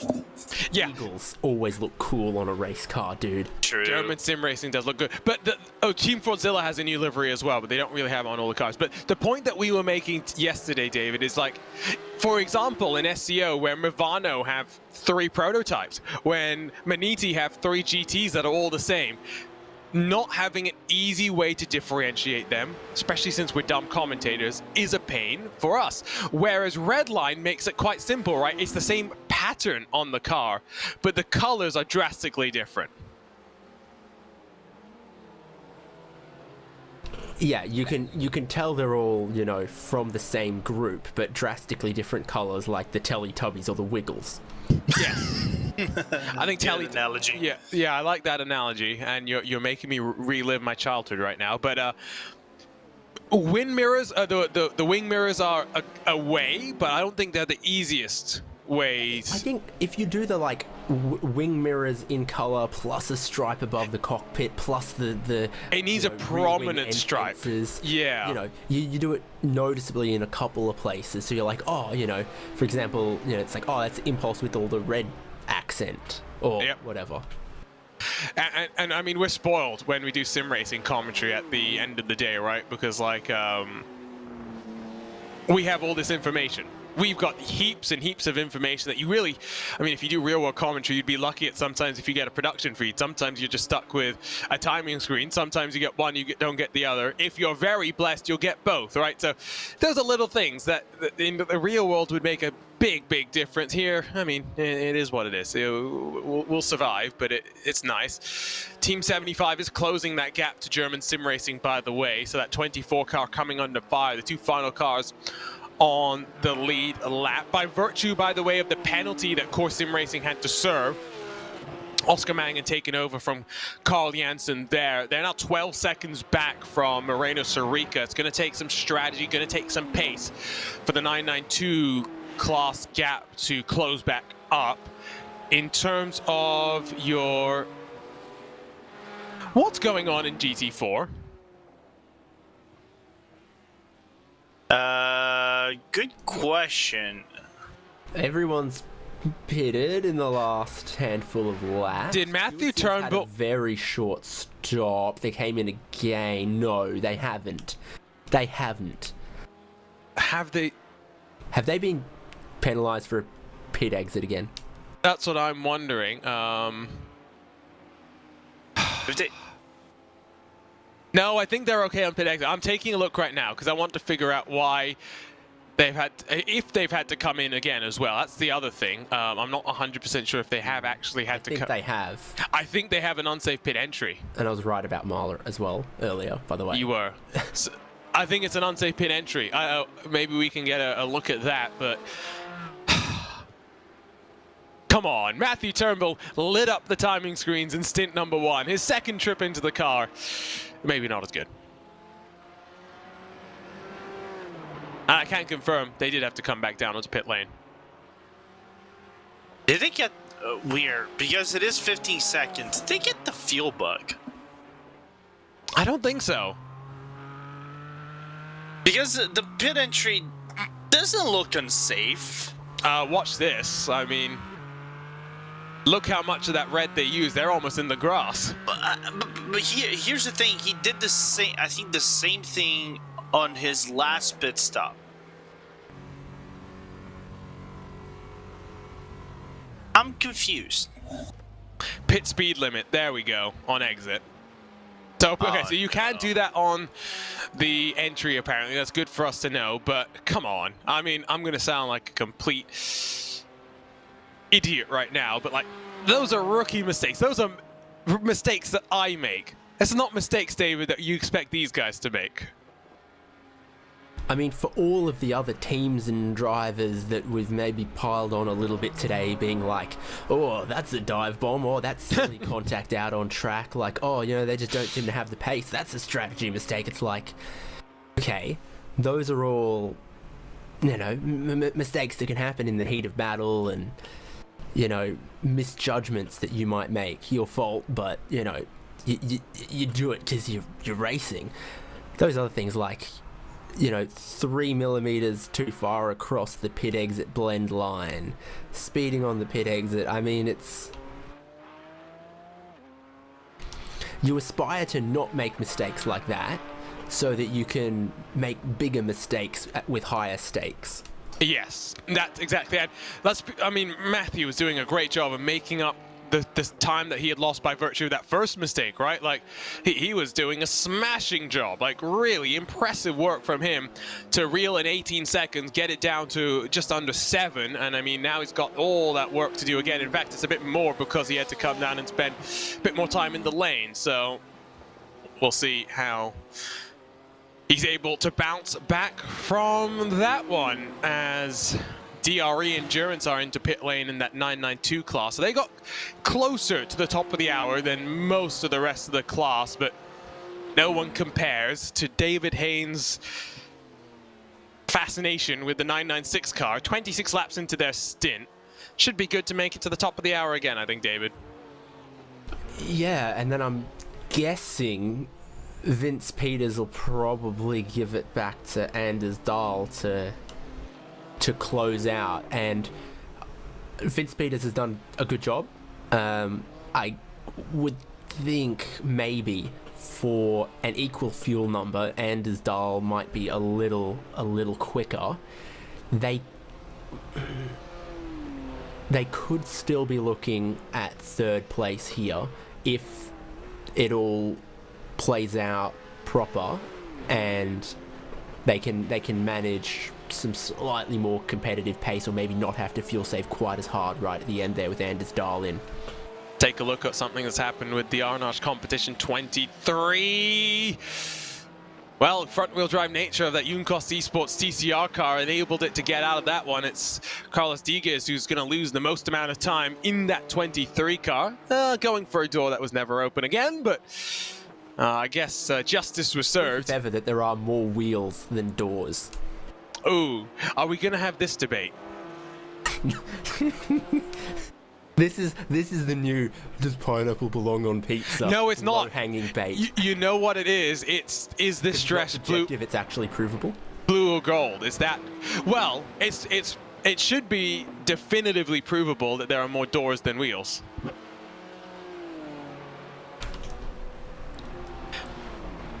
I think, see, here's the thing is, right, think about the mansions, right? How many doors did those have? Think about how they add to the total. For me, it's like what is or isn't a door is never like, oh, well, does this door count? But for wheels, it's like, okay, the 5 on my office chair, do they count? Yeah, they should. Okay.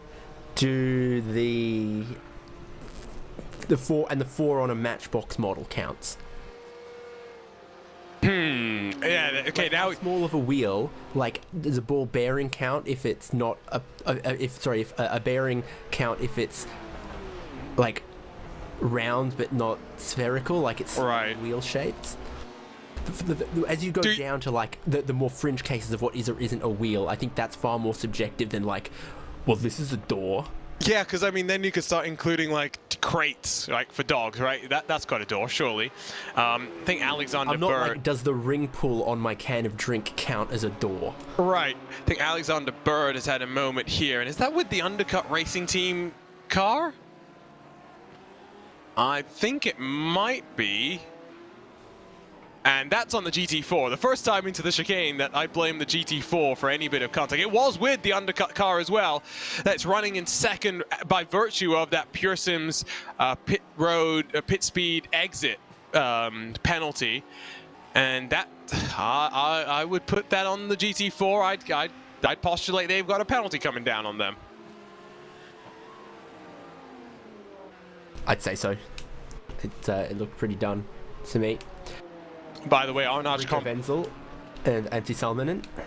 They're having a good fight. That battle between German Sim Racing and Team 75 had closed up for a moment. I think now it's opened up by virtue of the leader coming through. Arnage Competition has 20 seconds of accumulated penalties, 15 seconds for that contact that we saw, and then 5 seconds for a further bit of contact that they had so far in this race. Watching battle for 8th. The T3 Motorsports by Maniti car that had a 60-second penalty to serve at the start of this race was a technical registration infringement, adding a driver after the actual cutoff for this race in particular. Now, if you extrapolate from there, 60 seconds, you'd think, well, they might be in the fight for the win. No, they'd be in the fight for 7th. It's not been an easy day for that 978 by any means, but at least they get to continue having some wheel-to-wheel action through the end of this race. They've gotten past that TFR machine, and they'll whirl themselves forward to try and gather what they can. 4 minutes to go to the top of the hour. Vince Peters in that Aztec SimSport 996 is on lap 29 of his stint. Has to extend 2 or 3 laps longer. Also getting to the point where the GT3s will look to come on in. Sotomuto is on lap 29. Expect him in maybe 2 or 3 laps. BS Competition are on lap 31. They may be in the next time around, if not the lap after that. So watch out for that too. Tight, twisty, technical track, but it's a fun one, Lorenzo, and one that's had some good racing so far today. Yeah, really good racing. I'm quite impressed. Oh my goodness, I just saw something on my screen that nearly ended in disaster between Torque Freak and I think it was the RSR by G Performance going to turn number 1. And my heart just stopped for a minute. But other than that, really good racing. Just a few incidents here and there, but I think we haven't saw anything overly egregious or really reckless or aggressive like we saw at Pesk. Other than that, I approve the 6-hour race. Much better than the 12-hour race we had at the end of the season last year. Are you trying to say that 12-hour races are chaotic and therefore Spa is going to be crazy? Spa is going to be crazy regardless of what happens. Maybe not as chaotic as the 24 hours normally is, but anyway. Here's something with Jesse Jones, and that's the moment Lorenzo was talking about. Jones tries to move over under braking to try and maximize entry into the corner, and the Torque Freak car really couldn't do too much there.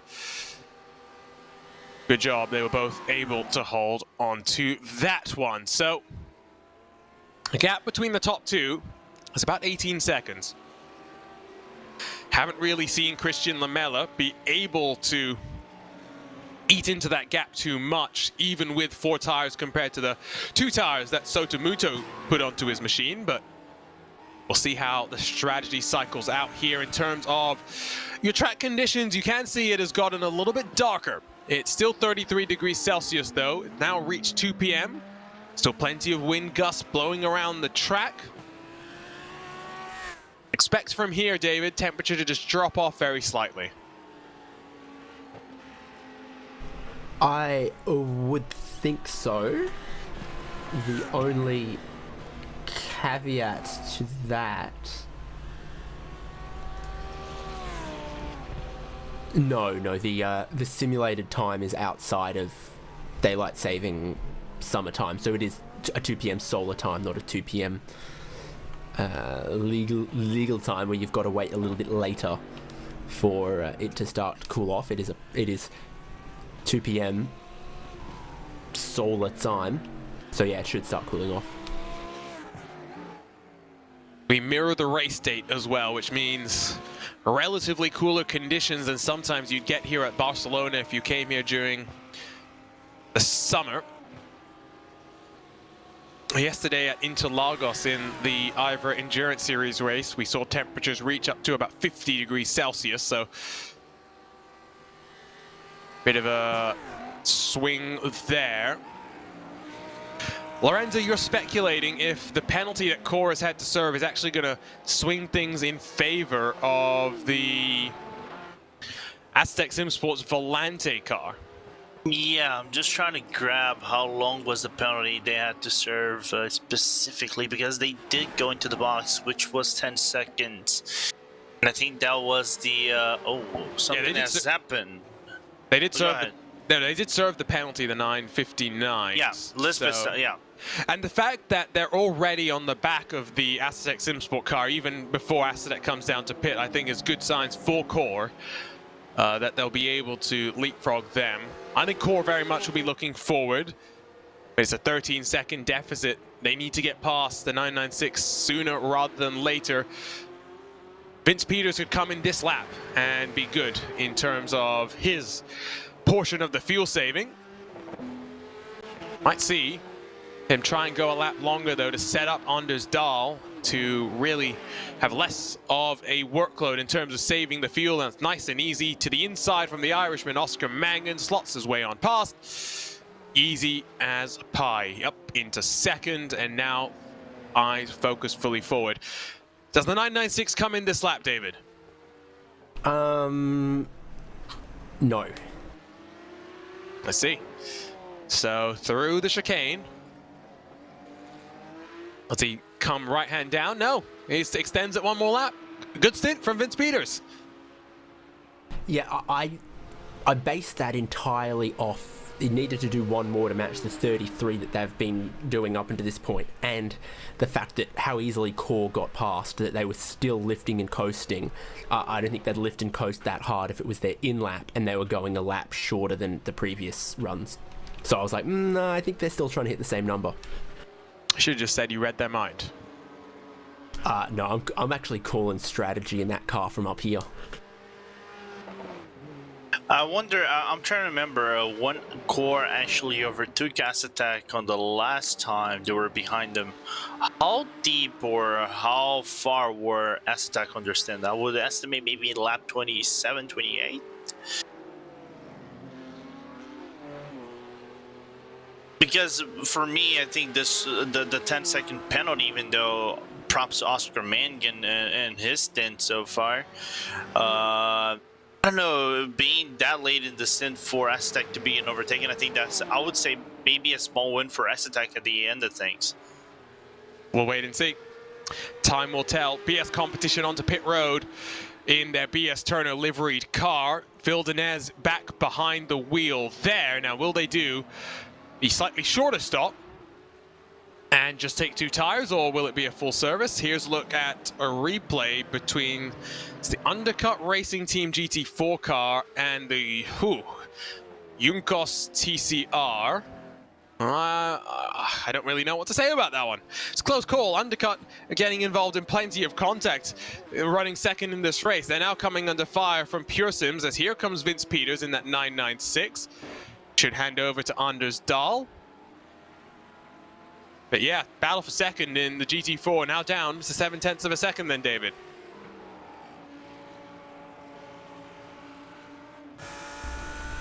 Yeah, no guarantee on it being Anders Dahl taking over, by the way, but I just thought it was likely. There's a few others shaping up, like Matthew Turnbull trying to make good on just some clumsy pit work so far in this one. It is Anders Dahl who's jumping into that car, by the way. Phil Dinez did a full service, so he'll likely just take the 2 tires in the final stop of the race. They're slightly off strategy early, but seem to be back on page with everyone else. R8G and Biela in their Lamborghinis squabbling through the traffic as they round themselves through turn 9 up the hill, the blind crest of the corner. We're seeing Fazui knowing that getting back onto the podium is imperative versus their main championship rival. That 46 Biela Racing Team EURONICS car came into this race 7 points back. A good result here for the RAG Lamborghini, sets it up nicely for that 12-hour showdown. The Williams Esports BMW with Sotomuto behind the wheel finds its way down onto pit lane. Don't expect a driver change to be happening this time by. Should be Sotomuto. In fact, no, it will be back to Daniel Lafuente because they did switch 2 hours into this race. So Lafuente will be hard charging to the checkered flag. Lamela for MSI retakes the race lead. Close between Biela and R8G, down to 0.3 of a second. Using that draft, using the hole in the air that's being punched by the car in front. This late in the stint, Lorenzo, I think maybe it's actually a good idea to save some fuel. Is actually, by the way, Pearson's get past that undercut car for second in GT4, but it's a good idea to do some fuel saving. You're not trying to extend the stint. What you're trying to do is minimize the time that you spend in pit lane. Bring a little bit more fuel into the box, therefore put a little bit less in during the stop. Yeah, I was going to say that minimizing the fuel on your final pit stop might be essential for you to maybe get a second or 2 or 3 on your competition, especially with the racing this close. I'm not gonna say maybe for top at the top of these standings, but maybe, and I mean maybe, at the top 3, because we're seeing Patty Heinrich and Racing Fizui battling for position right now. And they are within the same laps, 33 laps for both of them, so still could have a wide open battle for the podium. I don't know if it's going to be a wide open battle for the lead of the race whenever MSI comes into the pit lane, and then have to measure how far into the stints and pace are both Williams and MSI. Well, they're coming this lap. They're both 33 laps into their stint. Now, typical stint lengths has been around this point. R8G will look to dive on in. Biela's been able to go an extra lap, so they'll extend. Likely see Racine Fizui hand back over to Vlad Kimichev in the championship leading 88 machine. An hour and 54 minutes to go here at the Circuit de Barcelona Catalunya. Saw Formula One testing a couple of weeks back. The Formula One car's got another showdown at the Bahrain International Circuit, and now we're getting ready for race week. Round 1 in a long 2022 season is about to get underway. Have you been following testing, David? Yes, I have been, because it's not long until, you know, after round 1 comes round 2, and then after round 2 comes round 3, and I've already got my tickets and my flights and my accommodation, so I've got to be hyped, and I am. First time F1 will return to Australia for what now? 3 years? 2019, the last Grand Prix there. But I was there for 2020.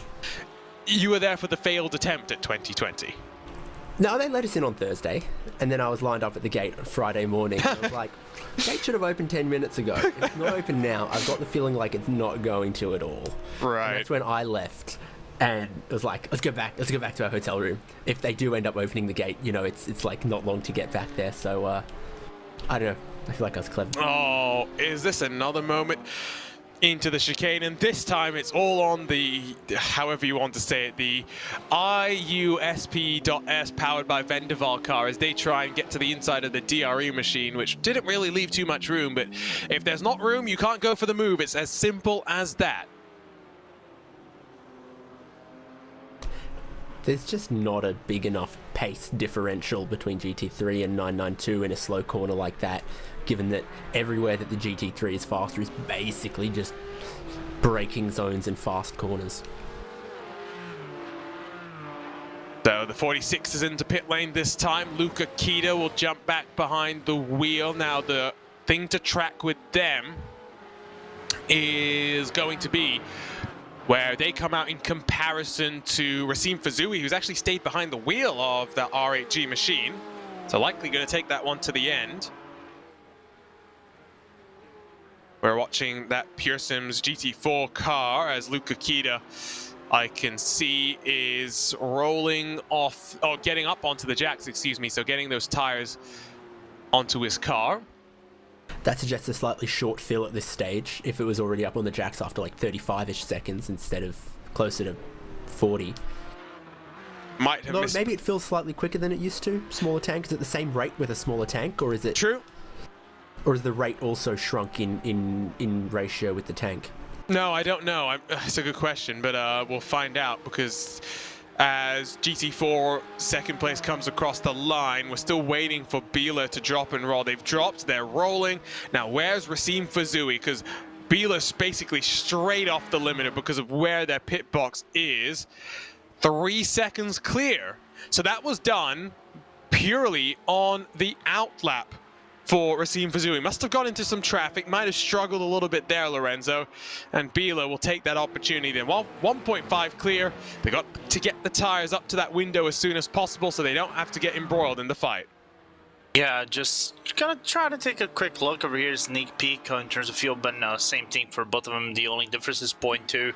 Yeah, I think Luca Racing just had a really bad exit on the on his outlap, but still not out of the count.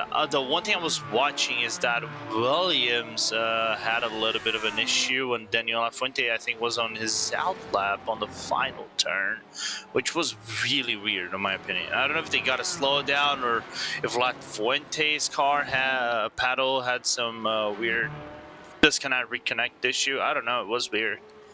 We'll try and track that as well in terms of the lap time. It was coming across the line onto lap 140 where that issue started to manifest itself. Seems to be back up to speed for now, though, so that's a good sign in that BMW M4. The gap's still 21 seconds or so back to the Biela Racing EURONICS car, so still in a good position. Driver change for the T3 Motorsport by Maniti number 7 as Big Tim Matska gets behind the wheel to bring that to the end. MSI Esports Blue still out there on track, and by my calculations should emerge about 15 seconds behind the MSI, the Williams Esports number 5 at this point. Should be down onto pit lane the next time by. Maybe this time, but you'd think likely the next time. Pearson's, after getting a second pit-related penalty. First it was crossing the exit line. Second was speeding during the exit phase of the pit stop. They're now 41 seconds back from Team 75. That's basically done.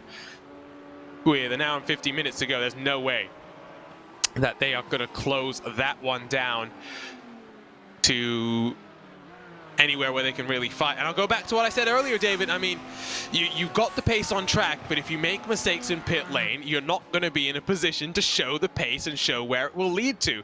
Matthew Turnbull was blinding to close the gap after the first mistake, but a second mistake at this level, it is something that is really difficult to recover from. No safety cars makes it very, very difficult. I mean, the first time with the pit exit was like,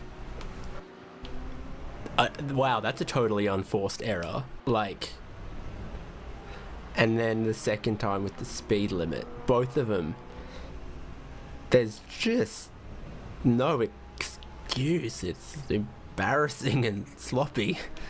I mean, I'm sure they feel that. I'm sure, like, goodness knows they were probably, you know, annoyed the first time, seething the second time. Yep, for sure. As Christian Lamella is diving into pit road in that MSI Esports blue car.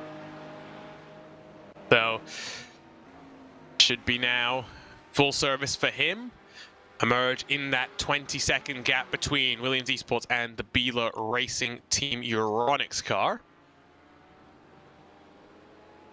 Trying to look through. After that early penalty for Tim Matska in that T3 Motorsports car, it was only a 5-second penalty, yes, but they made the most of it. They're still running up in 5th position at this point in time.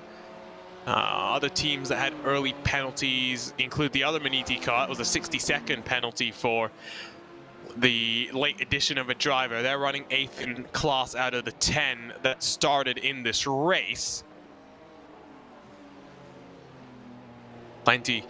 Plenty of drama so far. There is that Williams Esports number 5, who's going to round himself through the final couple of corners to retake the race lead, patiently waiting behind the German sim racing car, who is a lap down on the field. as Christian Lamela actually does the two-tire strategy, so it might actually be closer as Lamela gets off the button and rolls himself. There you can see just on the outside of your shot, he's rolling down into turn one. He'll hold on to the race lead for now, but is he going to take another two-tire strategy, a stint to go to the end, or is he going to need 4 tires? Will Williams be able to do 2 tires? Still many strategy games left here to play, Lorenzo. I kind of saw it coming from from Christian Lamela and the guys at MSI.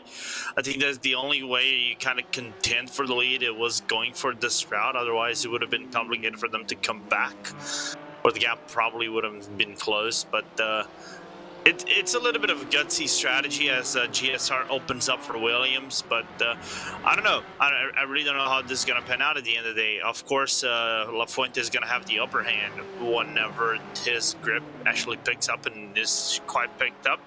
But good battle nevertheless between two Spaniards. Correction. That's like calling the language that they speak in Brazil, Brazilian. Yes. Great job. Finishes. Thank you. I got that from the Will Vincent book of pronunciation. Yeah, the Will Vincent School of Commentary, huh? Yeah. So I've been a good student. 1.2 between them. And we have seen that the 2 tires do tend to take off earlier in the stint a bit better. You're able to find some more speed. The 4 tires maybe find a little bit more purchase late in the run, but MSI really got checked up there behind the race gear 429 GT4 car coming on to the long main straightaway. They were at least able to get to the inside before they run into the turn 1 complex, before they came to the final complex, so that gap is held fairly steadily, but now they're stuck behind some more GT4 cars. There's Torque Freak Racing, German Sim Racing, who are not fighting for positions, but at least there's some roadblocks as that German Sim Racing car just runs itself a little bit up wide. Williams Esports ducking and diving to work its way through the traffic, now only 6/10ths back. If you're Lafuente, David, how hard do you push now? How much do you want to get past Lamela on track? I'd assume from Williams' perspective that they know they got a strategy upper hand here. So what you do is, you know, you push on, you close the gap, you want to get ahead, but you can't take too much out of these tyres too early. You've got them for the stint after, when MSI are going to have to either have very old tyres or be a little bit behind you trying to catch back with their newer tyres. So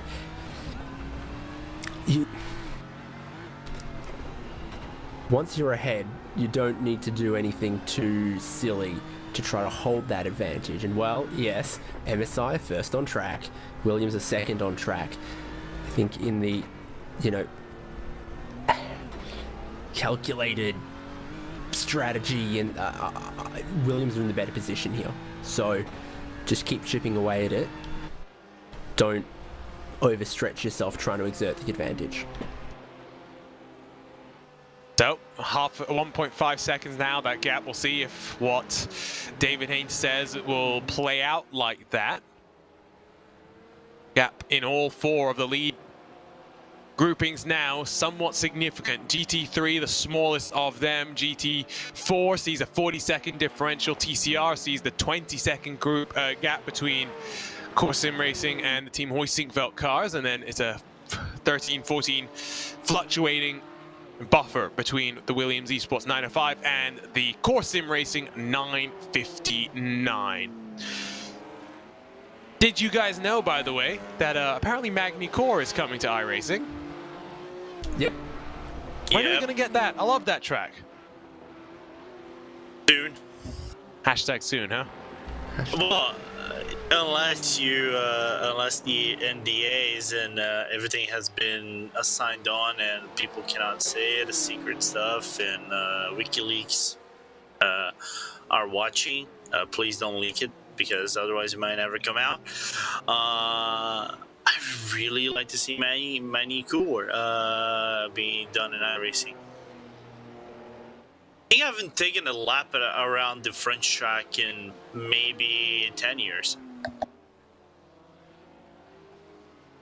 seen some exhibition laps there. I don't know if I've seen a competitive race there in a while. That's for sure.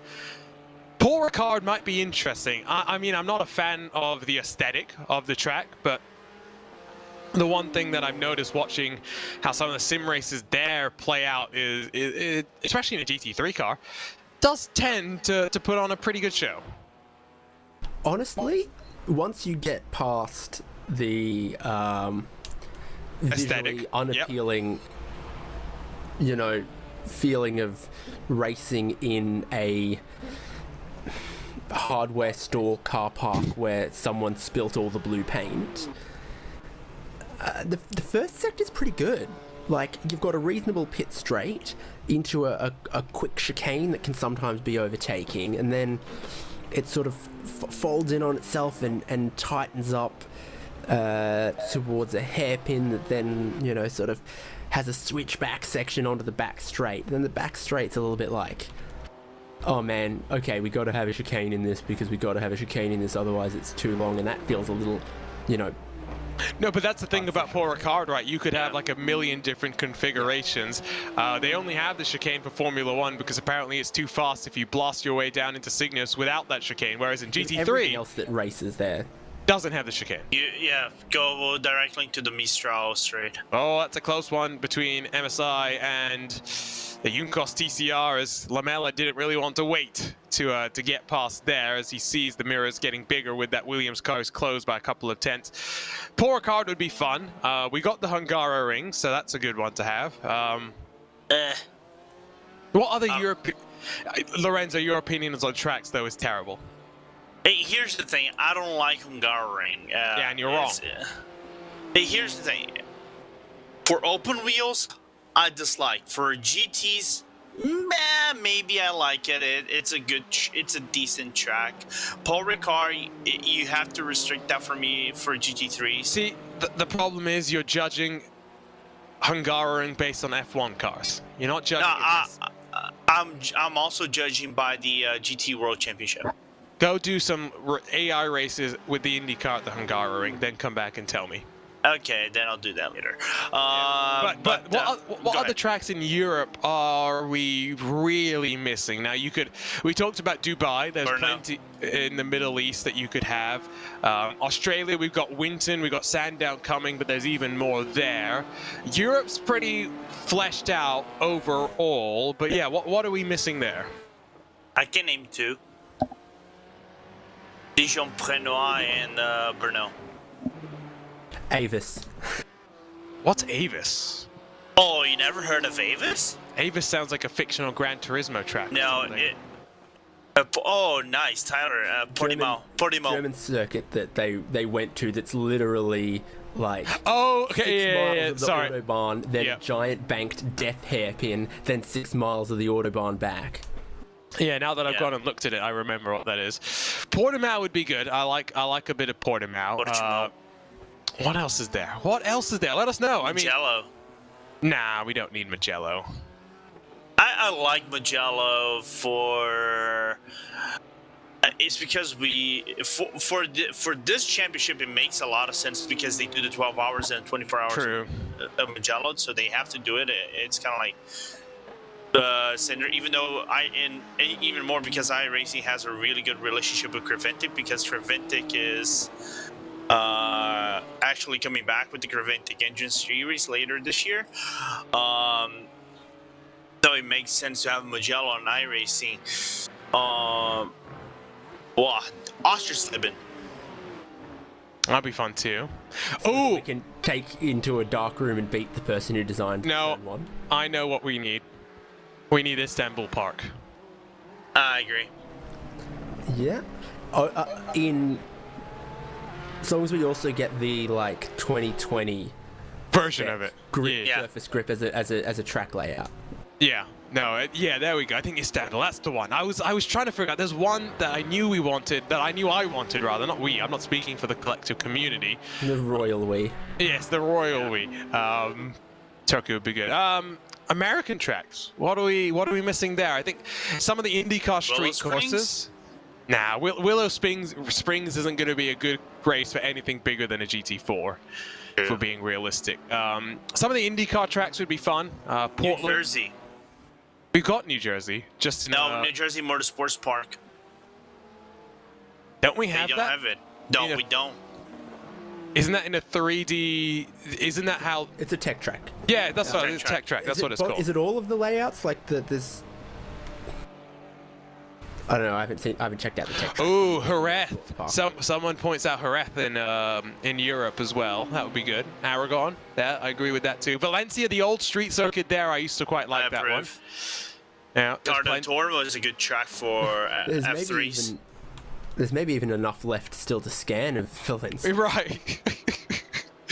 So we can pretend to be Mark Webber and go flying in the air, huh? IndyCar tracks. Toronto, St. Pete.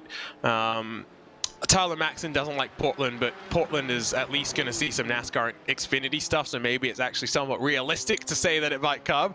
That would be good too. Can I just say, if we get Portland, I like the OG Portland when they used to rent karts over there, the kart, instead of the Indy cars and Xfinity they're going to run. The actual version of the track, I'm not a big fan, but I am a big fan of the OG one, like they used to run back in the 80s and 90s. Well, the problem with everything that we're saying is they're basically all street tracks at the end of the day, to some extent. I don't want Nashville. Never, never give us Nashville. What a waste of a track that would be. Give us the new Indianapolis, please, already. Please. Are you saying that is coming soon? I have no idea. I am sick of the road course layout that we have for Indianapolis that's right true. now. I hate it. By the way, if Indianapolis comes, please come with a detachable curbing. At the back straight. Tyler Maxson is talking about Atlanta Motorsports Park. It's another one. It's actually a really good track, but again, I don't think it'd be good for anything bigger than a GT4 if we're being really honest. And multi-class racing there might be just a little bit treacherous. Carolina Motorsports Park, if that's the one that I think it is, which I need to now go and take a look at. Tyler Maxson, you're listening. I've done a race there before.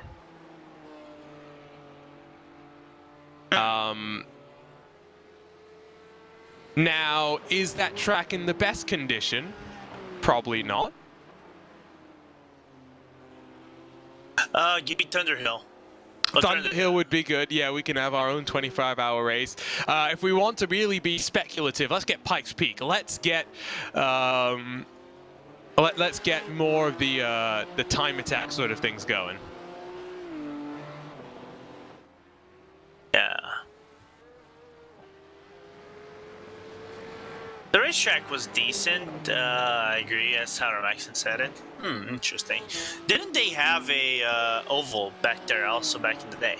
That's a good question. I honestly don't know the answer. Oh, I see an issue, and I see an issue for the 996. Oh, what's happened there for the Aztec SimSports Volante car? Of course, the car that's been doing the monster fuel saving. Let's take a look at the and that's the Arnage competition car that's been involved in all sorts of chaos today. Now, the actual contact, I think you could claim it's initiated by the Volante car, but I want a better look at what happens before the run up into that corner. Does the Arnage Porsche send it deep, or what happens here? This will give us a better look. Let's take a look.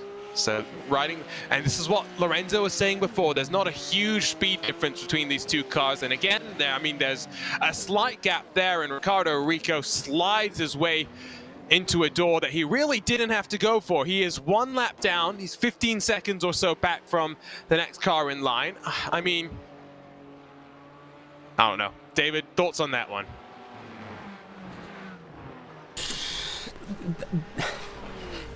You know, we've seen cars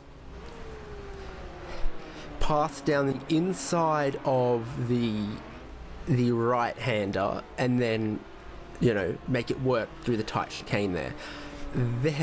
Other than GT3s basically dive-bombing TCR cars, there's very few times I've seen that work where the overlap has started in the braking zone for there. On the other hand, Aztec Volante could have just swallowed their pride and let that one go as well. So I don't think they did anything wrong, but could have not been involved in that. I do think if they get reported, they're gonna get a penalty. Who? Aztec. We'll see. Because here's the thing, you got overtaken, even though there is a little bit of overlap for you to go side by side. Is a 90-degree right-hand turn. It's very hard for you to make it too wide right there. Well, you can, but it's a low chance maneuver if you're on the inside to be side by side, and you're eventually gonna get thrown to the outside because of the curbing. Therefore, if I'm Anders Dahl, I just lift off the gas a little bit more, brake, let him go through. You're gonna lose about a second and a half tops, but it's better than anything else. I'll take this time to remind everyone as well that VCO Esports, RaceSpotTV, and SimGrid have teamed up to put together a fundraiser for those affected by the devastation ongoing in Ukraine. Head on over to fundraiser, that's fundrazr.com/esports racers for Ukraine.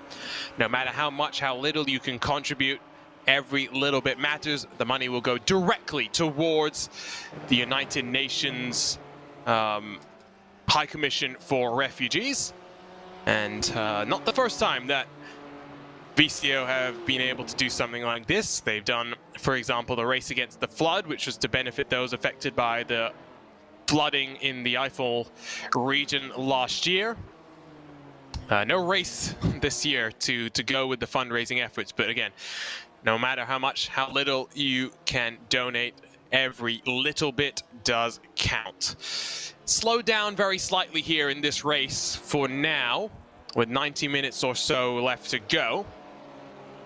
1.2 seconds splits the top two, with 14 seconds splitting the top two in 992, 25 splitting them in GT4, partially because there's been a bit of a pit stop cycle ongoing, and SimRC have just brought it down on towards pit lane.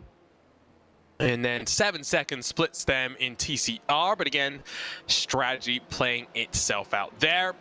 Getting closer and closer to, for the GT3s, what will be their final pit stop of the race. The 992s, David, should be due in a couple of laps' time. That will be their penultimate time. In fact, right on cue, Altus Esports and that 943 roll down onto pit lane. Yeah, because they're definitely on the early side of that class. They had that shorter run earlier where they had to run a little shorter stint to serve the penalty within the window, and that after that is when Simone Maria Marcheno handed over to Jordan Caruso. He's just done 30 laps, so he's going to have this and one more stop to get to the end of the race.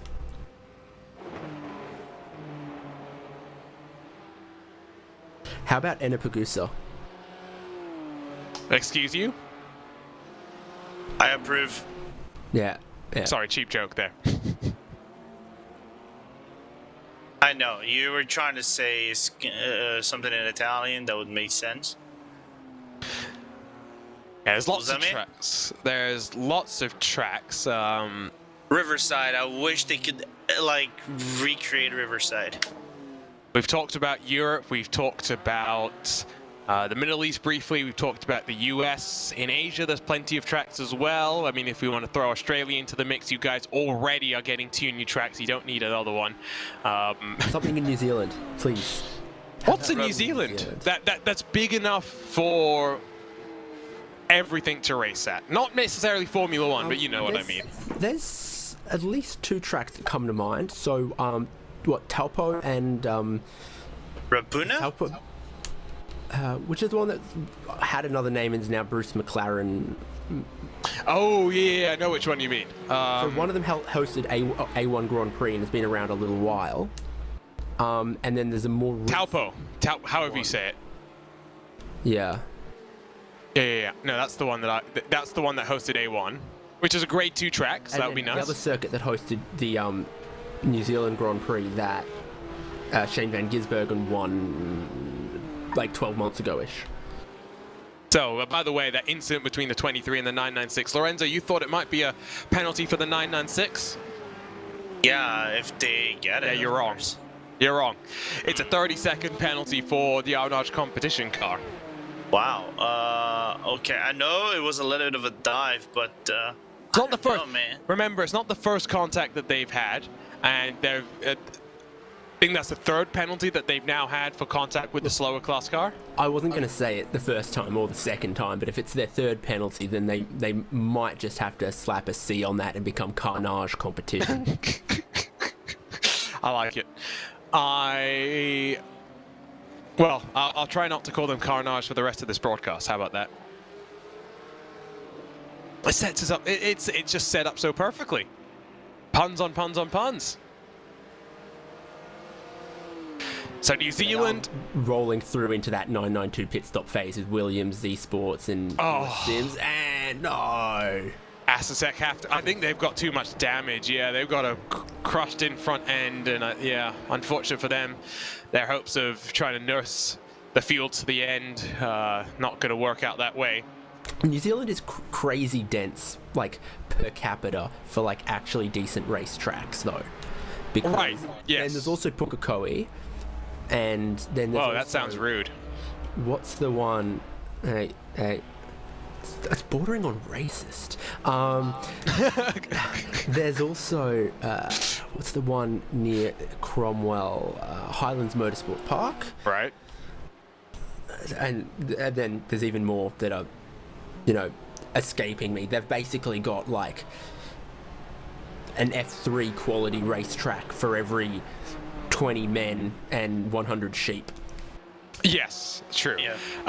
So, okay, we talked a little bit then about New Zealand. Asia, you've got Fuji. I can name a few. There's more in Japan. You've got some of the street circuits as well. That would be nice. I mean, I'm biased to see Singapore join. Macau. I mean, Macau, the issue with Macau is anything faster than an F3 car probably isn't going to work. And how do you implement the yellow flag, the no passing zone that Macau has? I just want to see drivers trying to survive with their safety rating around Macau. It would have been fun. Imagine a turn like a lap 1 crash like the 2015 DG championship they had over there. They caused basically a traffic jam. Was it 2015 or 2017? I don't know. It was back in the late 2010s, but they caused the massive pile up, and they had like a $20 million incident nearly with all cars. So you can add that. Plenty of good racetracks. Basically what we're saying is iRacing has plenty of things still left on the horizon for them to work on and to continue to go. In the Middle East, for example, we could go to Qatar, I don't know how well Saudi Arabia would race, but I think it's a fascinating track from a challenging the driver perspective. Yes, Marina as well. I think the new changes there have made it a little bit more interesting and fun to race. And to go back to actually what's going on track, as we watch Oris and the Altus Esports team battle after Oris went with a slightly shorter stop. I don't think they took any tires there, so they're going to be struggling a little bit with the tires. But Team Fordzilla, we saw that they managed to get the boot lid back on their car. That's because Will Chadwick went and pleaded with the marshals to get it back, and so they've been able to at least recover a little bit more damage. Looks like maybe they will be looking at a 6th place finish for their troubles today. That Oris racing car has a beaten up front end, I tell you, David. Yeah, I mean, they're not alone with a little bit there. This is bold of them. Altus has had some good top speed the entirety of the day so far. They're going to use that as Javi Ross defends down to the inside line, forces Caruso to try and sweep around the outside. The Seoul Altus represents Sport Super Cup has ushered and escorted Javi Ross off into the gravel. A little bit of light contact there. Racing incident at first glance. Agreed. Yeah, how could Altus have given more room there? And you always, I mean, David, you know this. I mean, the reality is when you race in Australia or you're racing against someone from Australia, you've got to leave just that little bit of an extra room. You don't want to risk anything. Yeah, you got to leave an extra koala's width. I was going to say kangaroo's width, but koala works too. No, that's too much. Yeah, but I like to be safe, you see. I practice safe race car driving. Okay. Unless you're talking to any of the people I've ever driven against in SEO, in which case they'll disagree with that comment. So Kangaroos and race cars just don't mix, though. Do they not? No, cause of many a Bathurst safety car. That's true. That's very true. Fortunately, cracked windscreens over the years, I think, as well. No kangaroos in Spain, though, right? Last we checked. No, but I think there was a race where there was a dog right in the middle of the Catalunya track. If I remember, there was once. Ah, that They're happens. gonna have to scan some wild dogs if they're gonna scan Istanbul Park. True. I mean, if we get Singapore, we're gonna have to get that random spectator who just wandered out onto track that one and time. a big lizard. That too, yeah. I mean, Laguna Seca doesn't have the is it squirrels? Or what is it? When IndyCar went and tested there, was it last year? I think it was last year. I forget who it was, but they said they killed about 5 different squirrels. It was Colton Herta, I'm pretty sure. Yeah, it was Colton Herta. We're gonna get struck by PETA right now. I'm just saying the facts. Tyler says he had a dog or a coyote running in front of him at Road America. I'm guessing it's probably a dog at Road America. Yeah, Colton Herta said that when he did his Laguna Seca testing in 2021, he hit 4 on 1 lap. So he may have hit more. Now, I was wondering, if we're talking about that, can we get a priest running around the Silverstone track once in a while? We're going to add trackside objects. Sorry, I forgot that what actually happened during what was it during the race or was it during practice? I think it was race. It was race. 4. No, I'm talking about something that happened at IndyCar last year, where Colton Herta hit, I think it was a rabbit or a squirrel, one of the two, and then they brought that footage up on TV and used like the telestrators to break down how he ran into the rabbit. Jesus Christ. Do you guys don't watch enough IndyCar? No, it's just that we don't get those feeds from NBC Esports. I mean, if you watch, I guess you probably don't, but I think the Australian streaming service for this season that they've just changed across, ad break free. It's awesome. Yeah. Oh, can I move to Australia? You know how to use a VPN. Groundhogs in Montreal, that's another good point in our YouTube chat. Many an animal has disrupted a race across the globe. iRacing, that's our next feature.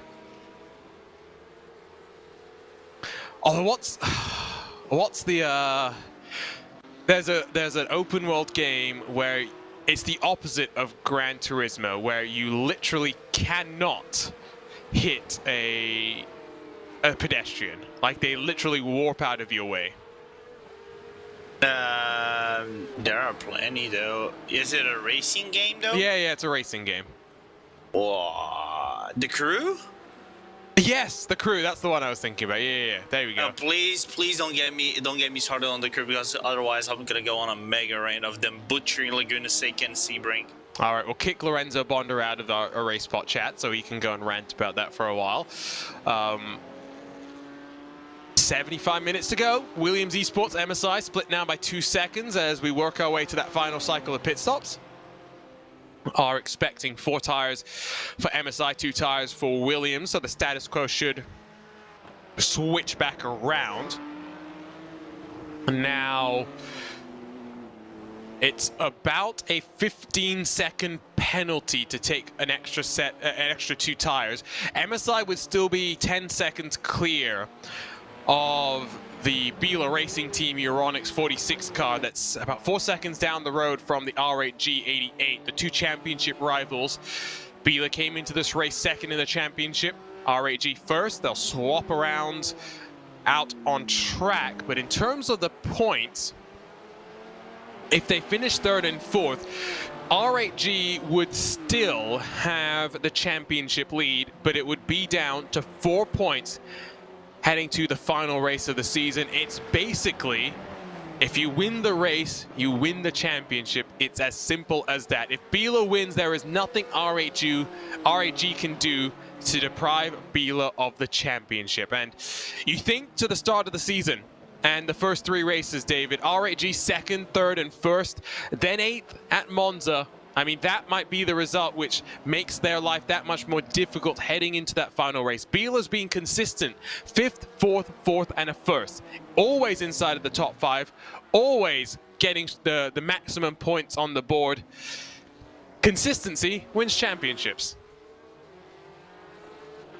Yeah, certainly, and it puts them in that position for the big Spa finale.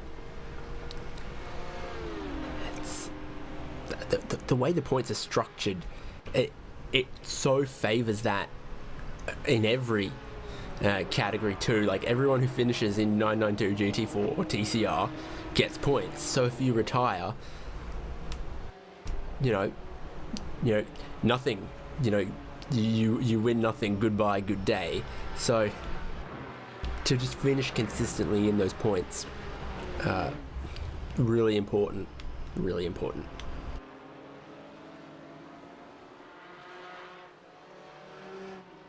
The 174, by the way, got a 10-second penalty as the Simsa Esports TCR for contact with the 481. Not sure if we mentioned that before. Was with Talk Freak Racing car. That's your race leader in GT4 being passed by your GT3 leader. Pure Sims Esports, Ian Gagnon Renault behind the wheel of 416, just under 40 seconds back in that class. Let's try and figure out the championship standings in all of these classes right now. So Core Sim Racing lead in TCR. Let's work back to front. They came into this race with an 8-point advantage to the MSI Esports team, a 10-point advantage to Team Hoisingveld. It does seem as though for now it's Team Hoisingveld that will grab second. MSI going to be trying to fight to hold on to third. So as such, that second place result for Hoisingveld will lift them to second in the championship. But it would be a 15-point advantage if things hold as they are for Core Sim Racing heading into the final round, as long as they finish in sixth, which basically means as long as they finish in the TCR class, Lorenzo. They've got one hand on the championship now. They've got to survive 12 hours at Spa. Yeah, I'm just taking a quick look over here. The gap would be 84, 20, that would be 109 to maybe 99. It would be a really long shot. Basically, Core would have to get a DNF at Spa. They don't just need a DNF, they need to finish behind. I mean, we had 7 show up today for the race, so they just got to finish in front of one of their competitors. Then in GT4, Team 75 Bernard by SimRC, that new combination of the SimRC outfit, which has competed for many a year with the real world organization, Team Bernhard, Team 75 Bernhard. They came into this race with an 18-point advantage, and so by winning this race, they will become champions with 12 hours to spare. Undercut Race Team, they're in third, so the gap between those two in terms of points is 9. So as it stands right now, as we said, Team 75 Bernard heading to the championship. In your 992 class, that's where things do get rather interesting. Coming into this round, Altus Esports had a lead over the rest of the field, where Core Sim Racing and Acetec Volante were tied on 65 points. They also had an 18-point advantage by finishing then in third position, with Core Sim Racing looking like they're heading into second. It's only a 14-point advantage for Altus. Basically, if they finish in fifth or higher, they would win the championship. The question again would really be for Williams, who would be 23 points behind coming into this race. They gain 9 points to them, so that would be just a 14-point deficit as well. So Core and Williams likely to be tied heading out of this one.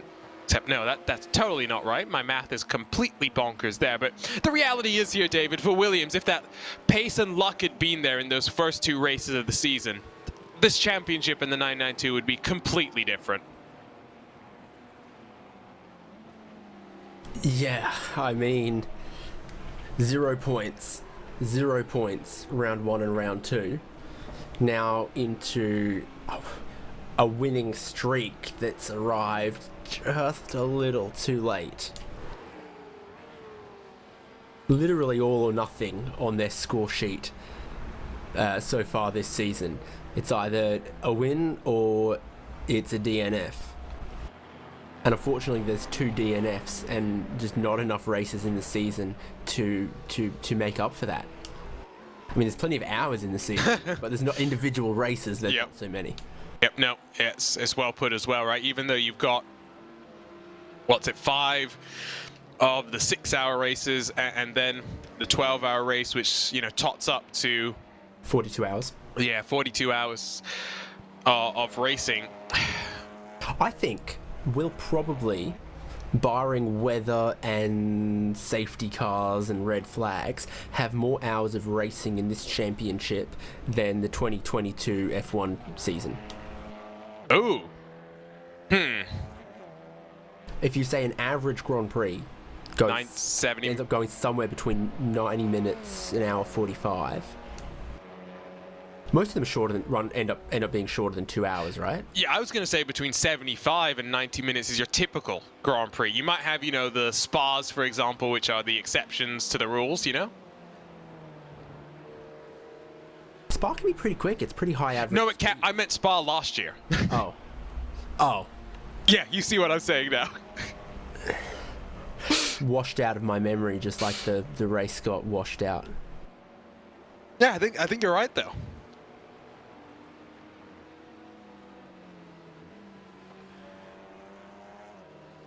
I might have to keep a spreadsheet of that going forward. It's a good idea. Random stats to break out. Something to note, by the way, we have to just wait and see as to whether the 977 and the 943, the contact between Oris and Altus, is going to lead to anything. Actually, no, that's already been reviewed. No further action there. But Altus coming under pressure from that Oris machine behind. Might not be secured into third just yet. I mean, Chevy Ross likely does need to take a slightly shorter stop, but he's on much more worn rubber. And yeah, there's still some intrigue around the strategy games here. The main intrigue really, though, is now between MSI and Williams, with the gap up to 3 seconds heading into this final cycle of pit stops. Can you be bold, Lorenzo? Can MSI take 2 tires and try and survive to the end? I think they have to do it. But do they risk having more issues and potentially blowing a tire, you know, then losing even a second place finish? Sometimes second is at least a result you can be happy with. Yeah, it's a result that you can be happy with, especially for a team that again demands results. After winning at Hockenheim, they need a really good result to get that morale up. But again, you have to risk something. Even if you want to double stint those tires and generate a bigger risk so you can open up a gap to Williams and try to manage that until the end of the race. You have to try something, otherwise Williams is just going to run away. And William Chavik says, my curse isn't coming. Could be, I don't know. At least there's no safety car curse that could be thrown down in the closing stages of this one. Nicely done from Altus there to set the move up to get past the GT4 leader without too much strife. Heading down into that section of track which has been reef-profiled recently. The iRacing curse struck after we got this track, and no longer is it that sort of harsher hairpin at turn 10. Now it's a lot more flowing, a lot more wide open through that corner, David.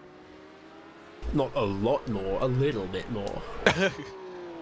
It's specifically like smack bang in between this layout and the classic layout. Like like a remaster of an old game. It's like, it's kind of the same. It's kind of different. It's a little fresh. It's still a throwback. And that's also changed how the rallycross layout works. We got a rallycross version of the track here, similar to how the real world track is laid out, but with the start-finish points very, very different, and affects the type of racing that we have here on the sim as well. Start zone slightly different as well now, because you round the final corner a little bit differently. Instead of a hard left chicane, it's a sweeping left hand run back onto the main part of the track where you'll reconnect with it. But yeah, 4.5 odd minutes to go before the top of the hour. GT3s would be safe to the end from there. How early do they want to come? Williams has lost out with the traffic very slightly, now up to 4.5 seconds. MSI Esports, this is the crunch time. Even if they do elect to take tires, that's a 15-second deficit that they might have. They take all 4 tires. At this point, it'd only be about 10 seconds back from Williams Esports. Maybe they could get the hammer down and push it all the way to the end and try and wring the neck of their BMW M4. The balance of the GT3 cars has been decent. 2 BMWs lead the way. The Lamborghinis have been in and around the mix in terms of lap time, and I don't think have always had the consistency of lap time over the stint to be able to push, but they run 3rd through 5th. First Porsche is down in 8th position, Lorenzo. You were talking about how this track being, you know, relatively, it's basically at sea level, right? It's not going to benefit turbo-powered cars like the BMW in the same way, but maybe the rear-engine nature of this car makes it a little bit more difficult through some of the slower speed corners. Yeah, but we also have to take into consideration the BOP rework that iRacing done, right? So because we didn't have any any of the sprint series or any of the entrance series for the GT3s or even IMSA that uses the GT3 cars more exclusively in the Irish official cities, we don't have a real idea of benchmarks stuff with these cars. People say, oh, you can get something within 4 days. I don't think you can get something very definite within 4 days. I think you might need I would say a week or two, so a few rotations of tracks above, below, and at sea level, so you can really get an idea of which car is best performing in all kinds of tracks right now. So of course Mala did try to contend early on in the race, but eventually dropped off and had to retire. And Team 75 by Bernhard, that had their few set of issues, but anyway, so far the Porsche looks like it is the worst cut out of the bunch. Still early in the development as well for the setup. So for example, BS Competition started the race off well, but even midway through, maybe their setup not working as well. Slid backwards, got some damage. By the same token, MSI put themselves on the back foot with the strategy, then started to pull their way forward. Williams sprung away from the field in the early hours of the race. I think we'll see a lot of evolution in the overall hierarchy of the teams when it comes to the pace in this GT3 class. Whenever there's a big change like that, there's always something, you know, to find. So, you know, it's a pretty significant rework. You know, if you read all the information about it, a pretty significant rework to how some of the aero forces are calculated, and every now and again there's just some combination that you might not have had first on your checklist to check, that you're like, whoa, we actually keep really good tire temperatures with, you know, this combination of aero and camber or something. Like, there's just so many little things to go through, and you might just stumble upon a combination that does something a little magic. But you can't stumble across that in, you know, just a couple days of also trying to, you know, practice the circuit, not just go setup hunting.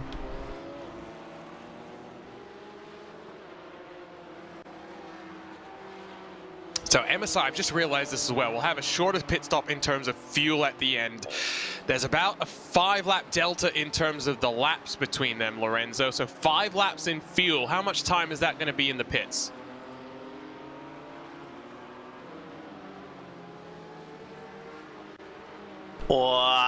Good question. How much does it take to fill one lap? I think 3 seconds? 2 seconds? I don't know. So it might be up to 5 laps. More like 1.5 seconds.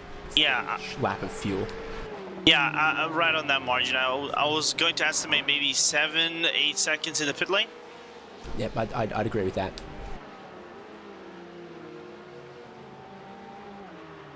So, going to be some advantage there. But it's a little closer than we're thinking. But the gap's come down again. It's now down to 3 seconds. It's going back and forth through the traffic. It might ultimately be traffic again. We saw those first hours of the race, David, how BS Competition tried to use the traffic to try and get past. It might be a case where the traffic plays a factor at the end of the race too. You mean it's going to giveth and also taketh away? Oh my God, we're going to quote John Hindhaugh so much here.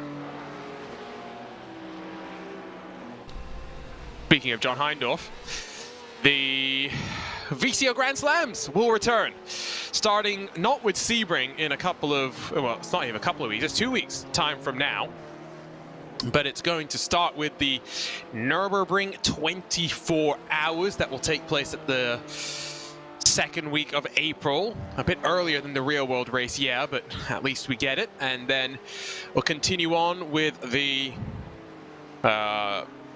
Watkins Glen 6 hours, where Redline will try and carry forward the momentum after winning all 3 of the classes last year. We'll head then to Petit Le Mans for the penultimate of the Grand Slams. We'll round things up with the Suzuka 10 hours, the second running of that race. The first running was attrition heavy, but still a great little addition to the special event calendar. And the Grand Slams, they make the special events just a little bit better, David. A little bit more special. There's not just bragging rights on the line, but there's hardware as well. I am chronically short of shiny trophies. So just get your I rating up. Simple, right? Yeah. Yeah. I might just actually, you know, find a shop and just get my own trophy engraved with my own name on it and just some ludicrous. Here comes MSI, a bit earlier than expected, if I'm being completely honest, and Williams, in fact, will go on through. So maybe blows what we were talking about with the strategy Well, if out. they're thinking that they have to take 4 tires, there is some advantage to maybe doing it earlier. Yeah, that's true. That is true. Although cars are always best when they're low on fuel, right? So like you surely want to run the tank dry as good as much as possible. Now we'll see. Now we'll get the indication of how long they'll spend in pit lane. Maybe with track conditions still relatively warm, 31 degrees Celsius. I was about to say maybe we'll see drivers take no tires. Don't think you can risk it. I don't think you can really do that just yet. 36 and counting, so the fuel is done. Now it's about the tires. Up he goes. 50, 55. Between there is that magic number for 2 tires. Anything longer and it would be 4. So does Lamela drop? Does Lamela take 4? I think he's taking 4. I think we've crossed that point where it's like this is a 4-tire change. Oh, what? 3 tires? Huh? My exclamation is literally just because I'm confused.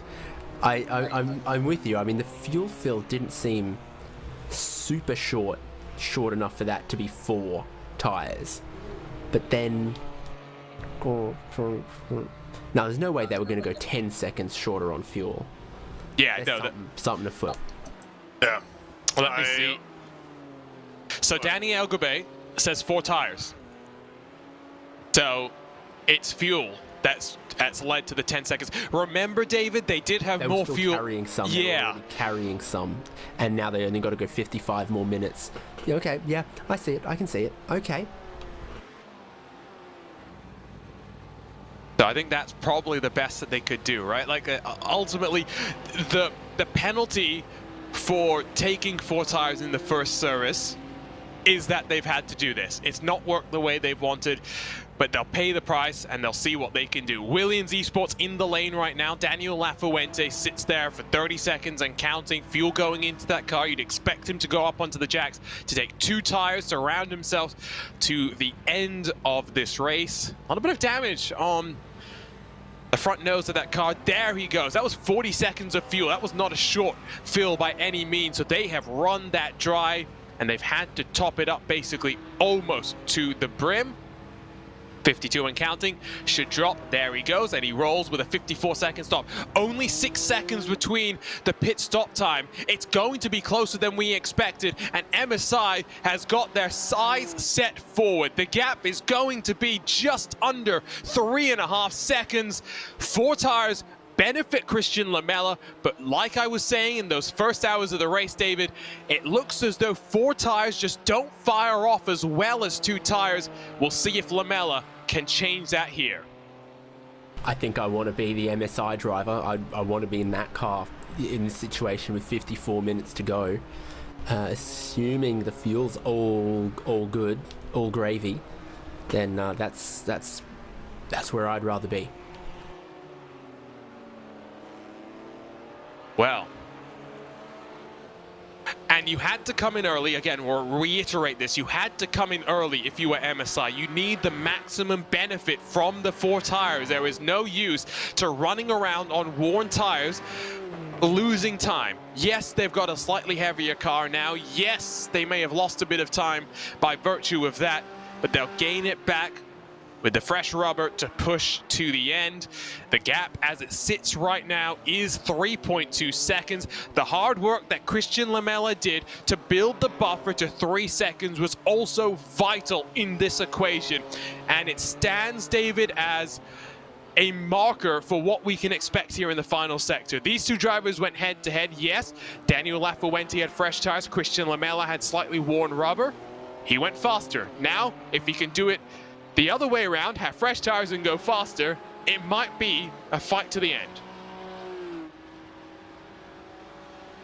Fantastic. And I think there's definitely something in that you can look up the road and see them for MSI.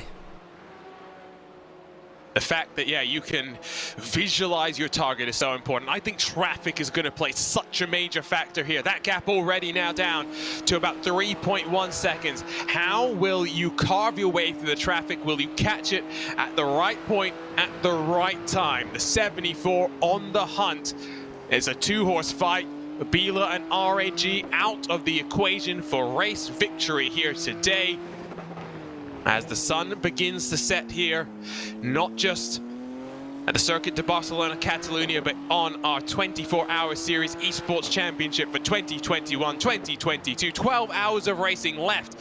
Once the checkered flag drops here, we'll head to the Ardennes Mountain, where Spa-Francorchamps will crown champions in all 4 of our classes. Cones going flying, but I don't blame Lamela just here. You can see that Daniel Lafuente has caught GT4 and 992 traffic. Lights are flashing, but he's still got to be smart. He's got to be respectful, Lorenzo. Especially with the incidents that we have seen at the rack chicane. Let's see how he's gonna manage through that. Doesn't get through already. He's at the first place. That is really bad. That is gonna shorten the gap to 2.3 seconds, maybe to 2 seconds when everything is said and done. As now it's gonna be on Lamela's side because he's gonna catch the GT4 at the middle portion of the straight. Well, the question is, where does he get the GT3 Cup Classic? 1.8 seconds is the gap. Tim Clayson's in the Torque Freak Racing 981 car has had an issue of his own, but not a major drama here. Sweeping through turns 1 up the hill through 2-3 into turn 4. That 992 car will be presented to Christian Lamela coming in towards that downhill braking zone at turn 5. There's some GT4 traffic to navigate as well. Onboard look with the Spaniard looking from his visor cam. Will he send it to the inside of Oris? He will, and Oris gives him just enough room. Good job from Lamela to get to the apex as well. Now he'll catch that GT4 car heading up the hill in towards turn number 9. Daniel Lafuente, we know how aggressive he likes to be, but aggression cannot be the way that he'll win this race. It will be with calculated chaos, knowing when to force the issue, knowing when to back out of it. 2.2 seconds the buffer at this point in time as the Biela Racing Team EURONICS onto pit road for the final time today. R8G have already pitted and rolled off without taking tires. That now will set the tempo for what Biela is going to do. Will they respond? Will they take 2 tires? Will they risk it? We're about to find out. R8G has emerged 9 seconds back from the MSI Esports machine. So they're not fighting for the victory, but they're trying to get the valuable championship points in their fight with the Biela Racing Team EURONICS. Williams across the line, MSI following them through as Biela now has been in the box for 38 seconds. If they're going to roll, they've got to roll now. They're still there, they're taking 2 tires. The gamble for R8G then is that their tires will last them for the next 50 minutes here, David. It's a bold one, but that's where championships can be won. Yeah, my goodness, is it a bold call. So that'll be an interesting car to watch later on, so long as it keeps pointing the right way. R8G fueled to the end. Biggest competition. Biela. Yeah, Biela again also just 5-ish seconds behind, so we're going to have some cars closing, some battle towards the end here. Yeah, that was a big issue as well. R8G had lost some ground in that before that final pit stop of the race, so they really had to try something. I don't think it's going to work in their favor, but time will tell. The race will give us its answers. Core Sim Racing in the TCR lead down onto pit lane. Quarantine Gunez will hand on over to Kieran Harrison to bring that car to the checkered flag. Mark Perez will inherit the race lead, I think, for now, but they owe us a pit stop. In the GT4s, Jürgen Frank for Team 75, likely to come in probably 5, maybe 10 laps for a short fill to the end of the race. Gap between your net GT3 leaders is under 2 seconds, very briefly. R8G sees German Sim Racing and a couple more cars between him and the Biela car that he's worried about. Christian Lamela has got a 992 and a TCR car in between him and his prey at the front of his field. Lorenzo, I mean, in your mind, do you think that with what we've seen so far that the tires are going to be the crucial factor for the lead of this race?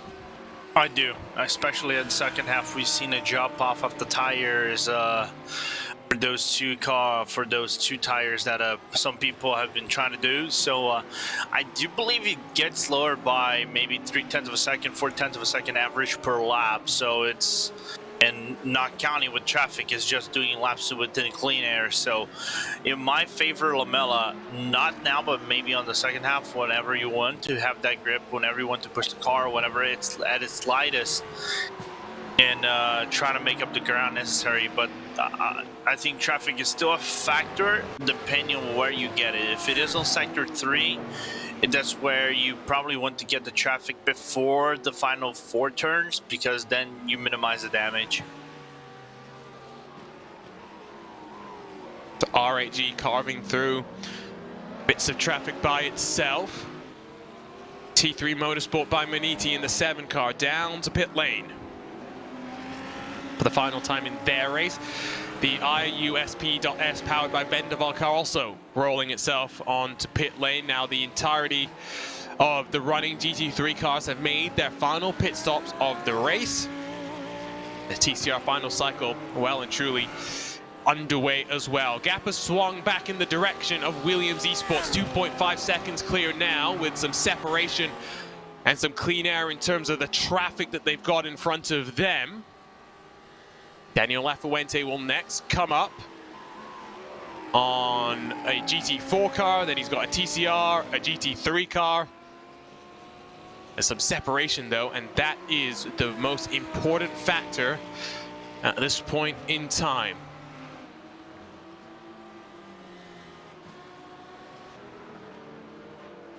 There's the MSI car down through turn 5. The Pure Sims GT4 car, which has just been passed by Williams. Now, the next target in line, and Lamelo's going to catch it in a good place. He's going to catch it on that short back straightaway.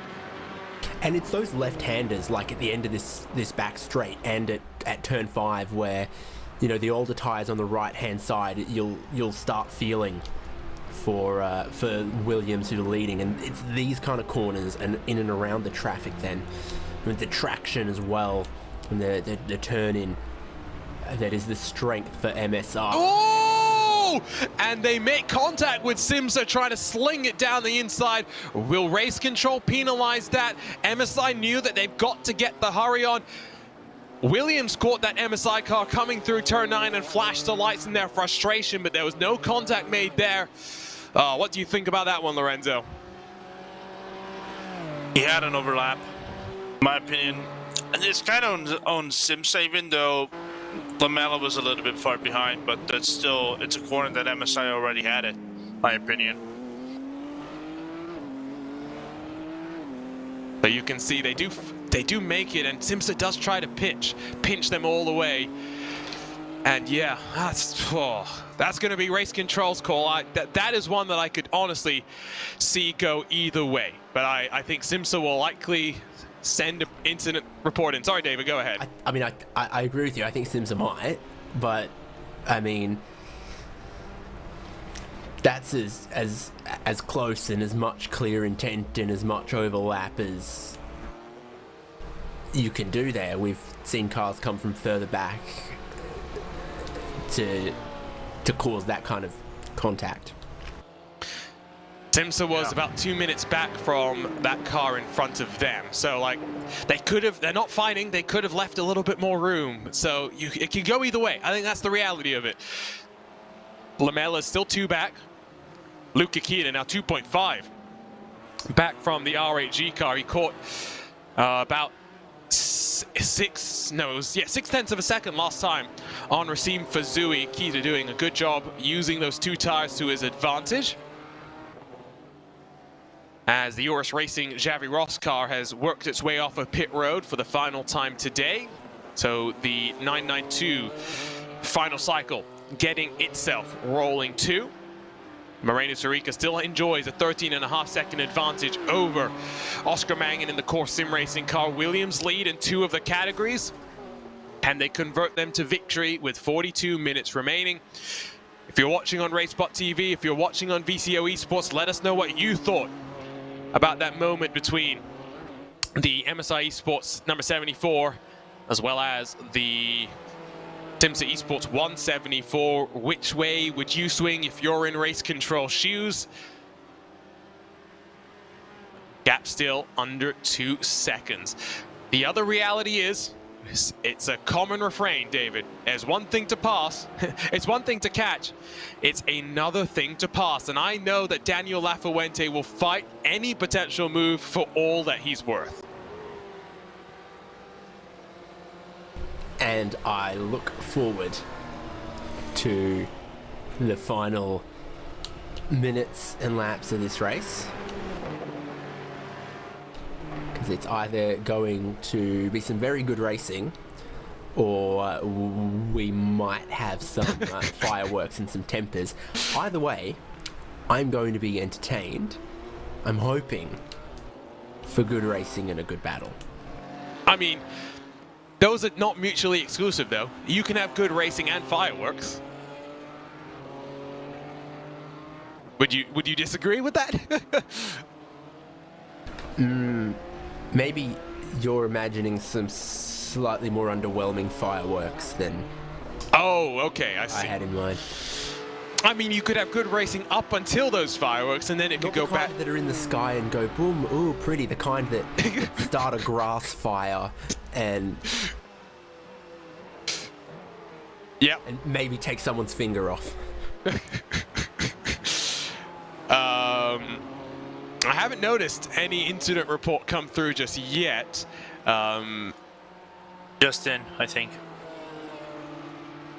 Yeah, No, Justin. no, that's for a different thing, Lorenzo. Oh, yeah. RSR. That's contact with the RSR by G Performance 27 and the, David's favorite, the Aztec SimSports Volante 996 car. So race control does have a couple of things still to be reviewed heading into the closing stages of this race. Pure Sims Esports, they're down on pit lane in the GT4s for the final time. Team 75 have already cycled through the lane on their stroll to the victory. It's closing in the battle for P2 in TCR as well. Team Hoisting Velt up on screen. MSI closing from behind. Mark Perez trying to extend the run of second place finishes that MSI have enjoyed. 3 in a row. They've been on the podium for every single race of the season. Looks like that trend will continue. Gap out front, though, is down to 1.3. Williams Esports have caught 2 Cup cars through the final sector, not where you want to be stuck behind. And Daniel Lafuente is being ultra patient, ultra conservative. A gap now below a second as they sweep their way onto the main straight. Yeah, not able to get past in that final sector, not able to get past in the final corner, and now in a straight line, just right up behind Volante until they can't wait there no longer. That is not the fastest way through the final sector for a GT3, but it's just watchable sometimes. MSI with a send to the inside of Core, who do see them coming. Those two 992s not fighting for position, remember. They are different parts of their race. They are just there in the way of Lamella. Gap will swing up just a little bit more, but it's still close. It's 1.3 seconds. We didn't really discuss this, but do we have a consensus on whether the GT3 two-tire changes are rears or left sides? Because I had just assumed left sides, but now I've realized it might be rears. I think it's probably left sides. It's been a while since I've driven, competitively, but when I used to drive GT3s, if you did fronts versus rears, like you did either one of them, the balance of the car really just swung too much. I have a feeling they're likely doing left sides, right? Because most of the high-speed corners are right-hand corners. So I would think you're doing left side tires. Okay, because we've seen, for example, LMP2 teams at Daytona doing rear tire only changes, but that's a circuit far more traction limited out of slow corners than here, where you've got a lot of really fast right-handers. Mainly turn 3 is like there are motorsport tires designed with, okay, what's the peak loading they're going to experience? Probably turn 3 at Barcelona. I've asked one of the teams to give us some insight. I wanted to do it earlier, but I also didn't. Oh, that's a big amount of dust kicked up there as Lafuente's feeling the pressure. I didn't want to ask earlier because maybe they were trying to protect some secrets. Now there's no secrets to protect. The pit stops are done. There's 36 minutes to go. MSI on the charge, and now well and truly in drafting range. And you know, David was talking about how when you see someone, it becomes that much more of a mental push to go forward. Well, when you get this close, there's even more intensity. You start to feel it, you start to sweat. But this is where the draft plays its biggest effect. And also, conversely, Lorenzo, we don't know what the dirty air is like with this new aerodynamic update that was just pushed onto this car this past week. So dirty air might be a big factor as well. It might be a big factor maybe on the fast section of corners, which are not many. I think maybe turn 9 and the turn 3 might be the biggest examples around the track of maybe dirty air or aero pushing the car. Other than that, I haven't seen anything egregiously showcasing dirty air as Williams goes into the inside of the MSI at TCR now. So it'll help them a little bit, but you'd expect the MSI TCR car is not going to hold them up too much, and indeed he keeps himself tight, allows Lamela to swing out wide. Now there's that Hoisingveld TCR car that's in the way. There's a 992 car just up the road, which is the Torque Freak car, 0.8 of a second. 35 minutes to go, we are set for a blockbuster finish. David, it is left side tires when it's 2 tires, by the way. It's good to know that our assumption was right, because we went this whole time without really saying it. So then it really should mean that these left-hand corners is where the grip advantage is for MSI, like, you know, here, diving it in and then getting good traction off the corner. That's about the kind of things, about the kind of places in the corners and the situations where Williams Esports is at a disadvantage. In theory, you know, the left side tyres car to car are of equal age between these two, so it shouldn't make so much of a difference through turn 3, through turn 1. But then, as they don't quite send that cone as hard as previous times, again, the traction in corners like this. Oh, that was close. Is that the Oris 992? Yep. That's not the first time that Williams Esports has been bottled up behind that very car. And I think as much as Lafuente wants to try and get past into the chicane, he's got to be patient. He can't afford to risk it. And you can see he's just going to set up through the chicane to get the run onto that straightaway. Lamela closes. It's now half a second between those two cars. I don't even think it's so much tires, Lorenzo, that's proving the factor here. Williams, they just can't seem to find a break. Every time they catch traffic, they catch it at the worst possible time. Yeah, Sim Racing Jesus is not on Williams' side when it comes to traffic, even if they do their best offerings.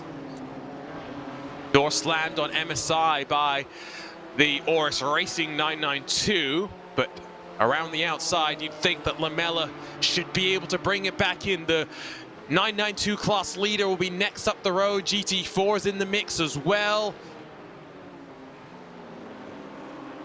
All about where you catch it. Also close between 3rd and 4th in the GT3. Look, bottom of your screen is RAG with those old tires. They did not take any tires in the last cycle of the race. First time we've ever seen that done over the course of this 6 hours. They're starting to really feel the pressure as the Biela Racing Team tries to reel them on in. Remember, that's the 2 championship leaders. RAG currently enjoys a 7-point advantage.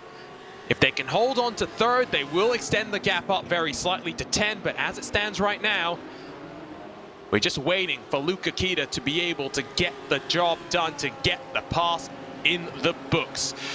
Gap has opened up again between Lamela and Lafuente for Williams and MSI by virtue of some traffic through the final sector, but Williams again gets chalked up behind a 992 car. Lamela's able to get a much better run through the corner, but deja vu, this is what we saw just a lap ago.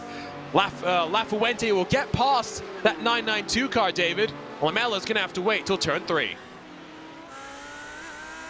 Yeah, such it is. It holds him back a little bit in the lead in the final sector, but then clear by turn number 1. And it's MSI Esports' turn through the first sector to say, I'm going to have to go clean around the outside. Now, there was a chance where there was a door open in towards turn 3, and there is no grip out there for MSI. Filthy marbles all around the outside there. You can see them. And that was pretty costly. Hey, Arjuna? Yes. Hey, talk about marbles. Marbles being effective in sim racing now. They're not that Remember effective. that talk we had yesterday? Yeah, but they're not that effective. That's the reality. Yeah, but they were effective. Yeah, I know. I'm just saying that's instance only.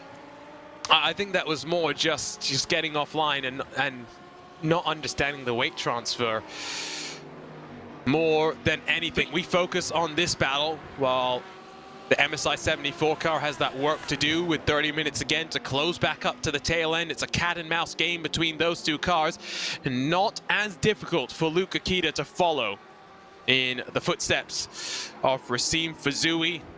Not catching that GT4 car at a good point in time, and there's two of them to play with. Might this be the opportunity for Luca Kita to spring a surprise? Racine Fazui getting really bottled up there, David, behind Pure Sims. Yeah, almost nose to tail in an all Lamborghini battle for the final podium spot, and just pretty hefty championship implications too in this one. Nice run. Luca Kita out of the final corner, and Racine Fazui in that RAG car is going to get no drafting help. Williams Esports down to pit lane in the 992 class lead for the final time today. Ride from the roof of this Lamborghini, who will swing to the inside and to the grass. Now, RAG, well, they covered off the move as best as they could, but Luca Kita was not taking no for an answer. He rips away third from the RAG 88 car, and the championship battle will come down to the final race with just 4 points separating those two cars. Focus back up front, focus on the Williams Esports car that is looking to go to victory lane for the first time this season. If they can hold off the charge of MSI, it would be 5 different winners in 5 different races. MSI wants to become the first repeat winner in this season, Lorenzo. Yeah, trying to pull off the trick of winning multiple times in the GT3s, which has been the rare thing this season. Just remembering, they won round 1 at Hockenheim. Round 2 for Sebring was over BS competition. Red Bull Ring was won by RVG, and then the last round was the Biela Racing Team EURONICS, the 46 car. So it does open up the battling for the top spot on this spot, and I really don't know who would have the advantage going into Spa. I really don't. Lights flash from the Williams Esports car, as that's the RSR by G Performance, number 27, that sits in 10th, that they're trying to get out of the way.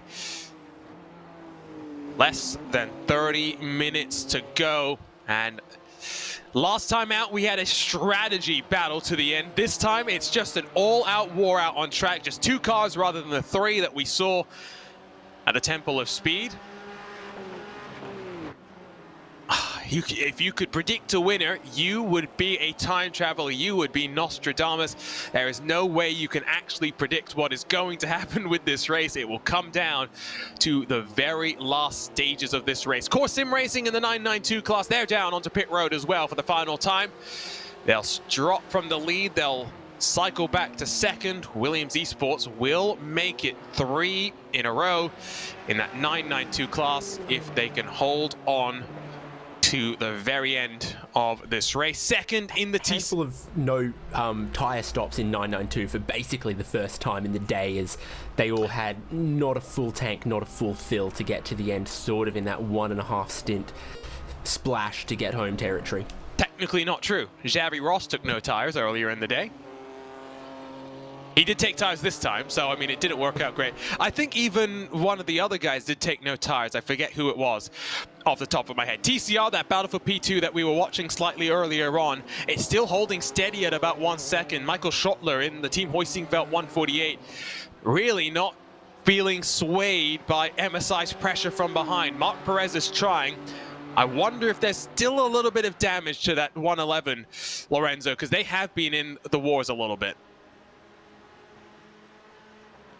Trying to take a look on the car if there's any sort of damage, unless it is on the side of the car, which from what it looks clean in my opinion.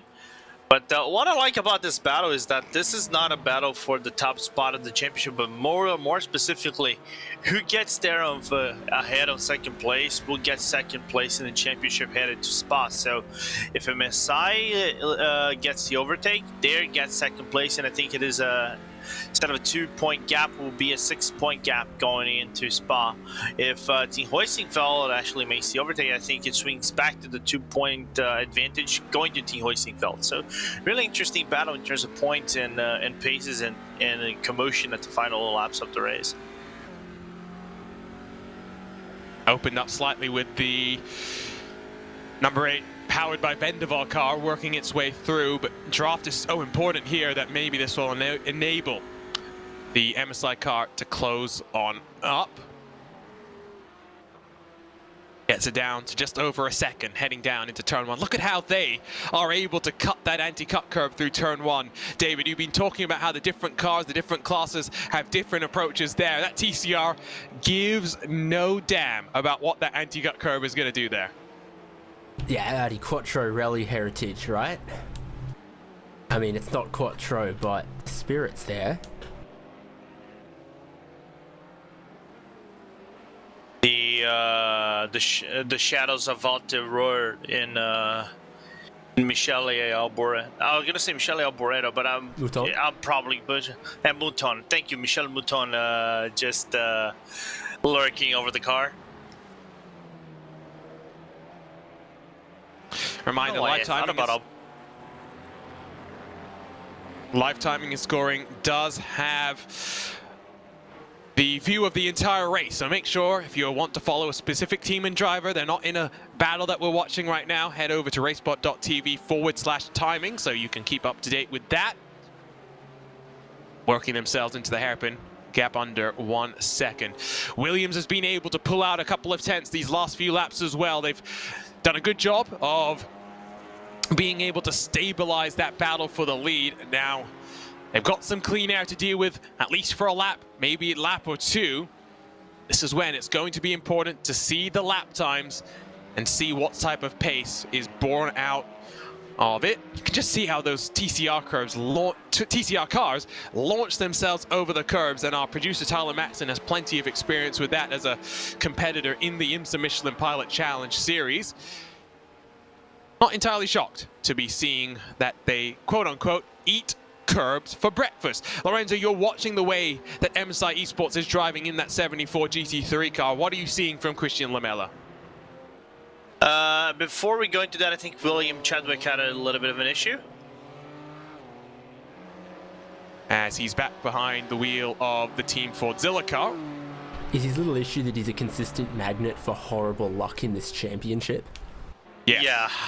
Let's take a look at what happened on the VCO replay. So he's got Simsa in front of him. Now, is this going to be self-inflicted? It's going to go to the inside. Now, yeah, he washes that wide there. Maybe he hits the anti-cut curb on the inside. And oh, is that going to be a second hard impact into the wall? No, he gets slowed down just in time. Now, that's not a Fiesta. It's not meant to be off-road like the rally cross car that we have here on iRacing. But yeah. I'm inclined to say that's Will's fault, not just because he's a RaceSpot commentator and therefore deserves all the abuse that he gets. Shame. Fiesta is something that locals here are well accustomed to, though. True. True.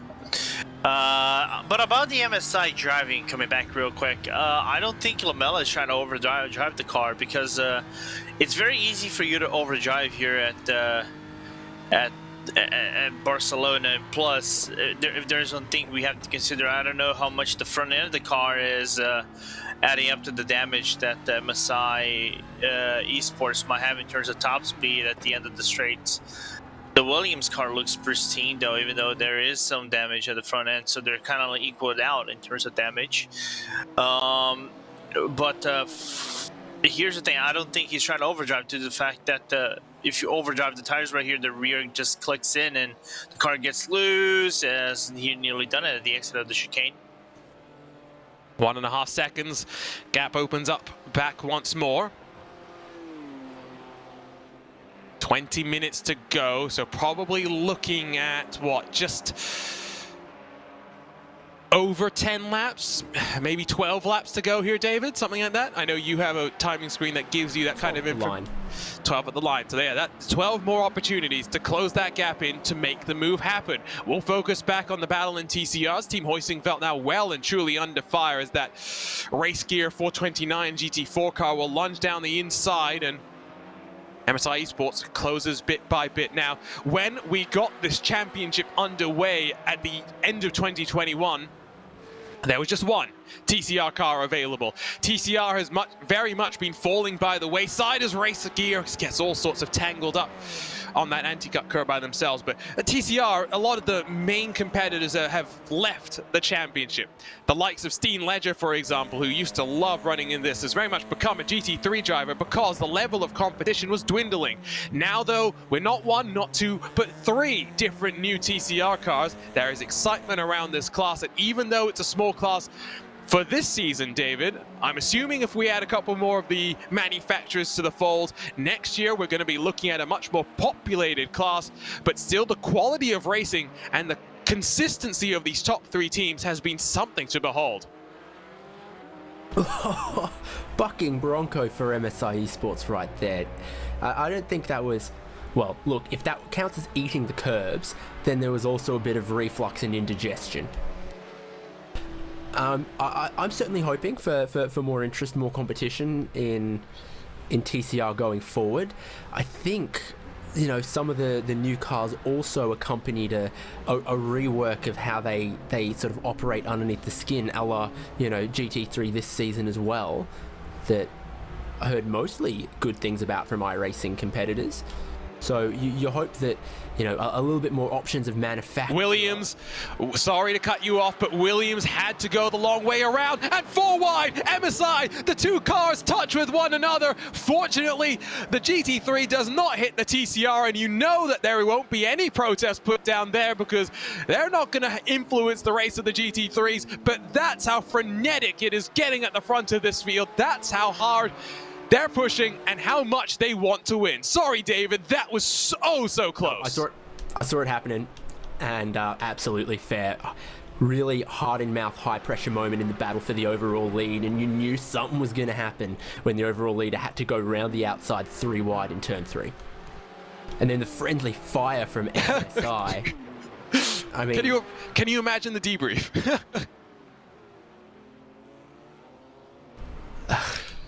I can only imagine Australian swear words for what goes down. Oh, God. Not Spanish ones. Those are definitely not broadcastable. The Spanish ones equally not broadcastable. Let's be completely fair. Yeah. So, sorry, go ahead, Lorenzo. I was gonna say, I can affirm that if it is on the English, on the Spanish vocabulary, 10 out of 10 words, 9 of them would have been foul languages. So, Look 1 how second. early this defense is. He's just trying to break the draft. He doesn't want him to come any closer. I'm loving this. The tension that we Finally, feel they've right got now. the pit straight all to themselves is going to stretch out and use it. They are going to come up on some more lap traffic, though, so it's not like they're too far away. There's a GT4 car that's not too far down the road. That's the 992 car that you saw just disappearing out of shot for a moment. That's a little bit further in front of them. Whoa. Let's go see if there's been anything else which has been reported. There has been something that was reported to Race Control, and can you guess what it was? It was between the 46 and the 88 for overtaking off the track between the Biela Racing Team EURONICS and the RHE car. I can just see that's been indicated as no further action. You'll get any advantage. You'll look for any advantage that you can, Lorenzo.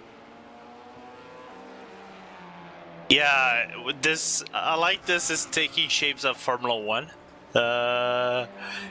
The only downside is that we don't have a certain race director. We have several race directors to I take heard care he's of out of a this. job, so maybe he's free for us to hire him.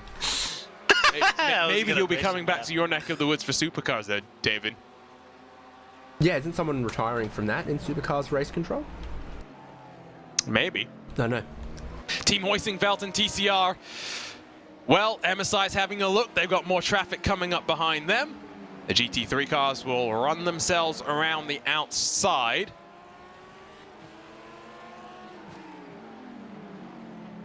Now, Hoisingveld's going to get pushed wide, and they'll be side by side. In fact, they're going to slam the door shut on German Sim Racing, who's now going to lunge to the inside, and Hoisingveld and Schottler have to just give that little bit more room than they would have wanted. They'll get the benefit of the draft, but the flash of the headlights, universal sign of frustration.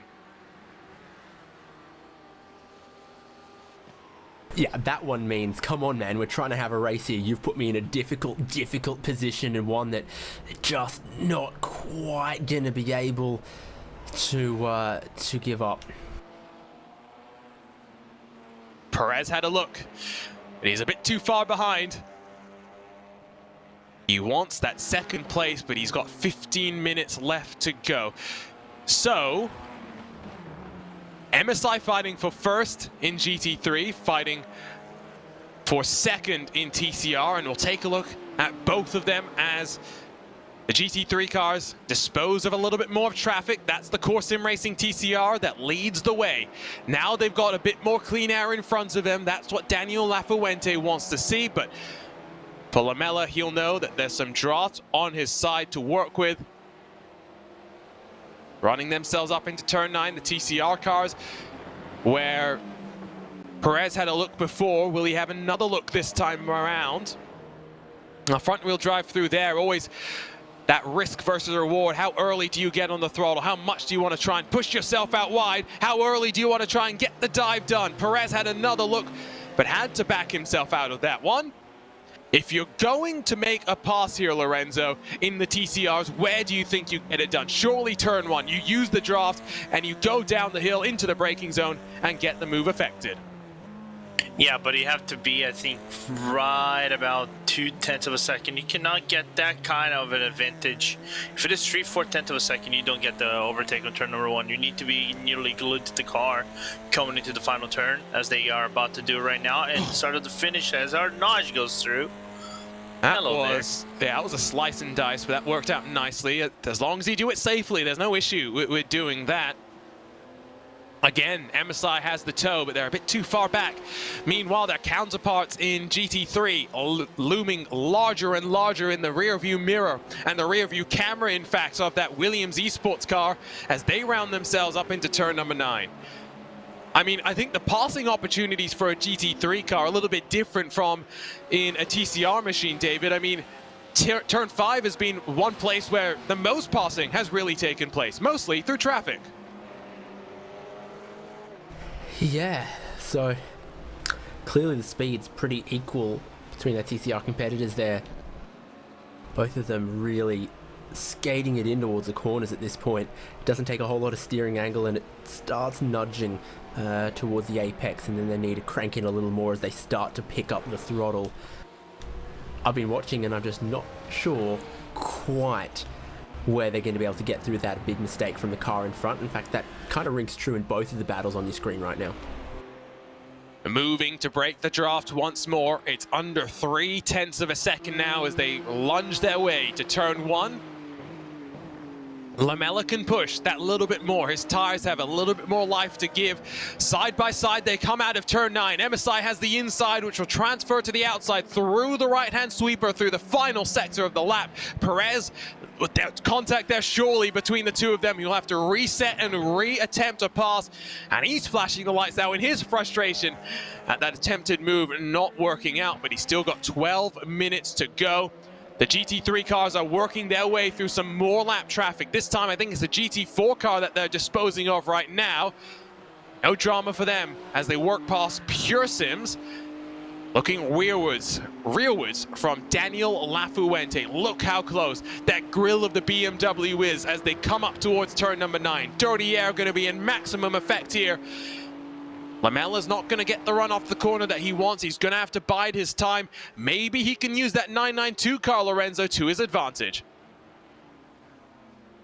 Well, every car that you can use is a resource right now moving forward. I think the car ahead of him, I think, might be the Core Sim Racing, and then they have the Torque Freak GT4 heading into the rock chicane, so it's going to be an interesting one how they navigate through that. I do believe they're going to catch the GT4 by the end of this race, so the GT4 might be at a factor right here. Oh, nearly touching bumper to bumper. Lamella might just have been checked up. I think Perez might have got past, and indeed they're 3 wide on the exit down out of turn 5. MSI have got the move done, David. Yeah, Oris sent it down the inside at 5 there. Might have run it a little bit deep and pushed Huizenfeld out of the way as well. So again, at this battle, in isolation, no one's been able to make a move, but as the traffic catches them, as it interferes, it's I don't want to say breathe some life. It's made life quite difficult for Schuttler, and it's cost him a spot. But still, 10 minutes to fight this one back. Now, can Lamella do what Perez has just done? Make the pass in the closing stages? He's fallen back very slightly, 6/10 the gap at the last timing line. They've disposed of that 992 car that they were working their way past, and closing once more as they work their way up through the hill. Don't think that turn 10 is actually going to be where a move gets done. The way that you crest the hill at turn 9 just means that you're a little bit too far behind. Turn 1's a great passing opportunity. Turn 4's a great passing opportunity. Turn 5's a great passing opportunity in that GT3 class. But I don't know if Lamella has shown the pace here, Lorenzo, to be able to get close enough to even have a look consistently. He's going to need the traffic to help, unless he's been saving something in reserve, unless Lafuente's tires start to give away from him. Yeah, that's what I'm thinking. You know, like I said, you really don't want to overdrive the car so you don't heat up the rears and it becomes a little bit of more sketchy car for you to control and navigate and fight against Lafuente. So if he is driving more conservatively, it might be to the fact that he wants to save the tires maybe to the final 5 minutes of this race, which would be the final 3-4 laps of this race moving forward. That's a bit closer, but a different line for Lamella up the hill through turn 3 in towards Repsol. There's that bit of damage. Lewis Hamilton Memorial Corner. Oh, I like that. I think that's what we should rename that corner. There's a bit of damage again to the front of both of their cars. Seems to be fairly consistent as well. Maybe they've got it over some of the anti-cut curbs, pushing the limits a bit too much. This is the closest that Lamella's been heading into turn 7 without traffic playing a factor. So something to note, getting a good run through the first sector. They may be running slightly different downforce configurations. Through turn 9, they'll sweep once more. Look at how Lamella's this time pushing a little bit more just outside of the gravel, all the way up to the very limit of the track there. Hard onto the anchors. Different lines being run here. He's running out of time. 8 minutes left to go in this race, David. Yeah, and those downforce configurations should be less granular than in past. Sure, you can still adjust the wing angle through the various notches, but your ride heights and your rakes should also have an effect on how the diffuser works, how much drag there is, also a little bit of the angle attack of the wing. Both these guys are not going to have any tire left by the end of this race because they should still be reasonably young, inverted commas, here on MSI Esports and Christian Lamella, but he is working it, he's wrestling it, and he's muscling it around. So here comes some more lap traffic. Race control is going to have to take a look at something between these two cars, in fact. The 5 and the 74, not sure where exactly the incident happened. That's warranting an investigation for overtaking off track, but we'll try and figure that out. Contact as well between Oris and Huizenfeld is under investigation.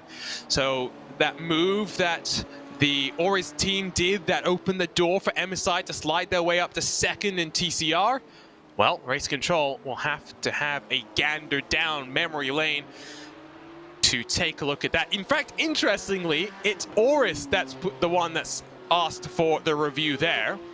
I only caught the end of it and it didn't look great for Oris, but I don't know precisely what set it up. You know that both of those TCR teams and drivers would have been not really wanting to give much away to any traffic at all. They got their own battle that they are focused on.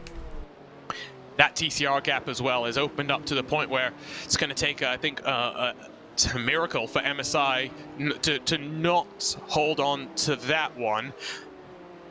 Now, it was MSI that's the one that's complained about Williams for passing off the track. So keep that in mind. Lights flashing in a 992 car going to play the helping hand there.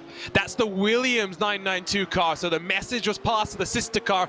Get out of the way. This is close.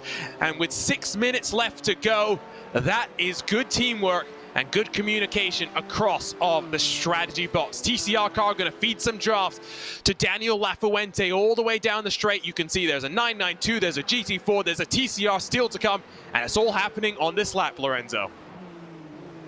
Yeah, just trying to take a look over here, see who's the traffic going on right now. First car is Felix Ludi in the Team 75 Bernhard by SimRC, the GT3. Then Forzilla right next, and then Junkos at the end. So here comes Hoisingfeld down the hill in towards turn 5. It's close there, and it's close here with the traffic as well for MSI to be able to find a way through. They'll go off onto the grass, but they knew they had to. Gap for the leaders opened up to 9/10 of a second. Christian Lamella could do nothing except find that route onto the grass to find a way past.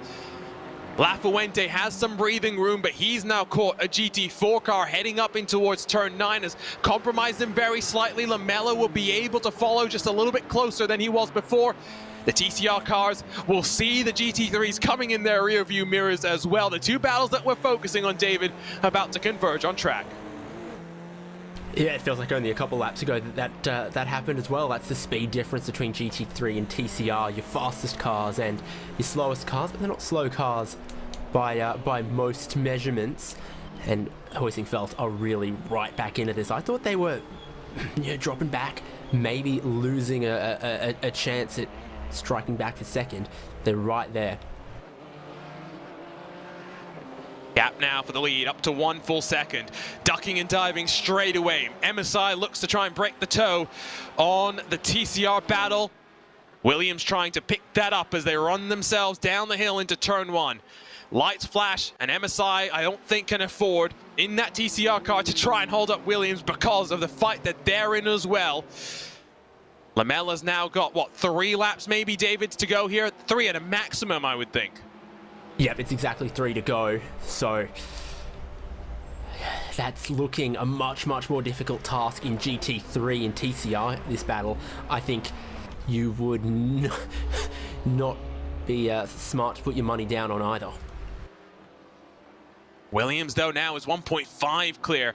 It might be the battle for second in TCR. That's the closer battle to the line. But what a dramatic way to close things out here. We said it would be traffic. And traffic has ultimately brought these two apart from one another after it brought them together initially, Lorenzo. Yeah, and Lafuente, props to him to actually clearing the traffic fast enough and safely enough, and then open up the gap again, using the traffic to his advantage. What a masterclass from the Williams driver. Of course, still not out for the count, though, because we still have 2 to go. Lights flash from the Team 75 GT4 leader. But he's going to help out MSI very slightly, keep it tight on the exit. Out of turn 12 into the chicane. Much more precise from these GT3 cars around the anti-cut curbs compared to what we've seen from the TCRs, even from the GT4s. 2 laps to go. The gap has brought itself down once more to just over 1 full second. They've got the most clean air that they've seen in a while. There will be more lap traffic to play a factor, but it's likely going to be on the last lap of the race. Through turn 1 for the penultimate time they go. MSI has the fresh tires, but Williams has the clean air. Which one will come out on top? We're about to find out. My word, what a way to set up a championship showdown. And the best part is, David, it doesn't even involve these 2 cars. Yeah, exactly. That current running order between 3rd and 4th in GT3 is just going to close up the championship title there between Biela and R8G, which sets us up oh so well, as you say, for the finale next month in the 12 Hours of Spa. Oh, it's done. It is done. No, it's not. This is confusing me to all hell. Both Williams and MSI have 5-second time penalties to be served. Well, they're both 5 seconds clear of Biela, so that gets added post-race. It'll only be 5 seconds. So Biela in 3rd would need to get within 5 seconds of MSI for it to have any real effect on the overall standings. So they equal out with one another. For a moment there, I thought it was just 5 seconds to Williams, and that's where I got confused. So here we go, through the chicane for the penultimate time. Across the line, it will be white flag out. Time will be expired by the time we next come down, and so the checkered flag will be out to greet these cars next time across the line. MSI and TCR looks to hold off Team Hoisingveld, gap up to 0.8 of a second, so full focus on these 2 out front. Lorenzo, do you think there's any possibility this could still happen? No. Actually, I lie. Unless that GT3 Cup car actually does play in effect right here, which is the S-Attack. It might do through turn 5. Under the bridge they go, through Repsol at 4. This has been the place where so much drama has already been brought to the race. Not going to be able to get the move done. MSI might close just a little bit more. The run out of turn 9 will now be crucial. Will the 996 help out MSI? That might be vital as well. No, he won't. 1 will get through, 2 will get through. MSI will have the run here out of turn 9. One final opportunity to have a lunge to the inside of the corner. 6 hours, it comes down to this final half a lap of the race. A GT4 car's in the mix as well. Daniel Lafuente, 6/10 clear, and onto the brakes through turn 9, still clear of the field. What a race this has been. We saw a strategy game to the end of Monza. This time it's been a wheel-to-wheel fight. MSI threw everything that they could at Williams after missing the strategy in the first hour of the race, but Daniel Lafuente has absorbed all of that pressure and rebounded to the front. Williams Esports become the 5th different winner in 5 races in the 2021-2022 24-hour Series Esports Championship by winning the 6 hours of Barcelona. What a blockbuster end to this race we had. Could you imagine anything more? Williams Esports will win in 2 different categories in a triumphant day for the blue and white brand.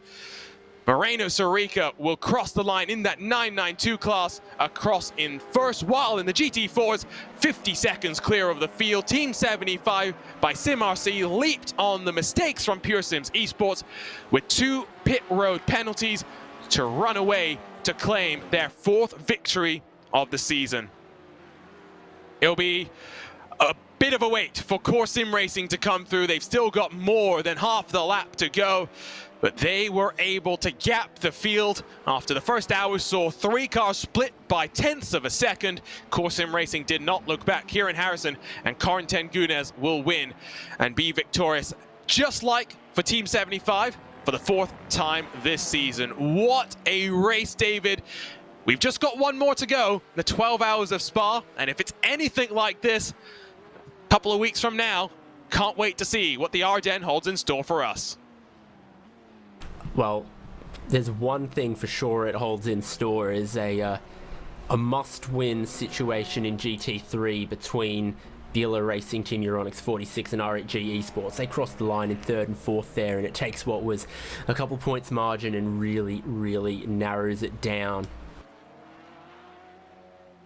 Core Sim Racing will finally come across the line to celebrate victory. They are not yet your champions. MSI, with their 4th consecutive 2nd place finish, are keeping them honest, but it's close. But Core Sim Racing have one hand on the championship, heading to the final race of the season. Incredible stuff here. Just off the Spanish coast, 6 hours later, 4 different winners and dramatic finishes and dramatic events across all of the standings. Here's a look at your unofficial race results after 204 laps. Daniel Lafuente converts a 3rd place start to a 1st place finish. Our 5th different winner in 5 different races. Incredible stuff in this class, and it comes down though to the battle between the Biela Racing Team EURONICS and the RAG 46 and the 88 for the championship on the line. For MSI Esports, almost grabbing their 2nd victory of the season, they'll be ruining the bad luck that they had in the 2nd, 3rd, and 4th races of the season that could have put them in the fight for the championship. T3 Motorsports by Maniti had a 5-second penalty on the first lap of the race, but they didn't look back from that. They worked their way up from 10th on the grid to finish in 5th, while Phil Dinez was at one point looking like the strongest car on the grid. Unfortunately, they are only good enough to finish down in 6th after some contact and after plenty of drama between them and the 46 car. German Sim Racing.de by ACV is the first car 1 lap down, while Team 75 Bernard by SimRC finishes down in 8th. Biggest mover in the class goes to the Vendaval Sim Racing car that finishes in 9th. They gained 7 positions from where they qualified. 2 laps down, we find the RSR by G Performance car completing the top 10, while down in 11th, it's Ricardo Rico for Arnage competition that brings that car to the line. Then you get the cars that did not make it to the finish. They include the Ronin Simsport cars, the rest of the field, the Mala Racing Team, the Biela Racing Team EURONICS 45, Vendaval Sim Racing, Altus Esports, and Pure Sims. The 18 starters whittled down to 11 finishers at the end of the race. Then in the 992 class, we find Williams Esports victorious. Last time at Monza, it was a 4-horse race in this class at times. This time, it was simpler. 3 cars were in contention. Altus took themselves out of contention by virtue of 30 seconds of accumulated penalties, but Core Sim Racing able to hold on to 2nd. Altus do hold on to 3rd. The Oris Racing Team finishes in 4th, the last car on the lead lap, with Pure Sims Team 75 by SimRC and the T3 Motorsports cars all 1 lap down. Not much movement in this class either. Basically everyone finishing where they qualified. While in the GT4s, it's the 4th victory of the season for Jürgen Frank and Team 75 Bernard by SimRC. Unofficially, they are your GT4 champions as well, with a 27-point gap back to the undercut race team. Pure Sims, 2 pit road penalties will leave them questioning what their pace could have brought them. Ultimately, it's just 2nd on track for them. Undercut race team round out the podium with Entropic down in 4th, German Sim Racing in 5th, while Will Chadwick in that Team Fordzilla car recovering after a big contact into the inside wall. They finished in 6th. Talk Freak Racing car that had a difficult day finishes 7th, with the Race Gear car in 8th. Aztec Simsports Volante and Carbon Simsport round out the 10. The last 2 cars not making it to the checkered flag. Then a small 7-car TCR fight saw 6 of them make it to the end. Kieran Harrison wins for Core Sim Racing, 4 out of 5 for them. Mark Perez, Michael Schottler for MSI and Team Hoisingfeld round out the podium. For Kieran Harrison, finishing higher than 6th should secure them the championship in the 12-hour race. Although having said that, we're getting word that it's a double points race, so really anything is up for grabs. Impulse, Junkos, Simsa, the final finishes here with the Odux Motorsports car, the only retirement in this race. Throw everything we set out about championships during the race in this post-race as well. Double points in 12 hours of racing will set things alight. Well, let's head down to Victory Lane. Let's head to our post-race interviews where Daniel Lafuente and Moreno Sorica already celebrating. Daniel, we'll start with you. 4 hours of that race under your belt. But really, it was that final hour where everyone was biting their fingernails. Old tires for you, fresh tires for MSI. Were you ever concerned that the traffic was going to really play a factor and leave you at the clutches of Christian Lamela? I'm speechless, like I'm sweating a lot. And when I jump in the car, I got a problem and the game got minimized and I had to lost 5 seconds trying to find the keyboard. But then MSI overtook us in the pit lane. I tried to follow them, but it was really close, our pace. And then I got a bit unlucky with the traffic. I lost 2 more seconds with them, and then I ended up exit the pit lane for the last pit stop 2 seconds ahead of them. And in this series, the ticket's a key important feature. Like, it's so important, and sometimes I got unlucky. Sometimes MSI got unlucky as well, but I have to take my hat off MSI because they put a really good pressure on us. Until the last lap or till the last corner, I was in 100% trying to defend myself from any attack of Tian, but at the end, I'm speechless because it was a really hard race to win. And talk to us about the changes to the GT3 car. I mean, not much time for you to get to grips with it, but clearly you found a good setup. You understood the tire strategy. How much work have you done this past week to understand the car? Well, we basically did a lot of work on understanding the new tires. And the setup, we made the setup, we did a really good job doing the setup alongside our engineers. And they've done the engineers have done a really good work with the strategy, because otherwise we couldn't have won this race, because we won the race in the first pit stop when we only took 2 tires, the left tires, and that was the key of the race, because then we got advantages on track position, and we just had to take it to the finish, but the last hour didn't seems like take it to the finish because I was pushing like hell. So yeah. Great day for Williams, and from Daniel Lafuente, we'll go over to Moreno Sorica, victorious in the 992 class. I mean, Moreno, you didn't really have too much fighting to do. A lot of that was borne by your teammate. Were you watching on and a little bit concerned, seeing how hard Alessandro was having to fight, not just with Altus, but with the core sim racing guys as well? There was plenty of contact in those first few hours. Yeah, I mean, at the beginning, I literally said, like, those kids have just no idea, like, they don't know what mellow means. And yeah, I mean, Ale did an amazing job. He basically brought the car where we need, where I need it, basically. In my last 2.5 stints was kind of an easy job for me after the penalty that Altus and Corsim Racing guy received. It would have been kind of a similar finish we had in GT3 if Core didn't have the penalty, and that would have been, I think, an amazing finish for this race. But still, I'm really happy to win the race, and let's see for the championship now, because we are slowly chipping away and getting closer to the to Altus, to the leaders. Yeah, and double points might make things quite interesting. But I mean, in terms of for you guys, were you ever concerned about some of the traffic? There was plenty of talk about traffic management today. It's a tight track, twisty, and there's like the final sector, for example. There's only so much that you can do to make passes happen. How do you guys manage working your way through the traffic and not getting too aggressive?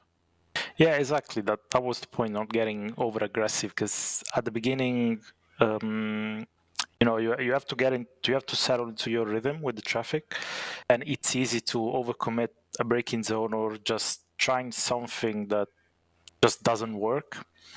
We both had some, let's say, bad moments, and from that point onward, we decided to just take it easy, lose a few tenths from the other competitors, but just keep our nose clean. And at the end of the day, that worked perfectly for us, and that basically what gave us the win tonight. Congratulations, guys. Great day for the team. Great day for both of you. And, well, 1 month to go before that championship showdown, that 12-hour double points race. Can't wait to see what Williams has in store for us. That was the Williams duo of Daniel Lafuente and Moreno Sirica. Great to have a chat from them. David Haynes, though, is standing by with the SimRC 475 that made it 4 wins out of 5. Jürgen Frank is waiting in victory lane.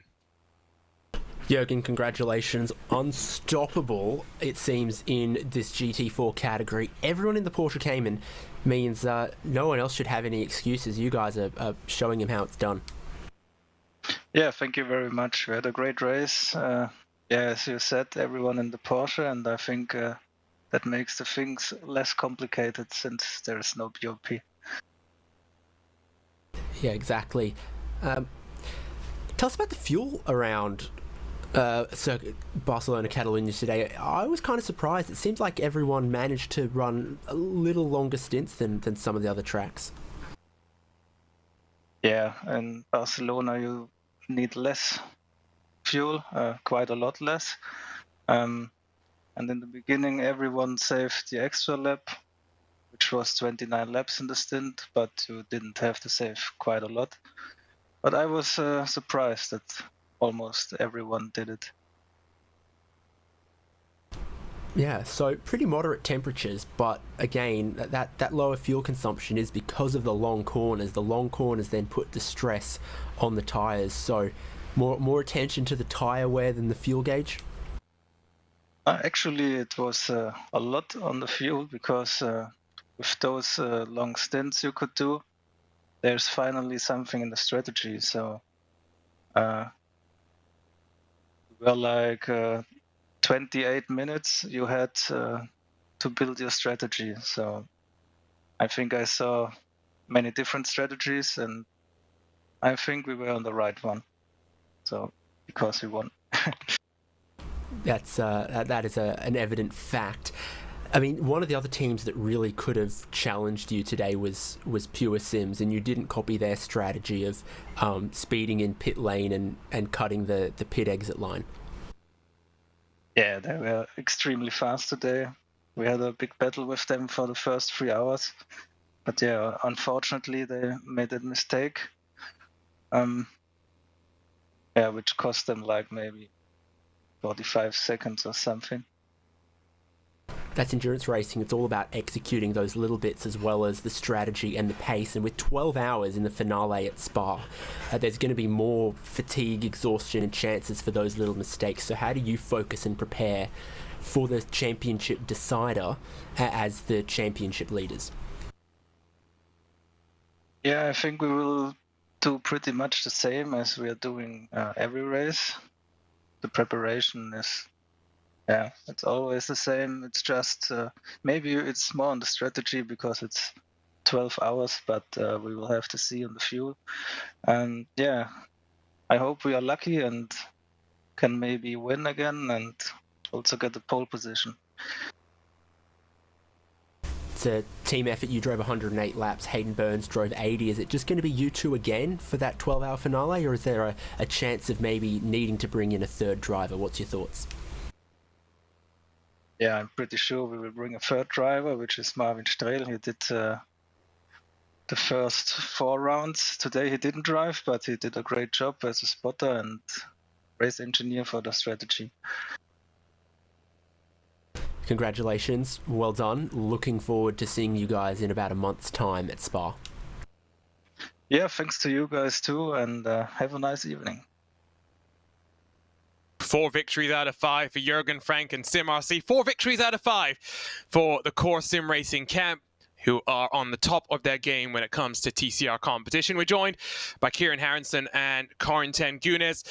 I'll start with you, Kieran. I mean, the first stints of that race seemed quite exciting. The three of you guys up front, all drafting. But from there, you guys kind of slowly drifted apart. And really, your pace never dropped. It never wavered. What was it like for you guys, the slowest class with the traffic coming past? It looks quite crazy for some of our competitors today. Yeah, it certainly was at times for us with the traffic. Generally, it was okay. I think we got away quite nicely on the whole for the race, but certainly the last sector was pretty hectic because the GT3s in particular didn't want to wait behind us in the final chicane, understandably. So they were sending it there. We had to be careful of that. But yeah, it was a bit of a draft train for the three cars at the front in the first stint, but then a bit of fuel strategy and short fueling came into play after that, and it ended up working out for us. And Corentin, from your perspective, I mean, this championship only has, 8 entries in the TCR category. We've only seen 7 in the last couple of races, but there's a lot of excitement about TCR with the new manufacturers being added, and Hyundai, for example, having 2 cars now being added. You guys are TCR specialists. I'm sure you're looking forward to maybe next year having more cars in this class, because when there's more cars, there's more draft, there's more chaos, and that's what TCR is all about. Yeah, it's true. I mean, I'm missing a bit last season, to be honest, because we were like very good teams like Pure Sim in TCR or Fulsen. It was really good because we didn't really knew before the race who has the best chances to win. So yeah, I'm really looking forward for next season with the new Veloster, the Civic. It will be great, I think. Many people will want to go again in TCR. And Kieran, I'll ask you about the Hyundai EN Festival Global League, or whatever it's called. I always forget the ordering of the different characters there, but Core Sim Racing showed up strong there. You, as part of the Team UK, did really well as well. Race weekend number 2 is coming up. You said when we talked in race weekend number 1 that it's a really big team effort. How much has the team behind the scenes been helping you for this one as well? Or is it just the two of you, thinking about the fact that the next race is a 12-hour race, you might need a couple more hands to get you through to the checkered flag?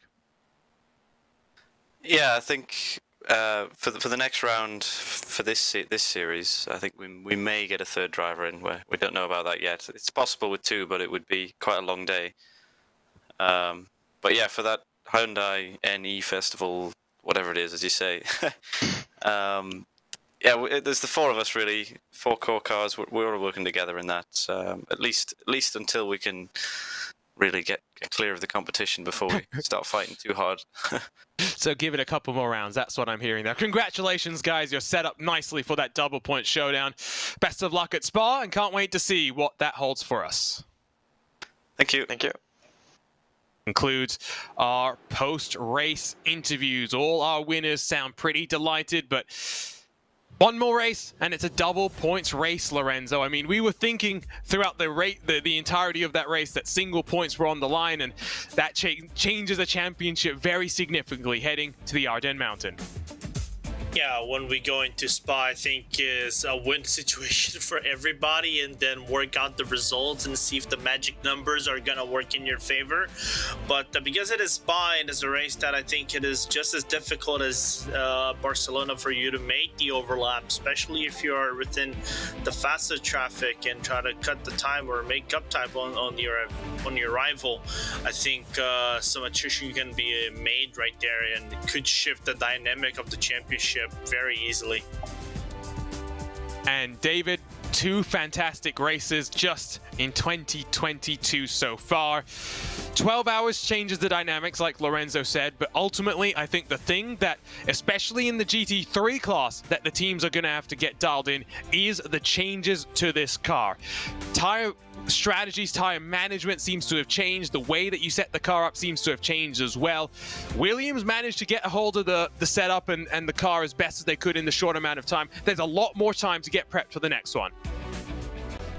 Yeah, it really does create a new, holy grail in searching for tyre longevity and performance with these changes, changing the way that the car sits on them, uses them, wears them, and the compounds in the feel. So a lot of pit stops, a lot of running, a lot of duration. If someone lands on a strategy that's really good at preserving those tyres to have good performance in the second stint, you can see them making a lot of gains at Spa. And of course, a longer race, you can guarantee some daytime running and some nighttime running, real variable conditions for a big race at Spa. Well, for now, we say goodbye from the Spanish coast. The 6 hours of Barcelona has been fascinating. Time flew by. If you're watching on VCO YouTube, head on over to the VCO Twitch, where you can follow the 2022 Formula Sim Racing World Championship as they race around the Sepang International Circuit. But for now, we'll see you April 17th for the 12-hour double point showdown. On behalf of everyone at RaceSpotTV, for Tyler Maxson behind the scenes controlling the action, for my co-commentators David Haynes, Lorenzo Bonder, my name is Arjuna Kankipati, waving goodbye for now. What a race it was. Can't wait to see what's left for us this season.